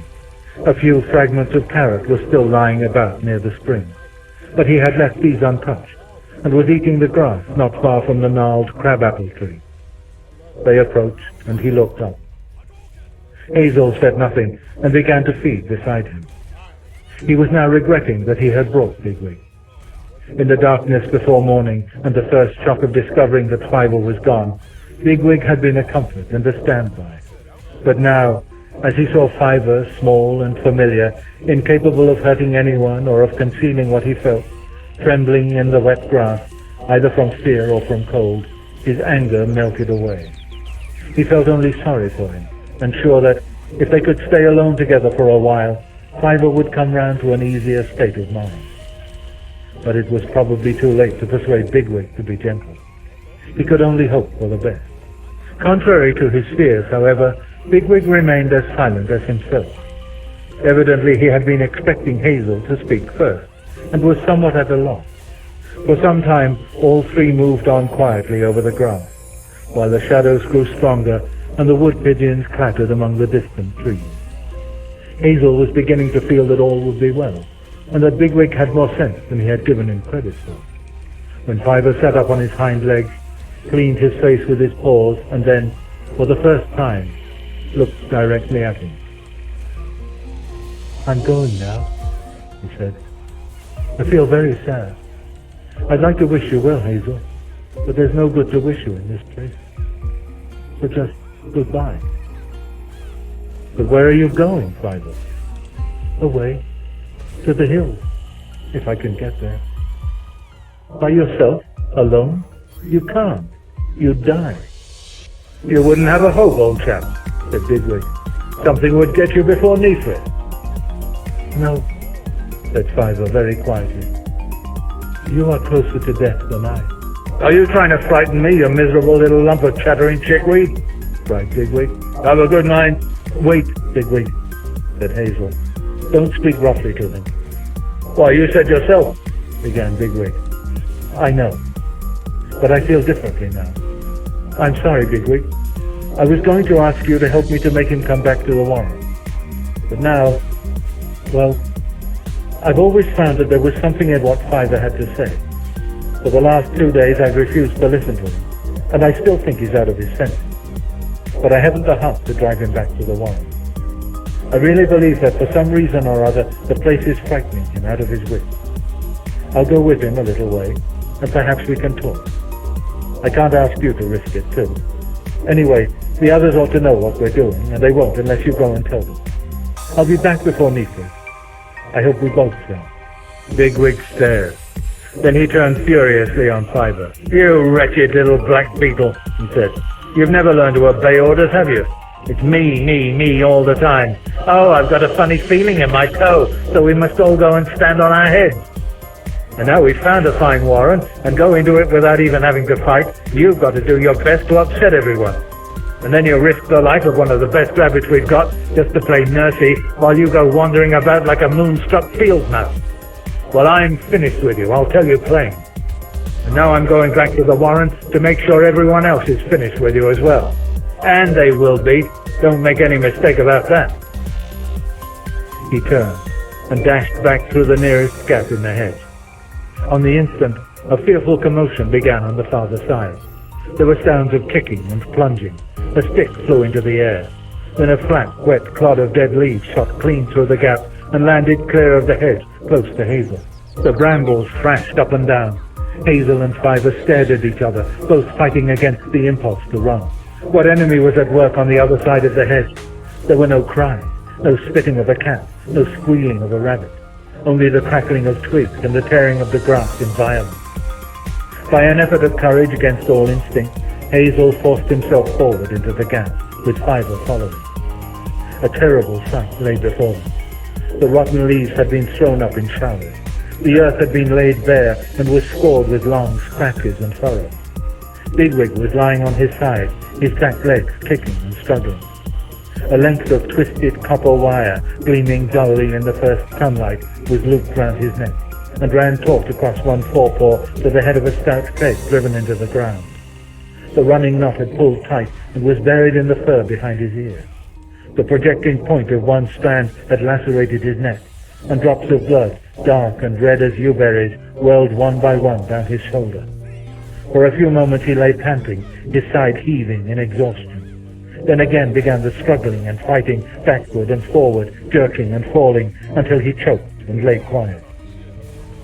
Frenzied with distress, Hazel leaped out of the gap and squatted beside him. Bigwig's eyes were closed and his lips pulled back from the long front teeth in a fixed snarl. He had bitten his lower lip, and from this too the blood was running. Froth covered his jaws and chest. "Fleely," said Hazel, stamping. "Fleely, listen, you're in a snare. A snare. What did they say in the El-ahrairah? Come on, think. How can we help you?" There was a pause. Then Bigwig's back legs began to kick once more, but feebly. His ears drooped. His eyes opened, unseeing, and the white showed bloodshot as the brown irises rolled one way and the other. After a moment, his voice came thick and low, bubbling out of the bloody spume in his mouth. "El-ahrairah. No good biting wire. Peg. Got to dig out." A convulsion shook him, and he scrabbled at the ground, covering himself in a mask of wet earth and blood. Then he was still again. "Run, Fiver. Run to the warren," cried Hazel. "Get the others. Blackberry, Silver. Be quick. He'll die." Fiver was off up the field like a hare. Hazel, left alone, tried to understand what was needed. What was the peg? How was he to dig it out? He looked down at the foul nest before him. Bigwig was lying across the wire, which came out under his belly and seemed to disappear into the ground. Hazel struggled with his own incomprehension. Bigwig had said, "dig." That at least he understood. He began to scratch into the soft earth beside the body, until after a time His claws scraped against something smooth and firm. As he paused, perplexed, he found Blackberry at his shoulder. "Bigwig just spoke," he said to him, "but I don't think he can now. He said, 'Dig out the pegs.' What does that mean? What have we got to do?" "Wait a moment," said Blackberry. "Let me think and try not to be impatient." Hazel turned his head and looked down the course of the brook. Far away, between the two copses, he could see the cherry tree where 2 days before he had sat with Blackberry and Fiver in the sunlight. He remembered how Bigwig had chased Hawkbit through the long grass, forgetting the quarrel of the previous night in the joy of their arrival. He could see Hawkbit running toward him now, and 2 or 3 of the others, Silver, Dandelion, and Pipkin. Dandelion, well in front, dashed up to the gap and checked, twitching and staring. "What is it, Hazel? What's happened?" Fiver said, "Bigwig's in a wire. Let him alone till Blackberry tells us. Stop the others crowding round." Dandelion turned and raced back as Pipkin came up. "Is Cowslip coming?" said Hazel. "Perhaps he knows." "He wouldn't come," replied Pipkin. "He told Fiver to stop talking about it." "Told him what?" asked Hazel incredulously. But at that moment, Blackberry spoke, and Hazel was beside him in a flash. "This is it," said Blackberry. "The wire's on a peg, and the peg's in the ground. There, look. We've got to dig it out. Come on, dig beside it." Hazel dug once more, his forepaws throwing up the soft, wet soil and slipping against the hard sides of the peg. Dimly, he was aware of the others waiting nearby. After a time, he was forced to stop, panting. Silver took his place, and was followed by Buckthorn. The nasty, smooth, clean, man-smelling peg was laid bare to the length of a rabbit's ear, but still it did not come loose. Bigwig had not moved. He lay across the wire, torn and bloody, with closed eyes. Buckthorn drew his head and paws out of the hole and rubbed the mud off his face. "The peg's narrower down there," he said. "It tapers. I think it could be bitten through, but I can't get my teeth to it." "Then Pipkin in," said Blackberry. "He's smaller." Pipkin plunged into the hole. They could hear the wood splintering under his teeth, a sound like a mouse in a shed wainscot at midnight. He came out with his nose bleeding. "The splinters prick you, and it's hard to breathe, but the peg's nearly through." "Fiver, go in," said Hazel. Fiver was not long in the hole. He too came out bleeding. "It's broken in two. It's free." Blackberry pressed his nose against Bigwig's head. As he nuzzled him gently, the head rolled sideways and back again. "Bigwig," said Blackberry in his ear, "the peg's out." There was no response. Bigwig lay still as before. A great fly settled on one of his ears. Blackberry thrust at it angrily, and it flew up, buzzing into the sunshine. "I think he's gone," said Blackberry. "I can't feel his breathing." Hazel crouched down by Blackberry and laid his nostrils close to Bigwig's, but a light breeze was blowing, and he could not tell whether there was breath or not. The legs were loose, the belly flaccid and limp. He tried to think of what little he had heard of snares. A strong rabbit could break his neck in a snare, or had the point of the sharp wire pierced the windpipe. "Bigwig," he whispered, "we've got you out. You're free." Bigwig did not stir. Suddenly it came to Hazel that if Bigwig was dead, and what else could hold him silent in the mud, then he himself must get the others away before the dreadful loss could drain their courage and break their spirits, as it would if they stayed by the body. Besides, the man would come soon. Perhaps he was already coming, with his gun, to take poor Bigwig away. They must go, and he must do his best to see that all of them, even he himself, put what had happened out of mind forever. "My heart has joined the thousands, for my friend stopped running today," he said to Blackberry, quoting a rabbit proverb. "If only it were not Bigwig," said Blackberry. "What shall we do without him?" "The others are waiting," said Hazel. "We have to stay alive. There has to be something for them to think about. Help me, or it will be more than I can do." He turned away from the body and looked for Fiver among the rabbits behind him. but Fiver was nowhere to be seen, and Hazel was afraid to ask for him, in case to do so should seem like weakness and a need for comfort. "Pipkin," he snapped, "why don't you clean up your face and stop the bleeding? The smell of blood attracts Elio. You know that, don't you?" "Yes, Hazel. I'm sorry. Will Bigwig—" "And another thing," said Hazel desperately. "What was it you were telling me about Cowslip? Did you say he told Fiver to be quiet?" "Yes, Hazel. Fiver came into the warren and told us about the snare, and that poor Bigwig—" "Yes, all right. And then Cowslip and Strawberry and the others pretended not to hear. It was ridiculous, because Fiver was calling out to everybody. And then as we were running out, Silver said to Cowslip, 'Surely you're coming?' And Cowslip simply turned his back. So then Fiver went up and spoke to him very quietly. But I heard what Cowslip answered. He said, 'Hills or inlay, it's all one to me where you go. You hold your tongue.' And then he struck at Fiver and scratched his ear. 'I'll kill him!' gasped a low, choking voice behind them. They all leaped round. Bigwig had raised his head and was supporting himself on his forepaws alone. His body was twisted, and his hind parts and back legs still lay along the ground. His eyes were open, but his face was such a fearful mask of blood, foam, vomit, and earth that he looked more like some demon creature than a rabbit. The immediate sight of him, which should have filled them with relief and joy, brought only terror. They cringed away, and none said a word. "I'll kill him," repeated Bigwig, spluttering through his fouled whiskers and clotted fur. "Help me, rot you! Can anyone get this stinking wire off me?" He struggled, dragging his hind legs. Then he fell again and crawled forward, trailing the wire through the grass, with the broken peg snickering behind him. "Let him alone," cried Hazel, for now they were all pressing forward to help him. "Do you want to kill him? Let him rest. Let him breathe." "No, not rest," panted Bigwig. "I'm all right." As he spoke, he fell again, and immediately struggled up on his forepaws as before. "It's my back legs. Won't move.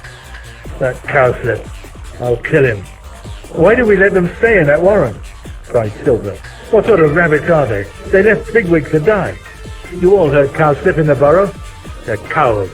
Let's drive them out. Kill them. Take the warren and live there ourselves." "Yes, yes," they all answered. "Come on, back to the warren. Down with Cowslip. Down with Silverweed. Kill them." "Oh, Emblious Spit!" cried a squealing voice in the long grass. At this shocking impiety, the tumult died away. They looked about them, wondering who could have spoken. There was silence. Then, from between two great tussocks of hair grass, came Fiver, his eyes blazing with a frantic urgency. He growled and gibbered at them like a whip hare, and those nearest to him fell back in fear. Even Hazel could not have said a word for his life. They realized that he was speaking. "The warren! You're going to the warren? You fools! That warren's nothing but a death hole. The whole place is one foul El-ahrairah. It's snared everywhere, every day. That explains everything. Everything that's happened since we came here." He sat still, and his words seemed to come crawling up the sunlight over the grass. "Listen, Dandelion, you're fond of stories, aren't you? I'll tell you one. Yes, one for El-ahrairah to cry at. Once there was a fine warren on the edge of a wood, overlooking the meadows of a farm. It was big, full of rabbits. Then one day the white blindness came, and the rabbits fell sick and died. But a few survived, as they always do. The warren became almost empty. One day the farmer thought, I could increase those rabbits, make them part of my farm, their meat, their skin. Why should I bother to keep rabbits in hutches? They'll do very well where they are. He began to shoot all Elio, Lendry, Homba, Stoat, Owls. He put out food for the rabbits, but not too near the warren. For his purpose they had to become accustomed to going about in the fields and the woods. And then he snared them. Not too many as he wanted, and not as many as would frighten them all away or destroy the warren. They grew big and strong and healthy, for he saw to it that they had all of the best, particularly in winter, and nothing to fear, except the running knot in the hedge gap of the woodpile. So they lived as he wanted them to live, and all the time there were a few who disappeared. The rabbits became strange in many ways, different from other rabbits. They knew well enough what was happening, but even to themselves they pretended that all was well, for the food was good, they were protected. They had nothing to fear but the one fear, and that struck here and there, never enough at a time to drive them away. They forgot the ways of wild rabbits. They forgot El-ahrairah, for what use had they for tricks and cunning, living in the enemy's warren and paying his price? They found out other marvelous arts to take the place of tricks of old stories. They danced in ceremonious groups. They sang songs like the birds and made shapes on the walls. And though these could help them not at all, yet they passed the time and enabled them to tell themselves that they were splendid fellows, the very flower of rabbitry, cleverer than magpies. They had no chief rabbit. No, how could they? For a chief rabbit must be El-ahrairah to his warren and keep them from death. And here there was no death but one. And what chief rabbit could have an answer to that? Instead, brisk-set and strange singers, beautiful and thick like oak apples, like robins' pincushions on the wild road. And since they could not bear the truth, these singers, who might in some other place have been wise, were squeezed under the terrible weight of the warren's secret until they gulped out fine folly about dignity and acquiescence, and anything else that could make believe that the rabbit loved the shining warren. But one strict rule they had. Oh yes, the strictest. No one must ever ask where another rabbit was, and anyone who asks where, except in a song or a poem, must be silent. To say where was bad enough, but to speak openly of the wires, that was intolerable. For that they would scratch and kill. He stopped. No one moved. Then, in the silence, Bigwig lurched to his feet, swayed a moment, tottered a few steps toward Fiver, and fell again. Fiver paid him no heed, but looked from one to another among the rabbits. Then he began speaking again. And then we came, over the heather in the night, wild rabbits, making scrapes across the valley. The warren rabbits didn't show themselves at once. They needed to think what was best to be done. But they hit on it quite soon, to bring us into the warren and tell us nothing. Don't you see? The farmer only sets so many snares at a time, and if one rabbit dies, the others will live that much longer. You suggested that Hazel should tell them our adventures back there, but he didn't go down well, did it? Who wants to hear about brave deeds when he's ashamed of his own? And who likes an open, honest tale from someone he's deceiving? Do you want me to go on? I tell you, every single thing that's happened fits like a bee in a foxtrot. And kill them, you say? And help ourselves to the great burrow? We shall help ourselves to a roof of bones, hung with shining wires, help ourselves to misery and death. Fiver sank down into the grass. Bigwig, still trailing his horrible smooth peg, staggered up to him and touched his nose with his own. I'm still alive, Fiver, he said. So are all of us. You've bitten through a bigger peg than this one I'm dragging. Tell us what to do. Do? Replied Fiver. Why, go, now. I told Cowslip we were going before I left the burrow. Where? Said Bigwig. But it was Hazel who answered. To the hills, he said. South of them, the ground rose gently away from the brook. Along the crest was the line of a cart track, and beyond a copse. Hazel turned toward it, and the rest began to follow him up the slope in ones and twos. What about the wire, Bigwig? Said Silver. The peg will catch and tighten it again. No, it's loose now, said Bigwig. I could shake it off if I hadn't hurt my neck. Try, said Silver. You won't get far otherwise. Hazel, said Speedwell suddenly, there's a rabbit coming down from the warren. Look. Only one, said Bigwig. What a pity. You take him, Silver. I won't deprive you. Make a good job of it while you're at it. They stopped and waited, dotted here and there about the slope. The rabbit who was coming was running in a curious, headlong manner. Once he ran straight into a thick-stemmed thistle, knocking himself sideways and rolling over and over. But he got up and came blundering on towards us. Is it the white blindness? Said Buckthorn. He's not looking where he's going. Frick forbid, said Blackberry. Shall we run away? No, he couldn't run like that with the white blindness, said Hazel. Whatever ails him, it isn't that. It's Strawberry, cried Dandelion. Strawberry came through the hedge by the crabapple tree, looked about him, and made his way to Hazel. All his urbane self-possession had vanished. He was staring and trembling, and his great size seemed only to add to his air of stricken misery. He cringed before them in the grass as Hazel waited, stern and motionless, with Silver at his side. "Hazel," said Strawberry, "are you going away?" Hazel made no answer, but Silver said sharply, "What's that to you?" "Take me with you." There was no reply, and he repeated, "Take me with you?" "We don't care for creatures who deceive us," said Silver. "Better go back to Nildro Hain. No doubt she's less particular." Strawberry gave a kind of choking squeal, as though he had been wounded. He looked from Silver to Hazel, and then to Fiver. At last, in a pitiful whisper, he said, "The wire." Silver was about to answer, but Hazel spoke first. "You can come with us," he said. "Don't say any more." Poor fellow. A few minutes later, the rabbits had crossed the cart-track and vanished into the copse beyond. A magpie, seeing some light-colored object conspicuous on the empty slope, flew closer to look.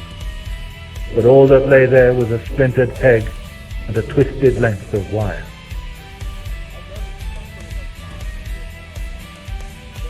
Part 2, on Watership Down. Chapter 18, Watership Down. What is now proved was once only imagined. William Blake, The Marriage of Heaven and Hell. It was evening of the following day. The north-facing escarpment of Watership Down, in shadow since early morning, now caught the western sun for an hour before twilight. 300 feet the down rose vertically in a stretch of no more than 600, a precipitous wall, from the thin belt of trees at the foot to the ridge where the steep flattened out. The light, full and smooth, lay like a gold rind over the turf, the firs and yew bushes, the few wind-stunted thorn trees. From the ridge, the light seemed to cover all the slope below, drowsy and still. But down in the grass itself, between the bushes, in that thick forest trodden by the beetle, the spider and the hunting shrew, the moving light was like a wind that danced among them to set them scurrying and weaving. The red rays flickered in and out of the grass stems, flashing minutely on membranous wings, casting long shadows behind the thinnest of filamentary legs, breaking each patch of bare soil into a myriad individual grains. The insects buzzed, whined, hummed, stridulated and droned as the air grew warmer in the sunset. Louder yet calmer than they, among the trees, sounded the yellowhammer, the linnet and greenfinch. The larks went up, twittering in the scented air above the down. From the summit, the apparent immobility of the vast blue distance was broken, here and there, by wisps of smoke and tiny, momentary flashes of glass. Far below lay the fields green with wheat, the fat pastures grazed by horses, the darker greens of the woods. They too, like the hillside jungle, were tumultuous with evening, but from the remote height turned to stillness, their fierceness tempered by the air that lay between. At the foot of the turf cliff, Hazel and his companions were crouching under the low branches of 2 or 3 spindle trees. Since the previous morning, they had journeyed nearly 3 miles. Their luck had been good, for everyone who had left the warren was still alive. They had splashed through 2 brooks and wandered fearfully in the deep woodlands west of Ekinswell. They had rested in the straw of a starvel or lonely barn, and woken to find themselves attacked by rats. Silver and Buckthorn, with Bigwig helping them, had covered the retreat until, once all were together outside, they had taken to flight. Buckthorn had been bitten in the foreleg, and the wound, in the manner of a rat bite, was irritant and painful. Skirting a small lake, they had stared to see a great grey fisher-bird that stabbed and paddled in the sedge, until a flight of wild duck had frightened them away with their clamour. They had crossed more than half a mile of open pasture without a trace of cover, expecting every moment some attack that did not come. They had heard the unnatural humming of a pylon in the summer air, and had actually gone beneath it, on Fiver's assurance that it could do them no harm. Now they lay under the spindle trees and sniffed in weariness and doubt at the strange, bare country round them. Since leaving the warren of the snares, they had become warier, shrewder, a tenacious band who understood each other and worked together. There was no more quarreling. The truth about the warren had been a grim shock. They had come closer together, relying on and valuing each other's capacities. They knew now that it was on these and on nothing else that their lives depended, and they were not going to waste anything they possessed between them. In spite of Hazel's efforts beside the snare, there was not one of them who had not turned sick at heart to think that Bigwig was dead, and wondered, like Blackberry, what would become of him now. Without Hazel, without Blackberry, Buckthorn, and Pipkin, Bigwig would have died. Without himself he would have died, for which else of them all would not have stopped running after such punishment? There was no more questioning of Bigwig's strength, Fiver's insight, Blackberry's wit, or Hazel's authority.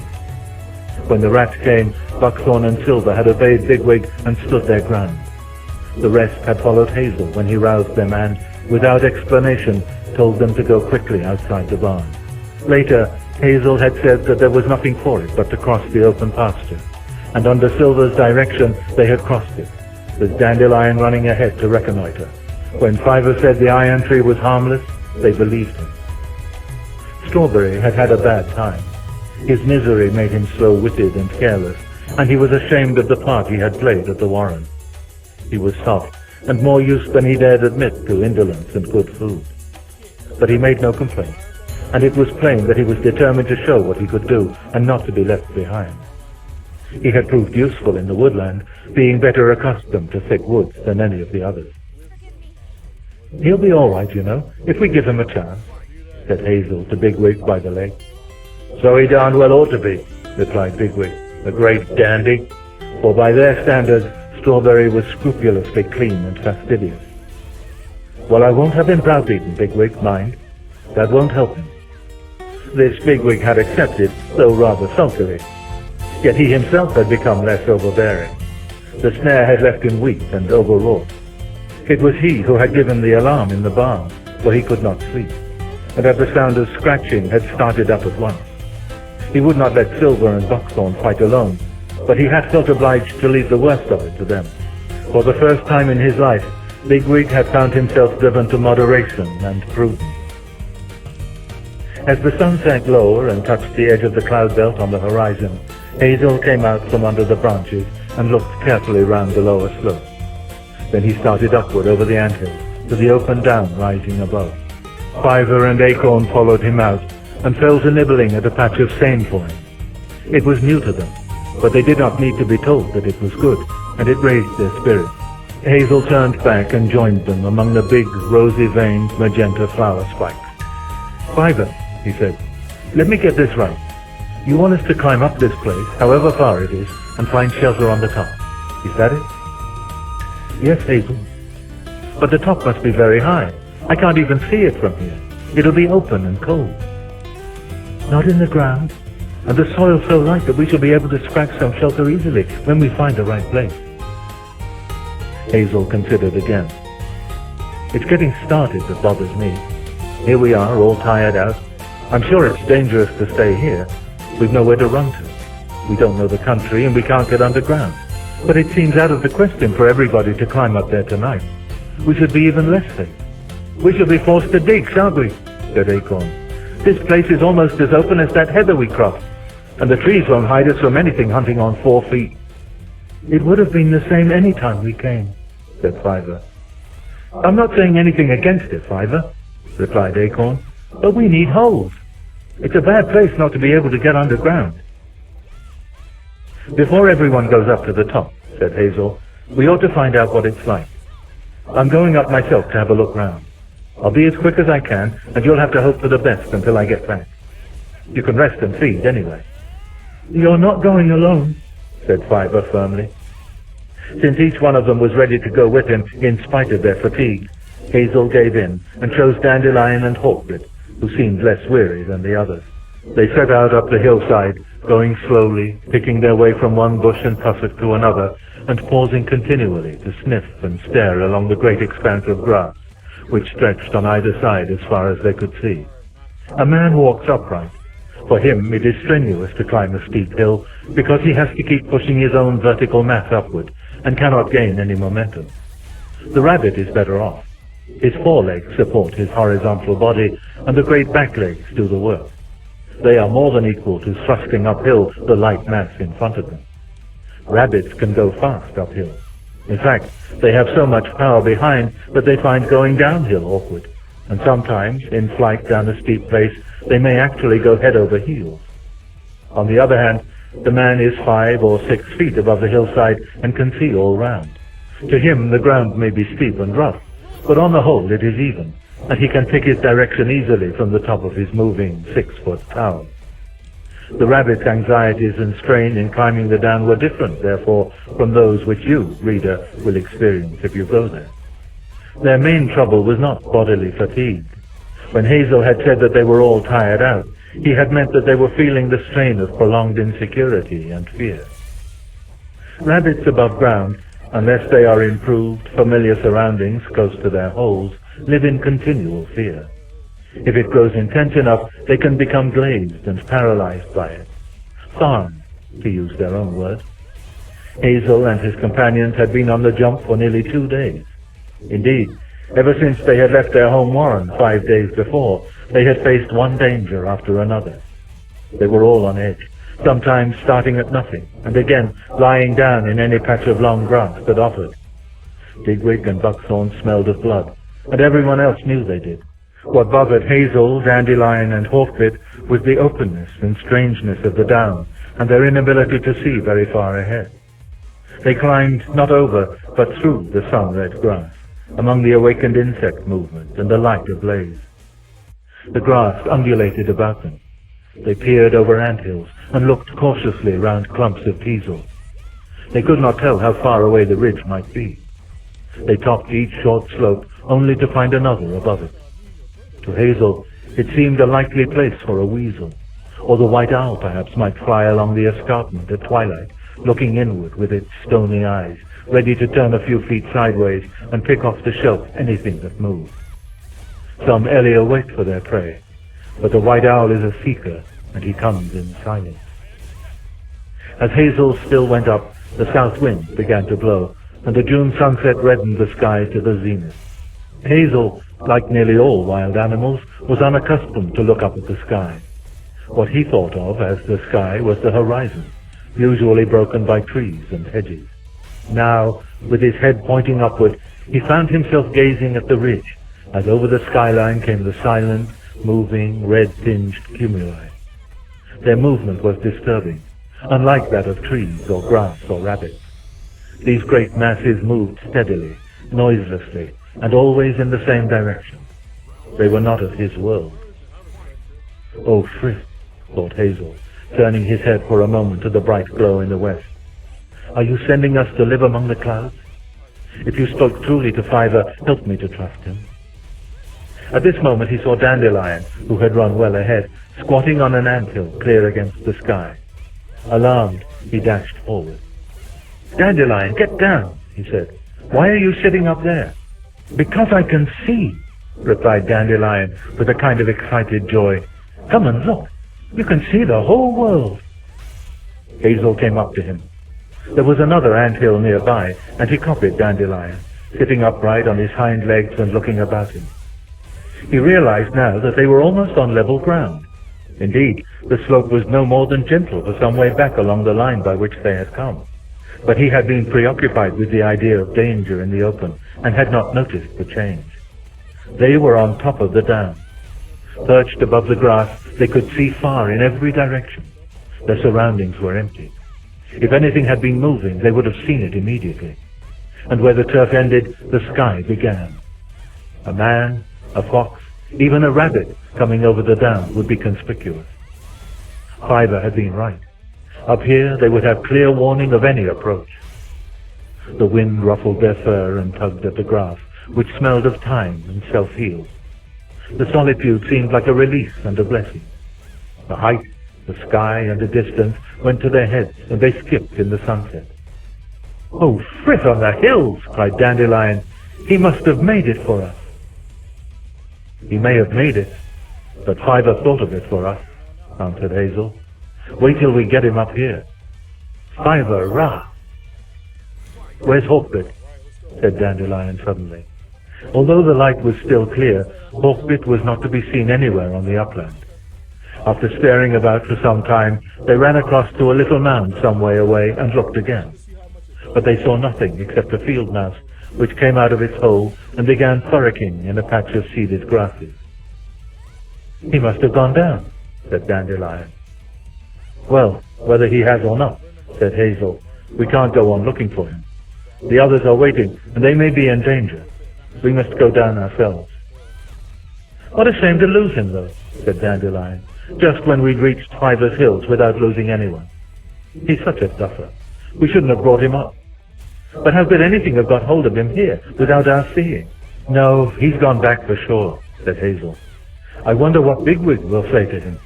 I hope he won't bite him again. We'd better get on." "Are you going to bring them up tonight?" asked Dandelion. "I don't know," said Hazel. "It's a problem. Where's the shelter to be found?" They made for the steep edge. The light was beginning to fail. They picked their direction by a clump of stunted trees which they had passed on their way up. These formed a kind of dry oasis, a little feature common on the downs. Half a dozen thorns and 2 or 3 elders grew together above and below a bank. Between them the ground was bare, and the naked chalk showed a pallid, dirty white under the cream-coloured elder bloom. As they approached, they suddenly saw Hawkbit sitting among the thorn trunks, cleaning his face with his paws. "We've been looking for you," said Hazel. "Where in the world have you been?" "I'm sorry, Hazel," replied Hawkbit meekly. "I've been looking at these holes. I thought they might be some good to us." In the low bank behind him were 3 rabbit holes. There were 2 more flat on the ground between the thick, gnarled roots. They could see no footmarks and no droppings. The holes were clearly deserted. "Have you been down?" asked Hazel, sniffing around. "Yes, I have," said Hawkbit. 3 of them, anyway. They're shallow and rather rough, but there's no smell of death or disease, and they're perfectly sound. I thought they might do for us, just for the moment, anyway." In the twilight, a swift flew screaming overhead, and Hazel turned to Dandelion. "News! News!" he said. "Go and get them up here." Thus it fell to one of the rank and file to make a lucky find that brought them at last to the downs, and probably saved a life or 2, for they could hardly have spent the night in the open, either on or under the hill, without being attacked by some enemy or other.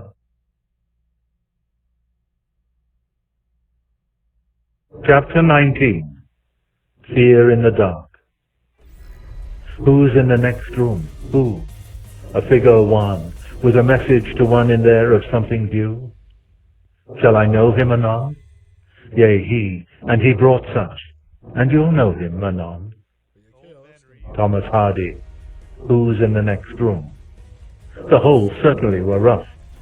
"Just right for a lot of vagabonds like us," said Bigwig.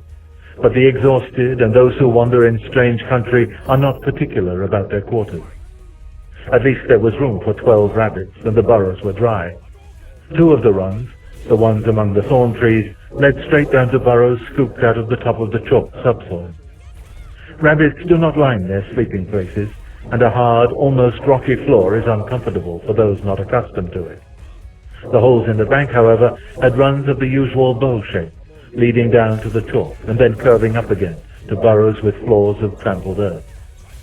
There were no connecting passages, but the rabbits were too weary to care. They slept 4 to a burrow, snug and secure. Hazel remained awake for some time, licking Buckthorn's leg, which was stiff and tender. He was reassured to find no smell of infection, but all that he had ever heard about rats decided him to see that Buckthorn got a good deal of rest and was kept out of the dirt until the wound was better. "That's the 3rd one of us to get hurt. Still, all in all, things could have been far worse," he thought as he fell asleep. The short June darkness slipped by in a few hours. The light returned early to the high downs, but the rabbits did not stir. Well after dawn they were still sleeping, undisturbed, in a silence deeper than they had ever known. Nowadays, among fields and woods, the noise level by day is high, too high for some kinds of animals to tolerate. Few places are far from human noise: cars, buses, motorcycles, tractors, lorries.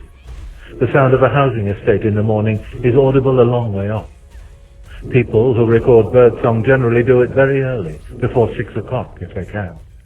Soon after that, the invasion of distant noise in most woodlands becomes too constant and too loud. During the last 50 years, the silence of much of the country has been destroyed. But here, on Watership Down, there floated up only faint traces of the daylight noise below. The sun was well up, though not yet as high as the down, when Hazel woke. With him in the burrow were Buckthorn, Fiver, and Pipkin. He was nearest to the mouth of the hole, and did not wake them as he slipped up the run. Outside he stopped to pass Cracker, and then hopped through the thorn patch to the open grass. Below, the country was covered with early morning mist, which was beginning to clear.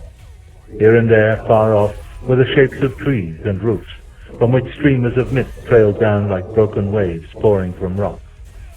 The sky was cloudless and deep blue, darkening to mauve along the whole rim of the horizon. The wind had dropped, and the spiders had already gone well down into the grass. It was going to be a hot day. Hazel rambled about in the usual way of a rabbit feeding, 5 or 6 slow rocking hops through the grass, a pause to look round, sitting up with ears erect, then busy nibbling for a short time, followed by another move of a few yards. For the first time for many days he felt relaxed and safe.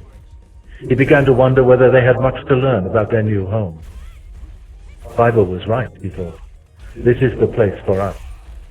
But we shall need to get used to it, and the fewer mistakes we make, the better. I wonder what became of the rabbits who made these holes. Did they stop running, or did they just move away? If we could only find them, they could tell us a lot. At this moment, he saw a rabbit come rather hesitantly out of the hole furthest from himself. It was Blackberry.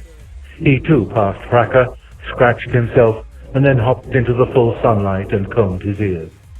As he began to feed, Hazel came up and fell in with him, nibbling among the grass tussocks and wandering on wherever his friend pleased. They came to a patch of milkwood, a blue as deep as that of the sky, with long stems creeping through the grass, and each minute flower spreading its 2 upper petals like wings. Blackberry sniffed at it, but the leaves were tough and unappetizing. "What is this stuff, do you know?" he asked. "No, I don't," said Hazel. "I've never seen it before." "There's a lot we don't know," said Blackberry, "about this place, I mean. The plants are new, the smells are new. We're going to need some new ideas ourselves." "Well, you're the fellow for ideas," said Hazel. "I never know anything until you tell me."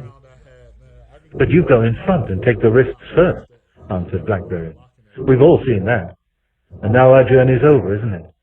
This place is as safe as Fiver said it would be. Nothing can get near us without our knowing. That is, as long as we can smell and see and hear. We can all do that. Not when we're asleep, and we can't see in the dark." "Well, it's bound to be dark at night," said Hazel, "and rabbits have got to sleep." "In the open?" "Well, we can go on using these holes if we want to, but I expect a good many will lie out. After all, you can't expect a bunch of bucks to dig. They might make a scrape or two, like that day after we came over the heather, but they won't do more than that." "That's what I've been thinking about," said Blackberry. "Those rabbits we left, Cowslip and the rest, a lot of the things they did weren't natural to rabbits, pushing stones into the earth and carrying food underground and fifth knows what. The Thrira's lettuce was carried underground, if it comes to that." "Exactly. Don't you see? They'd altered what rabbits do naturally because they thought they could do better. And if they altered their ways, so can we if we like. You say buck rabbits don't dig. Well, they do. But they could if they wanted to. Suppose we had deep, comfortable burrows to sleep in, to be out of bad weather and underground at night. Then we would be safe.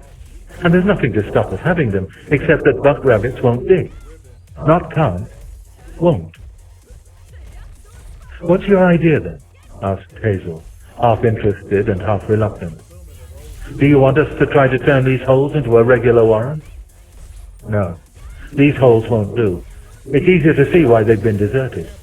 Only a little way down and you come to this hard white stuff that no one can dig. They must be bitterly cold in winter. But there's a wood just over the top of the hill. I got a glimpse of it last night when we came. Suppose we go up higher now, just you and I, and have a look at it." They ran uphill to the summit. The beach hangar lay some little way off to the southeast, on the far side of a grassy tract that ran along the ridge. "There are some big trees there," said Blackberry. "The roots must have broken up the ground pretty deep. We could dig holes and be as well off as ever we were in the old warren. But if Bigwig and the others won't dig, or say they can't, well, it's bare and bleak here. That's why it's lonely and safe, of course. But when bad weather comes, we shall be driven off the hills for sure." "It never entered my head to try to make a lot of bucks dig regular holes," said Hazel doubtfully as they returned down the slope. "Rabbit kittens made holes, of course, but do we?" "We were all born in a warren that was dug before our mothers were born," said Blackberry. "We're used to holes, and not one of us has ever helped to dig one. And if ever there was a new one, who dug it? A doe. I'm quite sure, myself, that if we don't change our natural ways, we shan't be able to stay here very long. Somewhere else, perhaps, but not here. It'll mean a lot of work. Look, there's Bigwig come up now, and some of the others with him. Why not put it to them and see what they say?" During Silplay, however, Hazel mentioned Blackberry's idea to no one but Fiver. Later on, when most of the rabbits had finished feeding and were either playing in the grass or lying in the sunshine, he suggested that they might go across to the hangar, just to see what sort of a wood it is. Bigwig and Silver agreed at once, and in the end no one stayed behind. It was different from the meadow copses they had left, a narrow belt of trees, 400 or 500 yards long, but barely 50 wide, a kind of windbreak common on the downs. It consisted almost entirely of well-grown beeches. The great smooth trunks stood motionless in their green shade, the branches spreading flat, one above another in crisp, light-dappled tiers. Between the trees, the ground was open and offered hardly any cover. The rabbits were perplexed. They could not make out why the wood was so light and still, and why they could see so far between the trees. The continuous, gentle rustling of the beech leaves was unlike the sounds to be heard in a copse of nut bushes, oak and silver birch. Moving uncertainly in and out along the edge of the hangar, they came to the northeast corner. Here there was a bank from which they looked out over the empty stretches of grass beyond. Fiver, absurdly small beside the hulking Bigwig, turned to Hazel with an air of happy confidence. "I'm sure Blackberry's right, Hazel," he said. "We ought to do our best to make some holes here. I'm ready to try anyway." The others were taken aback. Pipkin, however, readily joined Hazel at the foot of the bank, and soon 2 or 3 more began scratching at the light soil. The digging was easy, and although they often broke off to feed or merely to sit in the sun, before midday Hazel was out of sight and tunneling between the tree roots. The hangar might have little or no undergrowth, but at least the branches gave cover from the sky, and kestrels, they soon realized, were common in this solitude. Although kestrels seldom prey on anything bigger than a rat, they will sometimes attack young rabbits. No doubt this is why most grown rabbits will not remain under a hovering kestrel. Before long, Acorn spotted one as it flew up from the south. He stamped and bolted into the trees, followed by the other rabbits who were in the open. They had not long come out and resumed digging when they saw another, or perhaps the same one, hovering some way off, high over the very fields that they had crossed the previous morning. Hazel placed Buckthorn as a sentry while the day's haphazard work went on, and twice more during the afternoon the alarm was given. In the early evening they were disturbed by a horseman cantering along the ridge track that passed the north end of the wood. Otherwise they saw nothing larger than a pigeon all day. After the horseman had turned south near the summit of Watership and disappeared in the distance, Hazel returned to the edge of the wood and looked out northward toward the bright, still fields and the dim pylon line stalking away into the distance north of Kingsclear. The air was cooler, and the sun was beginning once more to reach the north escarpment. "I think we've done enough," he said, "for today anyway. I should like to go down to the bottom of the hill and find some really good grass. This stuff's all right in its way, but it's rather thin and dry. Does anyone feel like coming with me?" Bigwig, Dandelion, and Speedwell were ready, but the others preferred to graze their way back to the thorn trees and go underground with the sun. Bigwig and Hazel picked the line that offered most cover and, with the others following, set out on the 400 or 500 yards to the foot of the hill. They met no trouble and were soon feeding in the grass at the edge of the wheat field, the very picture of rabbits in an evening landscape. Hazel, tired though he was, did not forget to look for somewhere to bolt if there should be an alarm. He was lucky enough to come upon a short length of old, overgrown ditch, partly fallen in, and so heavily overhung with cow parsley and nettles that it was almost as sheltered as a tunnel. And all four of them made sure that they could reach it quickly from the open. "That'll be good enough at a pinch," said Bigwig, munching clover and sniffing at the fallen bloom from a wayfaring tree. "My goodness, we've learned a few things since we left the old warren, haven't we? More than we'd have learned in a lifetime back there. And digging. It'll be flying next, I suppose. Have you noticed that this soil's quite different from the soil in the old warren? It smells differently, and it slides and falls quite differently too." "That reminds me," said Hazel. "I meant to ask you. There was one thing at that terrible warren of cowslips that I admired very much. The great burrow. I'd like to copy it. It's a wonderful idea to have a place underground where everybody can be together, talk and tell stories and so on. What do you think? Could it be done?" Bigwig considered. "I know this," he said. "If you make a burrow too big, the roof starts falling in. So if you want a place like that, you'll need something to hold the roof up. What did cowslip have?" "Tree roots." "Well, there are those where we're digging. But are they the right sort?" "We'd better get Strawberry to tell us what he knows about the great burrow. But it may not be much. I'm sure he wasn't alive when it was dug."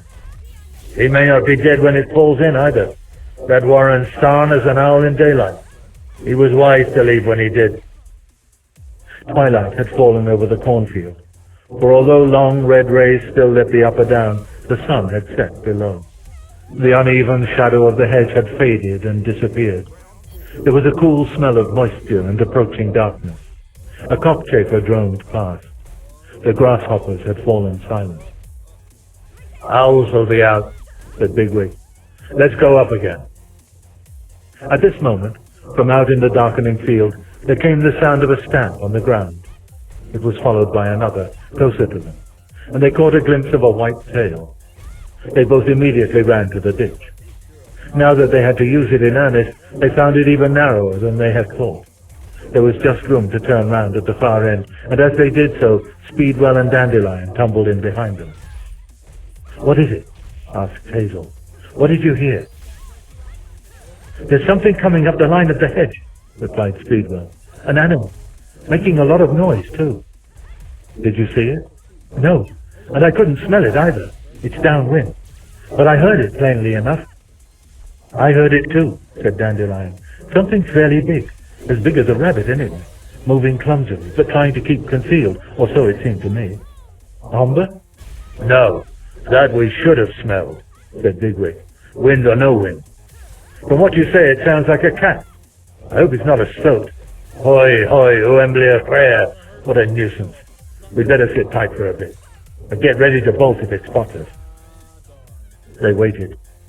Soon it grew dark. Only the faintest light came through the tangled summer growth above them. The far end of the ditch was so much overgrown that they could not see out of it. But the place where they had come in showed as a patch of sky, an arc of very dark blue. As the time passed, a star crept out from among the overhanging grasses. It seemed to pulsate in a rhythm as faint and uneven as that of the wind. At length, Hazel turned his eyes away from watching it. "Well, we can snatch some sleep here," he said. "The night's not cold. Whatever it was you heard, we'd better not risk going out." "Listen," said Dandelion. "What's that?" For a moment, Hazel could hear nothing. Then he caught a distant but clear sound, a kind of wailing or crying, wavering and intermittent. Although it did not sound like any sort of hunting call, it was so unnatural that it filled him with fear. As he listened, it ceased. "What in Frith's name makes a noise like that?" said Bigwig, his great fur cap hackling between his ears. "A cat?" said Speedwell, wide-eyed. "That's no cat," said Bigwig, his lips drawn back in a stiffened, unnatural grimace. "That's no cat. Don't you know what it is? Your mother—" He broke off. Then he said very low, "Your mother told you, didn't she?" "No," cried Dandelion. "No, it's some bird. Some rat, wounded." Bigwig stood up. His back was arched, and his head nodded on his stiffened neck. "The Black Rabbit of Inlay," he whispered. "What else in a place like this?" "Don't talk like that," said Hazel. He could feel himself trembling and braced his legs against the sides of the narrow cut. Suddenly the noise sounded again, nearer, and now there could be no mistake. What they heard was the voice of a rabbit, but changed out of all recognition. It might have come from the cold spaces of the dark sky outside, so unearthly and desolate was the sound. At first there was only a wailing. Then, distinct and beyond mistaking, they all heard, words. "Zorn! Zorn!" cried the dreadful, squealing voice. "All dead! Oh, Zorn!" Dandelion whimpered. Bigwig was scuffling into the ground. "Be quiet," said Hazel, "and stop kicking that earth over me. I want to listen." At that moment, quite distinctly, the voice cried, "Slaley! Oh, Slaley!" At this, all 4 rabbits felt the trance of utter panic. They grew rigid. Then Bigwig, his eyes set in a fixed, glazed stare, began to jerk his way up the ditch toward the opening. "You have to go," he muttered, so thickly that Hazel could hardly catch the words. "You have to go when he calls you." Hazel felt so much frightened that he could no longer collect his wits. As on the riverbank, his surroundings became unreal and dreamlike. Who or what was calling Bigwig by name? How could any living creature in this place know his name? Only one idea remained to him. Bigwig must be prevented from going out, for he was helpless. He scrambled past him, pressing him against the side of the ditch. "Stay where you are," he said, panting. "Whatever sort of rabbit it is, I'm going to see for myself." Then, his legs almost giving way beneath him, he pulled himself out into the open. For a few moments he could see little or nothing, but the smells of dew and elder-bloom were unchanged, and his nose brushed against cool grass blades. He sat up and looked about him. There was no creature nearby. "Who's there?" he said. There was silence, and he was about to speak again when the voice replied, "Zorn! Oh, Zorn!" It came from the hedge along the side of the field. Hazel turned toward the sound, and in a few moments made out, under a clump of hemlock, the hunched shape of a rabbit. He approached it and said, "Who are you?" But there was no reply. As he hesitated, he heard a movement behind him. "I'm here, Hazel," said Dandelion, in a kind of choking gasp. Together they went closer.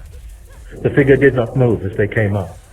In the faint starlight they both saw a rabbit as real as themselves, a rabbit in the last stages of exhaustion, its back legs trailing behind its flattened rump as though paralyzed. A rabbit that stared, wide-eyed, from one side to the other, seeing nothing, yet finding no respite from its fear, and then fell to licking wretchedly at one ripped and bloody ear that drooped across its face. A rabbit that suddenly cried and wailed, as though entreating the thousand to come from every quarter to rid it of a misery too terrible to be borne. It was Captain Holly of the Sandalfoot Outlaw. This audiobook is continued on Disc 5. Watership Down by Richard Adams, continued. Disc 5. Chapter 20. A Honeycomb and a Mouse. His face was that of one who has undergone a long journey. The Epic of Gilgamesh. In the Sandalfoot Warren, Holly had been a rabbit of consequence. He was greatly relied upon by the El-ahrairah and had more than once carried out difficult orders with a good deal of courage. During the early spring, when a fox had moved into a neighboring copse, Holly, with 2 or 3 volunteers, had kept it steadily under observation for several days and reported all its movements, until one evening it left as suddenly as it had come. Although he had decided on his own initiative to arrest Bigwig, he had not the reputation of being vindictive. He was rather a stander of no-nonsense, who knew when duty was done and did it himself. Sound, unassuming, conscientious, a bit lacking in the rabbit sense of mischief, he was something of the born second-in-command. There could have been no question of trying to persuade him to leave the warren with Hazel and Fiber. To find him under Watership Down at all, therefore, was astonishing enough. but to find him in such a condition was all but incredible. In the first moment after they had recognized the poor creature under the hemlock, Hazel and Dandelion felt completely stupefied, as though they had come upon a squirrel underground, or a stream that flowed uphill. They could not trust their senses. The voice in the dark had proved not to be supernatural, but the reality was frightening enough. How could Captain Holly be here at the foot of the dam? And what could have reduced him, of all rabbits, to this state? Hazel pulled himself together. Whatever the explanation might be, the immediate need was to take first things first. They were in open country, at night, away from any refuge but an overgrown ditch, with a rabbit who smelled of blood, was crying uncontrollably, and looked as though he could not move. There might very well be a stoat on his trail at this moment. If they were going to help him, they had better be quick. "Go and tell Bigwig who it is," he said to Dandelion, "and come back with him. Send Speedwell up the hill to the others, and tell him to make it clear that no one is to come down. They couldn't help, and it would only add to the risk." Dandelion had no sooner gone than Hazel became aware that something else was moving in the hedge. But he had no time to wonder what it might be, for almost immediately another rabbit appeared and limped to where Holly was lying. "You must help us if you can," he said to Hazel. "We've had a very bad time, and my master's ill. Can we get underground here?" Hazel recognized him as one of the rabbits who had come to arrest Bigwig, but he did not know his name. "Why did you stay in the hedge and leave him to crawl about in the open?" he asked. "I ran away when I heard you coming," replied the other rabbit. "I couldn't get the captain to move. I thought you were Eliel, and there was no point in staying to be killed. I don't think I could fight a field mouse." "Do you know me?" said Hazel. But before the other could answer, Dandelion and Bigwig came out of the darkness. Bigwig stared at Holly for a moment, and then crouched before him and touched noses. "Holly, this is Flaley," he said. "You were calling me." Holly did not answer, but only stared fixedly back at him. Bigwig looked up. "Who's that who came with him?" he said. "Oh, it's you, Bluebell. How many more of you?" "No more," said Bluebell. He was about to go on when Holly spoke. "Flaley," he said. "So we have found you."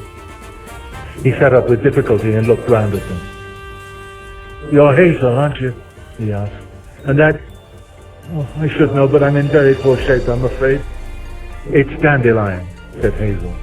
"Listen, I can see that you're exhausted, but we can't stay here. We're in danger. Can you come with us to our holes?" "Captain," said Bluebell, "do you know what the first blade of grass said to the second blade of grass?" Hazel looked at him sharply, but Holly replied, "Well?" "It said, 'Look, there's a rabbit. We're in danger.'"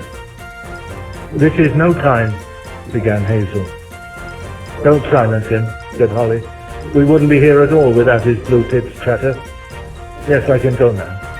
Is it far?" "Not too far," said Hazel, thinking it all too likely that Holly would never get there. It took a long time to climb the hill.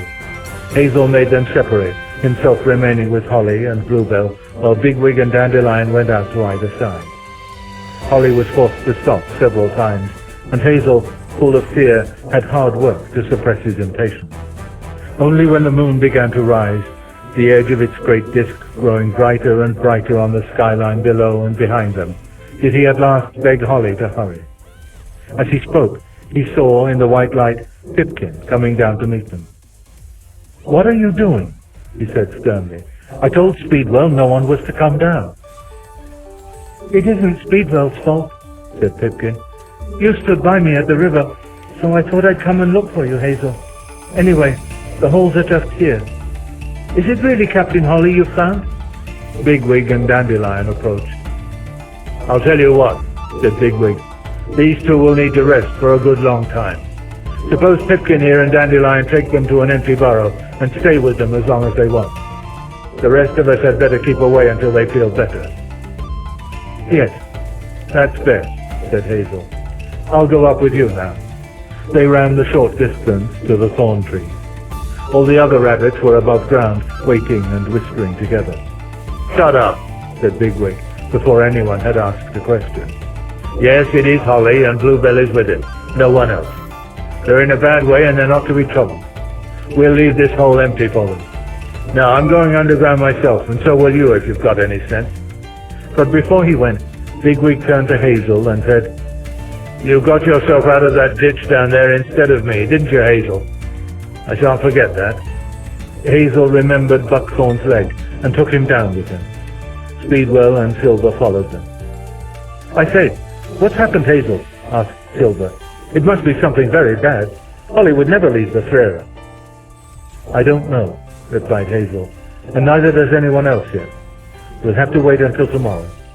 Holly may stop running, but I don't think Bluebell will. Now let me alone to do this leg of Buckthorn." The wound was a great deal better, and soon Hazel fell asleep. The next day was as hot and cloudless as the last. Neither Pipkin nor Dandelion was at morning sillplay, and Hazel relentlessly took the others up to the beach hangar to go on with the digging. He questioned Strawberry about the great burrow and learned that its ceiling, as well as being vaulted with a tangle of fibers, was strengthened by roots going vertically down into the floor. He remarked that he had not noticed these. "There aren't many, but they're important," said Strawberry. "They take a lot of the load. If it weren't for those roots, the ceiling would fall after heavy rain. On stormy nights you could sense the extra weight in the earth above, but there was no danger." Hazel and Bigwig went underground with him. The beginnings of the new warren had been hollowed out among the roots of one of the beech trees. It was still no more than a small, irregular cave with one entrance.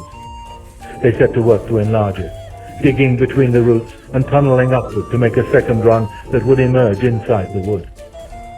After a time, Strawberry stopped digging and began moving about between the roots, sniffing, biting, and scuffling in the soil with his front paws. Hazel supposed that he was tired and pretending to be busy while he had a rest. But at length he came back to them and said that he had some suggestions. "It's this way," he explained. "There isn't a big spread of fine roots above here. That was a lucky chance in the great burrow, and I don't think you can expect to find it again. But all the same, we can do pretty well with what we've got." "And what have we got?" asked Blackberry, who had come down the run while he was talking. "Well, we've got several thick roots that go straight down, more than there were in the great burrow. The best thing will be to dig round them and leave them. They shouldn't be gnawed through and taken out. We shall need them if we're going to have a haul of any size." "Then our haul will be full of these thick vertical roots?" asked Hazel. He felt disappointed. "Yes, it will," said Strawberry. "But I can't see that it's going to be any the worse for that. We can go in and out among them, and they won't hinder anyone who's talking or telling a story. They'll make the place warmer, and they'll help to conduct sound from above, which might be useful sometime or other." The excavation of the hall, which came to be known among them as the honeycomb, turned out to be something of a triumph for Strawberry. Hazel contented himself with organizing the diggers and left it to Strawberry to say what was actually to be done. The work went on in shifts, and the rabbits took it in turns to feed, play, and lie in the sun above ground. Throughout the day, the solitude remained unbroken by noise, men, tractors, or even cattle, and they began to feel still more deeply what they owed to Fiver's insight. By the late afternoon, the big burrow was beginning to take shape. At the north end, the beech roots formed a kind of irregular colonnade. This gave way to a more open central space, and beyond, where there were no supporting roots, Strawberry left blocks of earth untouched, so that the south end consisted of 3 or 4 separate bays. These narrowed into low-roofed runs that led away into sleeping burrows.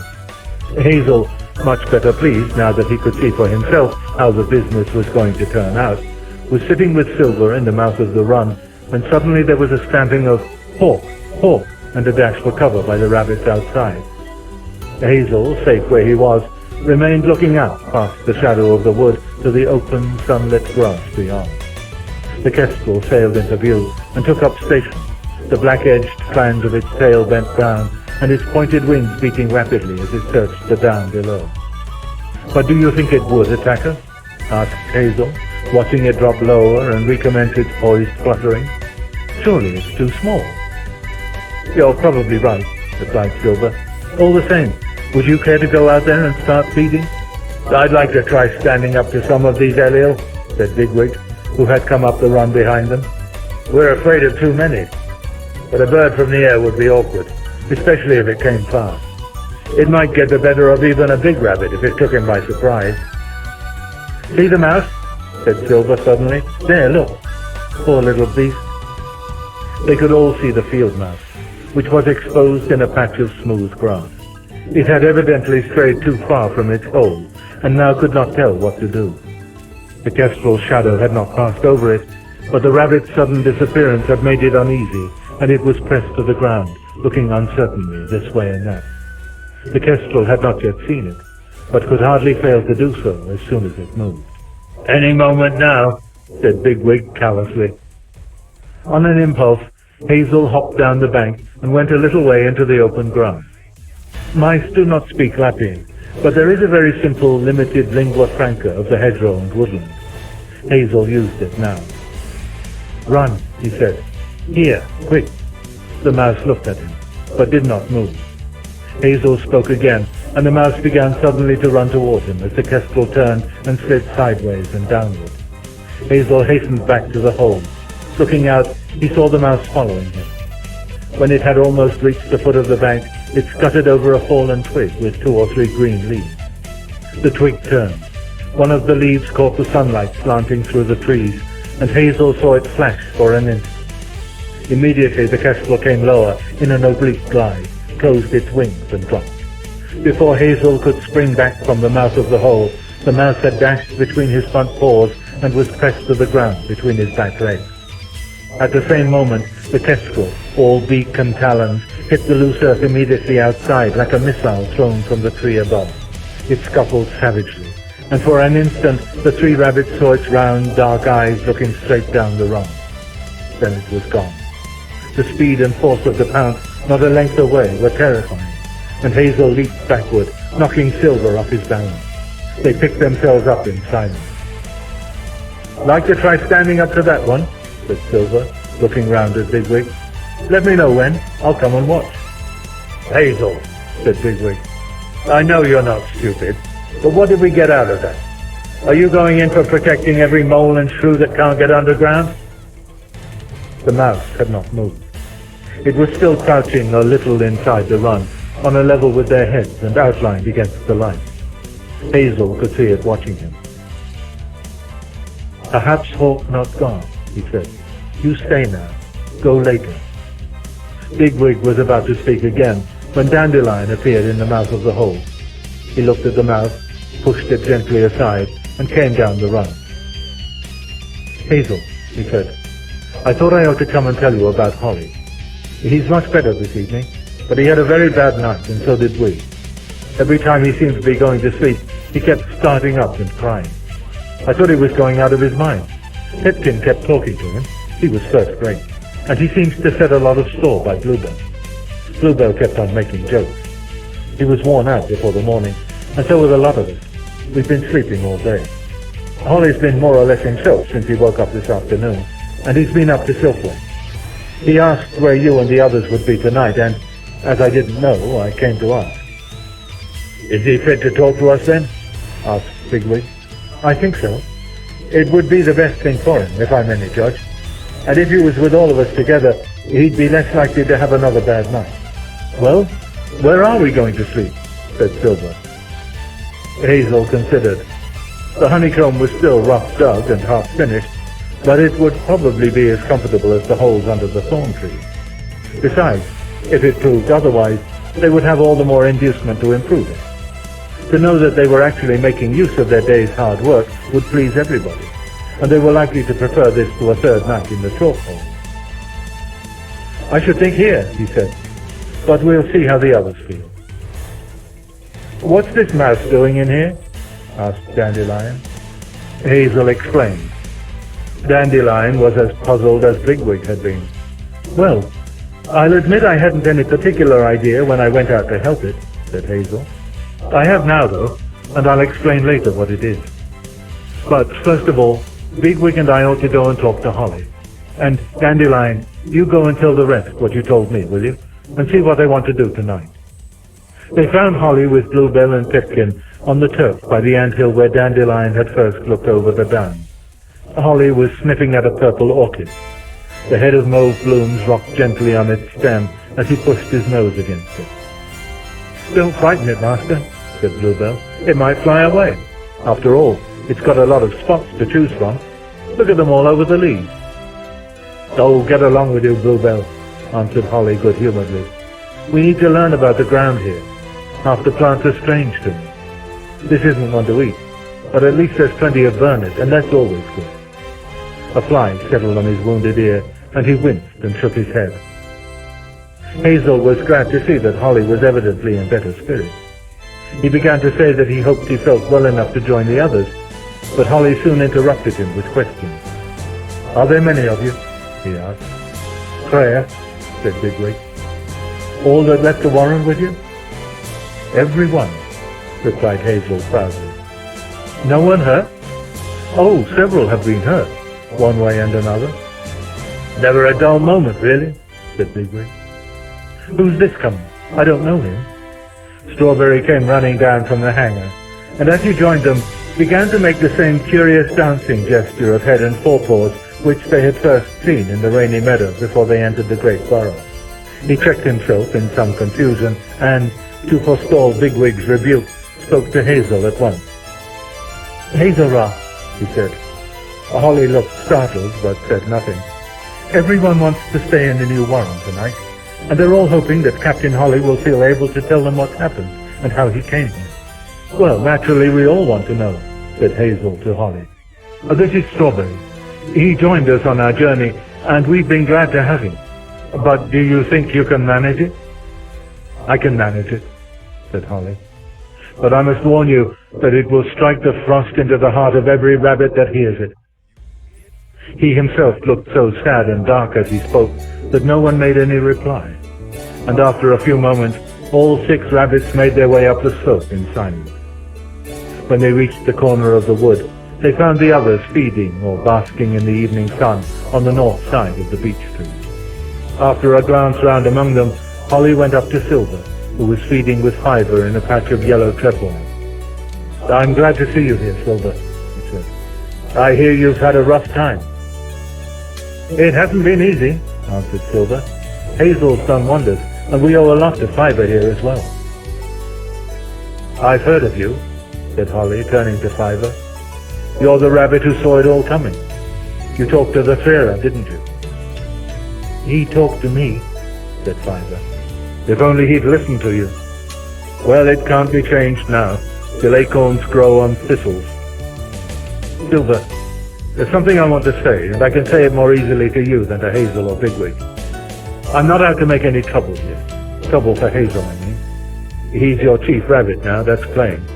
I hardly know him, but he must be good or you'd all be dead, and this is no time to be squabbling. If any of the other rabbits are wondering whether I might want to alter things, will you let them know that I shan't?" "Yes, I will," said Silver. Bigwig came up. "I know it's not owl time yet," he said, "but everyone's so eager to hear you, Holly, that they want to go underground at once. Will that suit you?" "Underground?" replied Holly.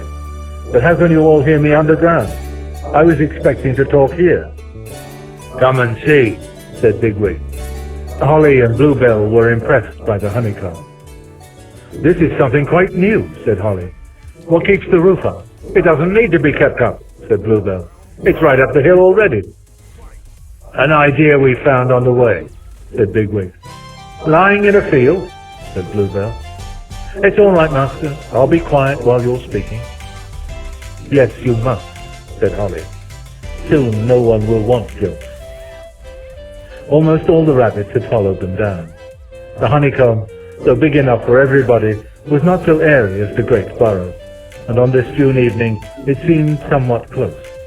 "We can easily make it cooler, you know," said Strawberry to Hazel. "In the great burrow they used to open tunnels for the summer and close them for the winter. We can dig another run on the evening side tomorrow and pick up the breeze." Hazel was just going to ask Holly to begin when Speedwell came down the eastern run.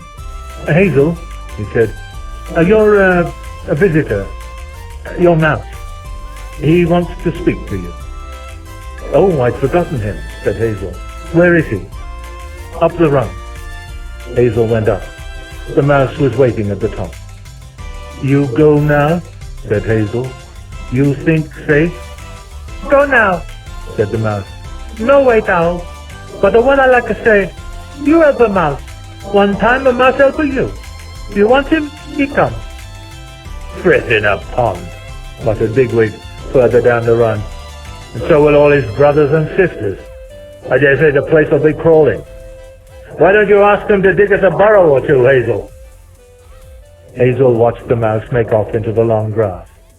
Then he returned to the honeycomb and settled down near Holly, who had just begun to speak.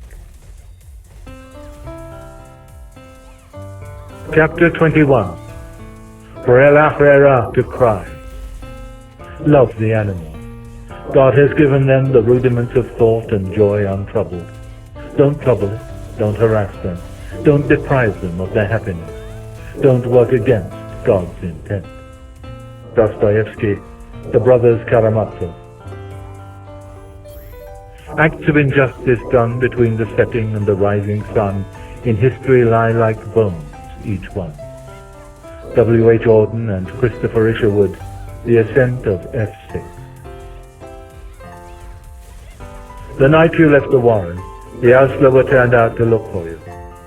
How long ago it seems now. We followed your scent down to the brook, but when we told the El-ahrairah that you appeared to have set off downstream, he said there was no point in risking lives by following you.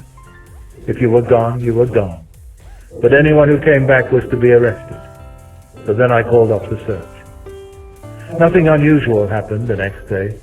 There was a certain amount of talk about Fiver and the rabbit who'd gone with him.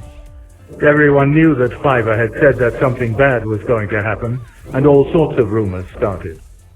A lot of rabbits said there was nothing in it, but some thought that Fiver might have foreseen men with guns and ferries. That was the worst thing anyone could think of. That or the white blindness. Willow and I talked things over with the El-ahrairah. These rabbits, he said, who claim to have the second sight. I've known one or two in my time, but it's not usually advisable to take much notice of them. For one thing, many are just plain mischievous. A weak rabbit who can't hope to get far by fighting sometimes tries to make himself important by other means, and prophecy is a favorite. The curious thing is that when he turns out to be wrong, his friends seldom seem to notice, as long as he puts on a good act and keeps talking. But then again, you may get a rabbit who really has this odd power, for it does exist. He foretells a flood, perhaps, or ferrets and guns. All right, so a certain number of rabbits will stop running. What's the alternative? To evacuate a warren is a tremendous business. Some refuse to go. The chief rabbit leaves with as many as will come. His authority is likely to be put to the most severe test, and if he loses it, he won't get it back in a hurry. At the best, you've got a big bunch of Fressil trailing around in the open, probably with does and kittens tacked on. Eli'll appear in hordes. The remedy's worse than the disease. Almost always, it's better for the warren as a whole if rabbits sit tight and do their best to dodge their dangers underground. Of course. I never sat down and thought, said Fiver. It would take the El-ahrairah to think all that out. I simply had the screaming horrors, great gold and Frith. I hope I never have them like that again. I shall never forget it. That and the night I spent under the yew tree. There's terrible evil in the world. It comes from men, said Holly. All other Eli'll do what they have to do, and Frith moves them as he moves us. They live on the earth and they need food. Men will never rest till they've spoiled the earth and destroyed the animals. But I'd better go on with this tale of mine. The next day, in the afternoon, it began to rain. Those scrapes we dug in the bank, whispered Buckthorn to Dandelion. Everyone was underground, just chewing pellets or sleeping. I'd gone up for a few minutes to pass Rata. I was on the edge of the wood, quite near the ditch, when I saw some men come through the gate at the top of the opposite slope, up by that gourd thing. I don't know how many there were, 3 or 4, I suppose. They had long black legs, and they were burning white sticks in their mouths. They didn't seem to be going anywhere. They began walking slowly about in the rain, looking at the hedges and the brook. After a time, they crossed the brook and came clumping up toward the warren. Whenever they came to a rabbit hole, one of them would prod at it, and they kept talking all the time. I remember the smell of the elder bloom in the rain, and the smell of the white sticks. Later, when they came closer, I slipped underground again. I could hear them for some time, thumping about and talking. I kept thinking, well, they've got no guns and no ferrets, but somehow I didn't like it. What did the El-ahrairah say? Asked Silver. I've no idea. I didn't ask him, and neither did anyone else, as far as I know. I went to sleep, and when I woke there was no sound up above. It was evening, and I decided to seal play. The rain had settled in, but I pottered round and fed for a while all the same. I couldn't see that anything was altered, except that here and there the mouth of a hole had been poked in. The next morning was clear and fine. Everyone was out for seal play as usual. I remember Nightshade told the El-ahrairah that he ought to be careful not to tire himself now that he was getting on in years. And the El-ahrairah said he'd show him who was getting on in years and cuffed him and pushed him down the bank. It was all quite good-humoured, you know, but he did it just to show Nightshade that the chief rabbit was still a match for him. I was going out for lettuces that morning, and for some reason or other I decided to go alone. 3's the usual number for a lettuce party, said Bigwig. Yes, I know 3 used to be the usual number, but there was some special reason why I went alone that day. Oh yes, I remember. I wanted to see if there were any early carrots.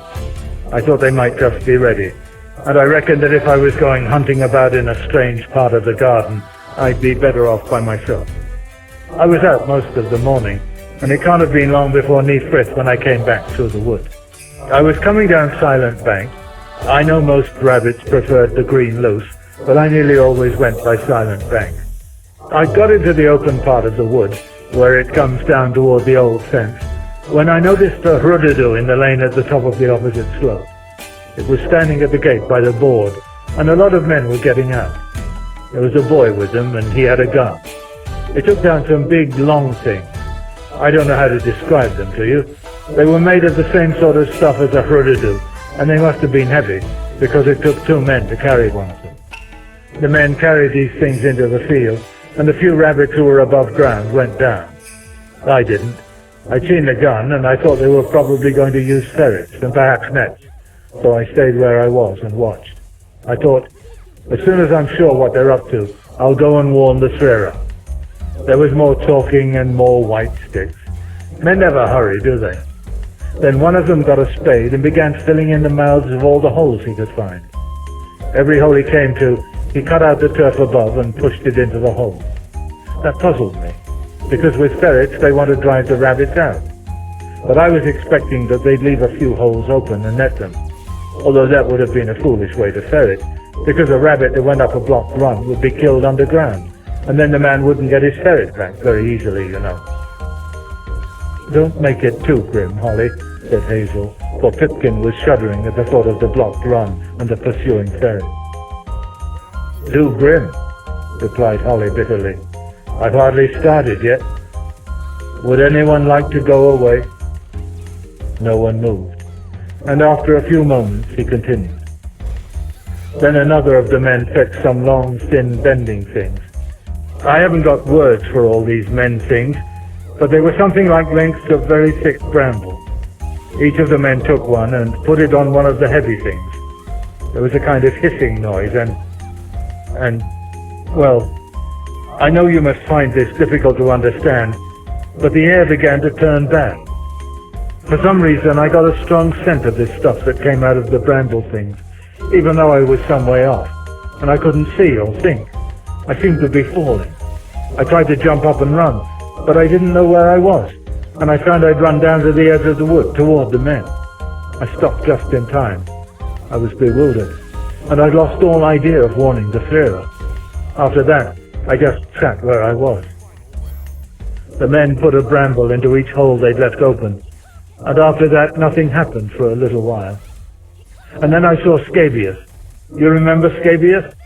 He came out of a hole along the hedge, one they hadn't noticed. I could see at once that he'd smelled this stuff. He didn't know what he was doing. The men didn't see him for a few moments, and then one of them stuck out his arm to show where he was, and the boy shot him. He didn't kill him. Scabious began to scream, and one of the men went over and picked him up and hid him. I really believe he may not have suffered very much, because the bad air had turned him silly. but I wish I hadn't seen it. After that, the man stopped up the hole that Scabious had come out of. By this time, the poisoned air must have been spreading through the runs and burrows underground. I can imagine what it must have been like. "You can't," said Bluebell. Holly stopped, and after a pause, Bluebell went on. "I heard the commotion beginning before I smelled the stuff myself. The does seemed to get it first, and some of them began trying to get out. But the ones who had litters wouldn't leave the kittens, and they were attacking any rabbit who came near them. They wanted to fight, to protect the kittens, you know. Very soon the runs were crammed with rabbits, clawing and clambering over each other. They went up the runs they were accustomed to use and found them blocked. Some managed to turn round, but they couldn't get back because of the rabbits coming up. And then the runs began to be blocked lower down with dead rabbits, and the live rabbits tore them to pieces. I shall never know how I got away with what I did. It was a chance in 1,000. I was in a burrow near one of the holes that the men were using. They made a lot of noise putting the bramble thing in, and I've got an idea it wasn't working properly. As soon as I picked up the smell of the stuff, I jumped out of the burrow, but I was still fairly clear-headed. I came up the run just as the men were taking the bramble out again. They were all looking at it and talking, and they didn't see me. I turned round actually in the mouth of the hole and went down again. Do you remember the slack run? I suppose hardly a rabbit went down there in our lifetime. It was so very deep, and it didn't lead anywhere in particular. No one knows even who made it. Frisk must have guided me, for I went straight down into the slack run and began creeping along it. I was actually digging at times. It was all loose earth and fallen stones. There were all sorts of forgotten shafts and drops that led in from above, and down those were coming the most terrible sounds. Cries for help, kittens squealing for their mothers, Elspeth trying to give orders, rabbits cursing and fighting each other. Once a rabbit came tumbling down one of the shafts, and his claws just scratched me, like a horse chestnut burr falling in autumn. It was Celandine, and he was dead. I had to tear at him before I could get over him. The place was so low and narrow. And then I went on. I could smell the bad air, but I was so deep down that I must have been beyond the worst of it. Suddenly, I found there was another rabbit with me. He was the only one I met in the whole length of the slack run. It was Pimpernel, and I could tell at once that he was in a bad way. He was spluttering and gasping, but he was able to keep going. He asked if I was all right, but all I said was, "Where do we get out?" "I can show you that," he said, "if you can help me along." So I followed him, and every time he stopped, he kept forgetting where we were. I shoved him hard. I even bit him once. I was terrified that he was going to die and block the run. At last we began to come up, and I could smell fresh air. We found we'd got into one of those runs that led out into the wood. "The men had done their work badly," resumed Holly. "Either they didn't know about the wood holes, or they couldn't be bothered to come and block them. Almost every rabbit that came up in the field was shot, but I saw 2 get away. One was nose in the air, but I don't remember who the other was. The noise was very frightening, and I would have run myself, but I kept waiting to see whether the El-ahrairah would come. After a while I began to realize that there were a few other rabbits in the wood. Pine needles was there, I remember, and butterbur and ash. I got hold of all I could and told them to sit tight under cover. After a long time the men finished. They took the bramble things out of the holes, and the boy put the bodies on a stick. Holly stopped and pressed his nose under Bigwig's flank. "Well, never mind about that bit," said Hazel in a steady voice. "Tell us how you came away." "Before that happened," said Holly, "a great brudidoo came into the field from the lane. It wasn't the one the men came in. It was very noisy, and it was yellow as charlock, and in front there was a great silver shining thing that it held in its huge front paws. I don't know how to describe it to you. It looked like inlay, but it was broad and not so bright. And this thing, how can I tell you? It tore the field to bits. It destroyed the field." He stopped again. "Captain," said Silver, "we all know you've seen things badly on television, but surely that's not quite what you mean." "Upon my life," said Holly gently, "he buried himself in the ground and put great masses of earth in front of him until the field was destroyed. The whole place became like a candle wave in winter, and you could no longer tell where any part of the field had been between the wood and the river. earth and roots and grass and bushes it pushed before it. Another thing was lost along the ground. After a long time, I went back to the woods. I'd forgotten any idea of collecting other rabbits, but there were three who joined me all the same. Bluebell here, and Pimpernel, and young Toadstool. Toadflax was the only member of the outside singing, and I asked him about El-ahrairah, but he couldn't talk any kind of sense. I never found out what happened to El-ahrairah. I hope he died quickly. Pimpernel was light-headed, chattering nonsense, and Bluebell and I were not friends. For some reason, all I could think of was Bigwig. I remembered how I'd gone to arrest him, to kill him, and I felt I had to find him, tell him I'd been wrong. And this idea was all the sense I had left. The four of us went wandering away, and we must have gone almost in a half second.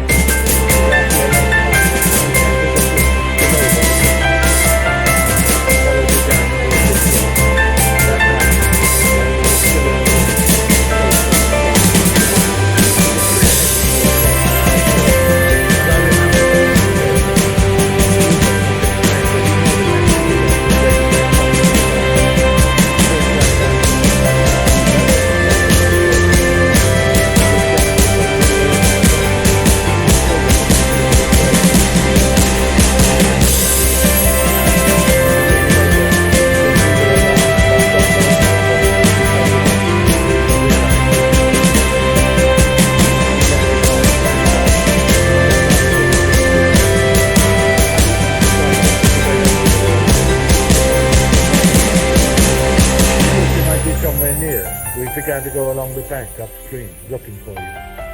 It wasn't long before we found the place where you must have crossed. There were tracks, a great many, in the sand under a steep bank, and Papa, about 3 days old. The tracks didn't go upstream or downstream, so I knew you must have gone over. I swam across and found more tracks on the other side.